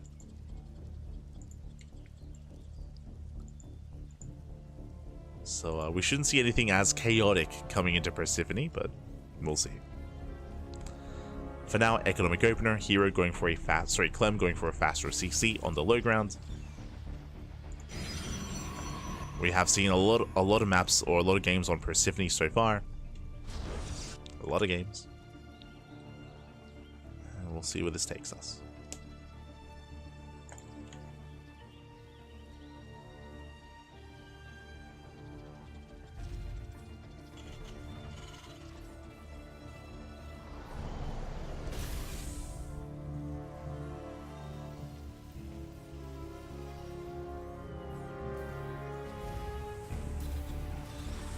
So now we are going to be settling in. So far, again, just a more economic opener here out of Clem, going for his own delayed factory into a starport. Likewise, herO has yet to really commit into any tech. We'll see if he goes for a Twilight Council or a Stargate. So far in this series, the one game that herO took was the game that Clem was overly greedy. We don't expect that to happen again in this series, though. So we'll see how herO will adjust his approach.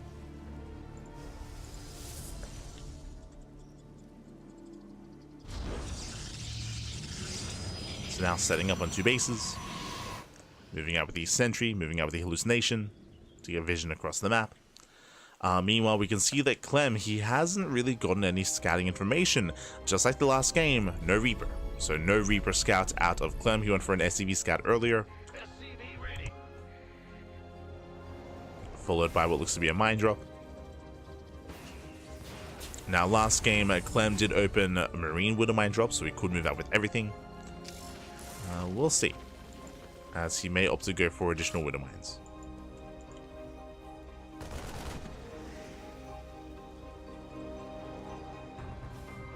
Hallucination does back off. Looks like he had just a single Widow Mine. Hallucination confirms the fact that we do have add-ons on the way, so no additional Widow Mine production. Gonna be the Tech Lab instead. Going for the Tech Lab, going for the second racks. Clem soon moving out. And he even leaves the Widow Mine back at home. Okay, not what I expected. I mean, I say he leaves it back at home. It's waddling across the map. So Widow Mine's going to be waddling into the natural, Marines into the main. herO, he does open up charge. Okay, for the second time this series. And we'll see what he can get done with it. Oh! As Clem is deflected. Widow Mine is waddling in. Now, as I mentioned previously, charge is a very niche way to open up in this matchup, and typically it works best against the extremes. If Clem is hyper aggressive or if Clem is hyper greedy, that's where charge can really succeed. Otherwise, it's going to be difficult to really make this work. Mine shot goes off, takes down 2 probes, and Clem pulls away. Does pull away. Proxy across the map here is going for the all-in. Yeah, he's just going for a 2-base all-in here. No gases at the natural.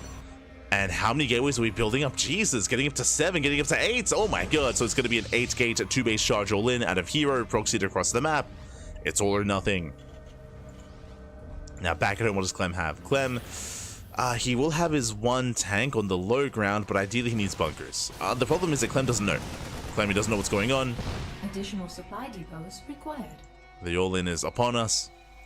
herO needs a little bit more time.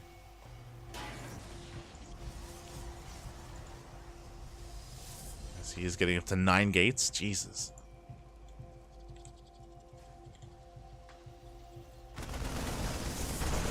Is building up. Clem, he kind of scouts. He sees extra gateways, which is the big tell. Yeah, and charges, I mean, they already reveal themselves. Boys are being pulled. The first tank is going to go down. And there's no bunker. There's no bunker here. Marines are falling left and right. They have brutal force field. And here he's not stopping. He's not stopping. He's still rallying in. Takes down Marauder after Marauder. Gets high ground vision. And this is just becoming too much here. Clem is getting caught with his pants down again. He did not realize what was going on until it was too late. Until it was already here again. A 9-gate 2-base all in. Celtic collapses over the bio. And there's what? There's 1 Marauder left. And here he's done it. He has done it. He has broken Clem. Which means we are going to the ace match. GG gets called. herO with the 2-base all in. He pops off, and we are going all the way to game number 5. GG. GG, well played. A build that I was not quite expecting for herO to whip out here of all maps, but did work out quite well for him. Again, Clem, he didn't see what was happening. This is the downside of Clem not going for the mine drop. If you remember, he went for a marine drop and he was deflected. A mine drop usually commits into the bases regardless, and he would have gotten extra information. Specifically, he would have seen the lack of gases and the extra gateways, which he failed to see. He failed to see until the very end, right? Until the very end of the game. So limited scouting there by Clem meant that he had no idea what was happening. Likewise, no safety bunker on the low ground. GG. GG, well played. We are going to the ace match. And I don't know what the vetoes were. Oh, gotta be loading into ley lines. One of my favorite builds when I'm off racing as Protoss is charge all in. Oh no. You're an animal, Pap. You're an animal. But yeah, unfortunately, because of the opener of Clem, again, he just had very limited information. Very limited scouting. And I also don't blame him, right? Because the build that herO went for is very unique. It's not very common. Like, I can't remember the last time MaxPax went for, you know, an 8 or 9 gates 2-base all-in, for example, right? Like, that's not something that MaxPax often does. It's not something that Classic often does either. It's not a very common build at this level of play, so it's something that you're not always, like, looking out for. But here is an animal. This we know. This we know. herO, he is an animal. It's crazy. Let's go.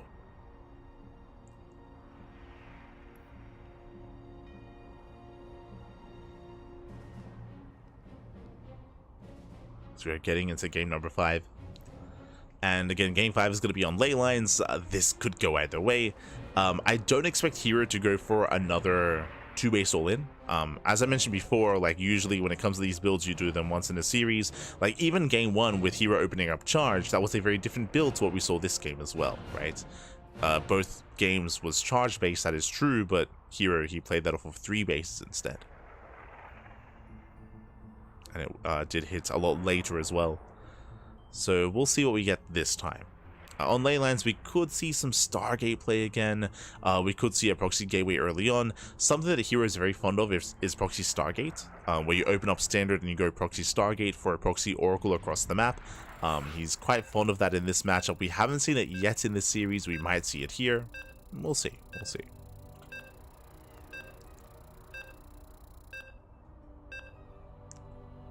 As we're getting into the ace match.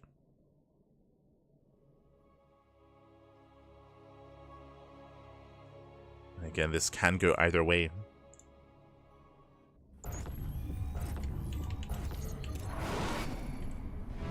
Here we go. Spawning in the bottom left-hand corner of the ley lines, we have our South Green Protoss player, the Red Protoss, representing his new team, Twisted Minds, and bring it all the way back to the ace match, to this final game in the Best of 5 series. It is herO.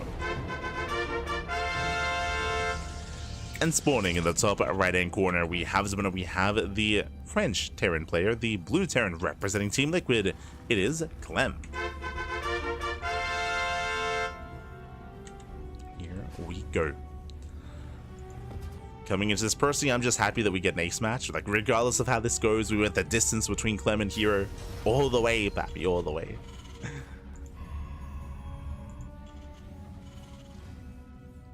So we are settling in into one of the more standard maps in the tournament map pool, is what I will say.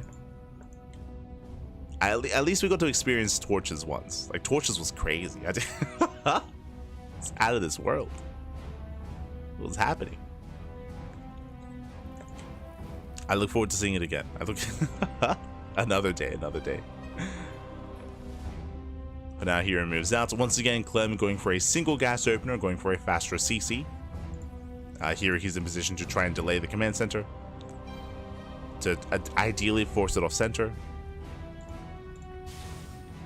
CV moves down. herO's on patrol. It's going to be Marine first here by Clem. He's going for the Marine first. Probe taking a lot of hits. Does he go for the pylon block? Up, taking a lot of damage. Marine comes out and the probe goes down. That should not have happened. Massive pick off here in the early game. Probe does go down and Clem expands. So nice little pick off in favor of Clem. Meanwhile, Clem, he does SCV scout. He confirms the timing of the Nexus. He's aware that everything is normal. This does confirm it's not like a crazy 2-gate opener, for example. So he is safe and sound. And now getting into his own factory. Meanwhile, herO, no Stargate. It's going to be a Twilight Council opener instead. Now, I expect Blink. We have seen Charge twice in this series, but that's more of the exception than the norm. But we'll see. As we expect herO to play standard this time. We'll keep an eye on him. As herO does move out. Clem going for the safety bunker. Likewise, herO does shade past, delaying the CC. Can he get the worker? Oh, not quite. Yeah, command center does finish. Nice save on the SCV as well. Clutch moves there by Clem. Saves the workers, completes the CC, morphs in the orbital, and Clem, he's in a solid position here. Not delayed.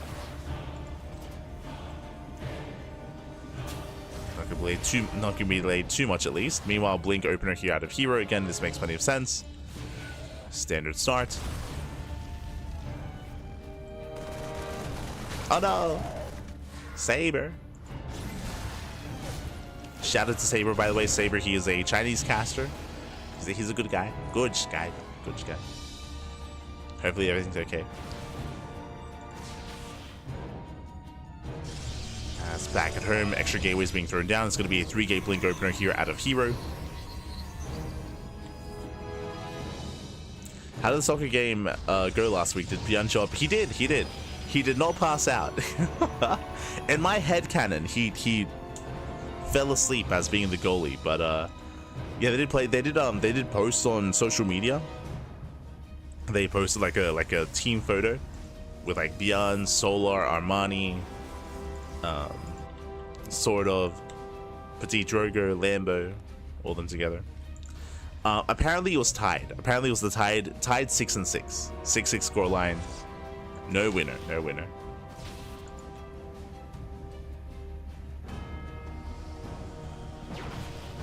ByuN, he was giving us the goss. Apparently Drogo was a really good goalie.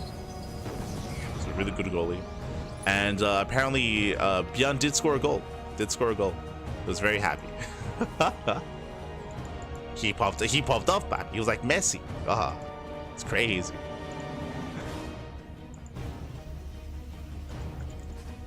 As Clem back at home getting his 3-1-1 setup. Again, he's solid back at home with his tank in position. Sim City as well. Stim is on the way. Bunker on the low ground. Second bunker as well. You can see, again, this is typically how our TVPs do unfold, with the Terran player turtling up quite heavily here on 2 bases.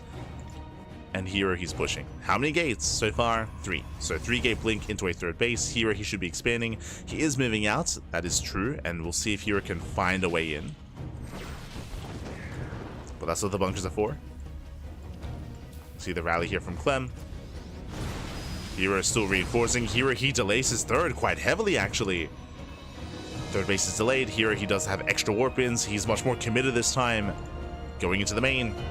But you can see there are 2 tanks sieged up in the main base. There's a 3rd tank just now popping out. herO pokes in. And we'll see if herO can break Clem.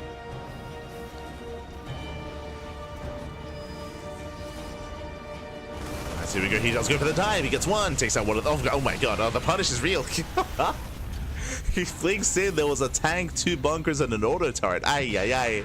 That was not it, herO. That was not it. Takes down one of the tanks. The boys are being pulled. The stalkers, they get punished. That's a lot of stalkers going down. Like, these are expensive losses here for herO. Ay. And he just keeps going. He's not stopping. Bunker does stand strong. herO, he rotates. Remember, there's 2 tanks waiting for this. He blinks in. The tanks, they punish. Stim is going to be denied. Stim finishes. Stim does finish. Stalkers go down, and here he loses everything. Yeah, he'll lose everything. He will lose every single stalker. 2 stalkers survive. That was not worth it for herO. Again, Clem was very secure here on 2 bases, and that was not the play to go for. And this 3rd base is late. It's a very late 3rd base for herO. Ay. He's now taking into Storm, getting a 3rd base. I'm afraid to look. How much did herO lose there? 17 stalkers for what? For 1 tank. 1 tank, 2 bunkers, and a handful of marines. Oh no! Oh my god. That's... Mate. The prism goes down. There's nothing. There's nothing. This is the army. One High Templar. 1 High Templar is the army here for herO. Ay. Now he's got 2. Double the supply. The 2 High Templar, let's go. And here comes Clem. Clem, he's stepping out, he's moving out, and this is it. Let's go. We got 3 High Templar. It's all you need, Papi. It's all you need. 4 High Templar. Oh my god. We got storms for days. Get the feedback off. Nice splits there out of Clem. And now it's time to stim. It's time to stim. It's time to win. As Clem is moving in, This game was very like again, the patience. Get out of herO. The patience blinks were crazy, Bobby. They were crazy. As everything just went perfectly for Clem, and there we go. He stims in. GG gets called. There is nothing left to defend, and Clem, he will take the series 3-2, becoming this week's WardiTV Monday champion. GG. Whew. GG, well played. The series ended how it began. It was crazy. What I mean by that, for those who were here at the start of the series, if you remember game 1, where Clem went 3cc, he went for an insanely fast 3rd cc into an early push, and herO, he went for a charge opener into an early move out as well. And game 1 was like perfect for herO. Like everything went right? Where Clem was being greedy, Clem was pushing as herO moved in, Clem was caught out of position, he was caught locked out of his own base, and it was just a really clean and really solid game out of herO. This was the polar opposite, where Clem, he was ready for 4-gate blink aggression. It was 3-gate blink, but he was ready for 4-gate blink. He had 3 tanks, he had 2 bunkers, he had the boys being pulled, he had the ByuN army, he had the Raven with the auto turret, he had everything ready. He's like, there's no way that herO sees this, and he blinks in. herO saw it and he blinked in. He just went for the blink and he lost everything. Like that was, again, like polar opposites, with just everything just lined up and was like just everything lined up, and it was perfect for Clem. herO, he was just hyper committed. 3-gate blink doesn't have to be aggressive like that, but herO, he made the choice. He made the choice not to get a 3rd and to have extra warp ins instead. He committed so hard. It was crazy. And GG. GG, well played. With that, congratulations, Clem. He does claim the series, and he will be our champion. He will be our champion. herO, he will take 2nd place instead, but you know what? He played well. He played well to make it to the finals, and even here, the finals are very entertaining. I can say that with certainty. It was very entertaining finals here between herO and Clem, very back and forth. Again, herO and Clem are very closely matched. I will always say that, of course, Clem is the world champion. He's the reigning world champion, and Clem, he's the best player in the world. But there are certain players that can threaten him. Players like herO, players like MaxPax, herO, Rainer, when he's not, you know, lost in the rift. Dark as well. Like, there are certain key players that definitely are at the level where they can, you know, go toe-to-toe with Clem and take maps and take series. herO is one of them, and yeah, it does make for a fun match. Fun match. GG, well played. Congratulations. Oh.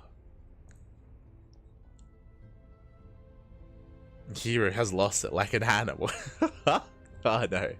Oh no. But yeah, with that, GG. With that, GG, well played. Hope you all had a great time tonight. And if you want some more herO versus Clem, then you'll get more in a couple of hours. What is up next? That is going to be the Monday Night Weekly. Monday Night Weekly, I believe, is in 2 hours? Question mark? Sorry, it's in 30 minutes. The Monday Night Weekly is in 30 minutes. We will not cast that, but that is going to be over on Rotterdam's channel. I believe Rotterdam, Zombie Grub, and Steadfast. They usually cover the Monday Night Weekly, so they got you covered there.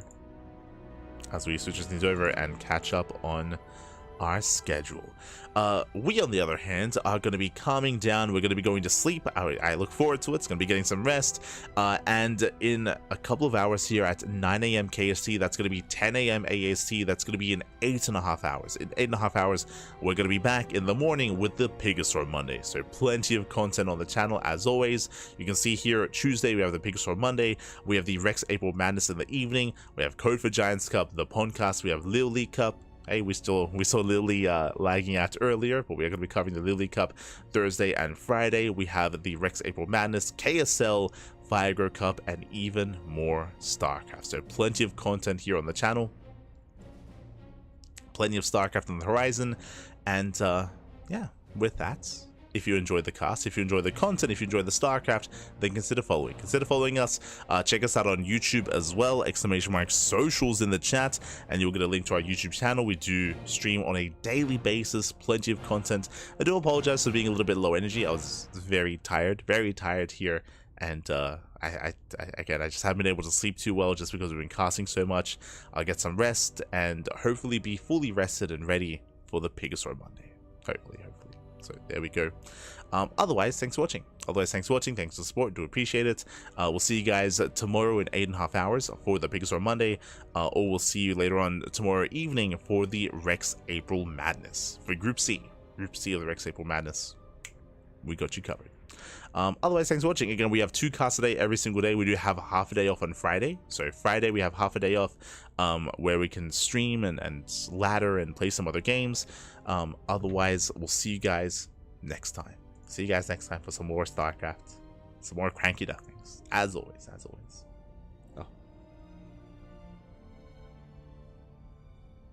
Otherwise, with that, thanks for watching, and yeah, with that, do check out some of the other channels out there, as they're going to be going live with the Monday Night Weekly.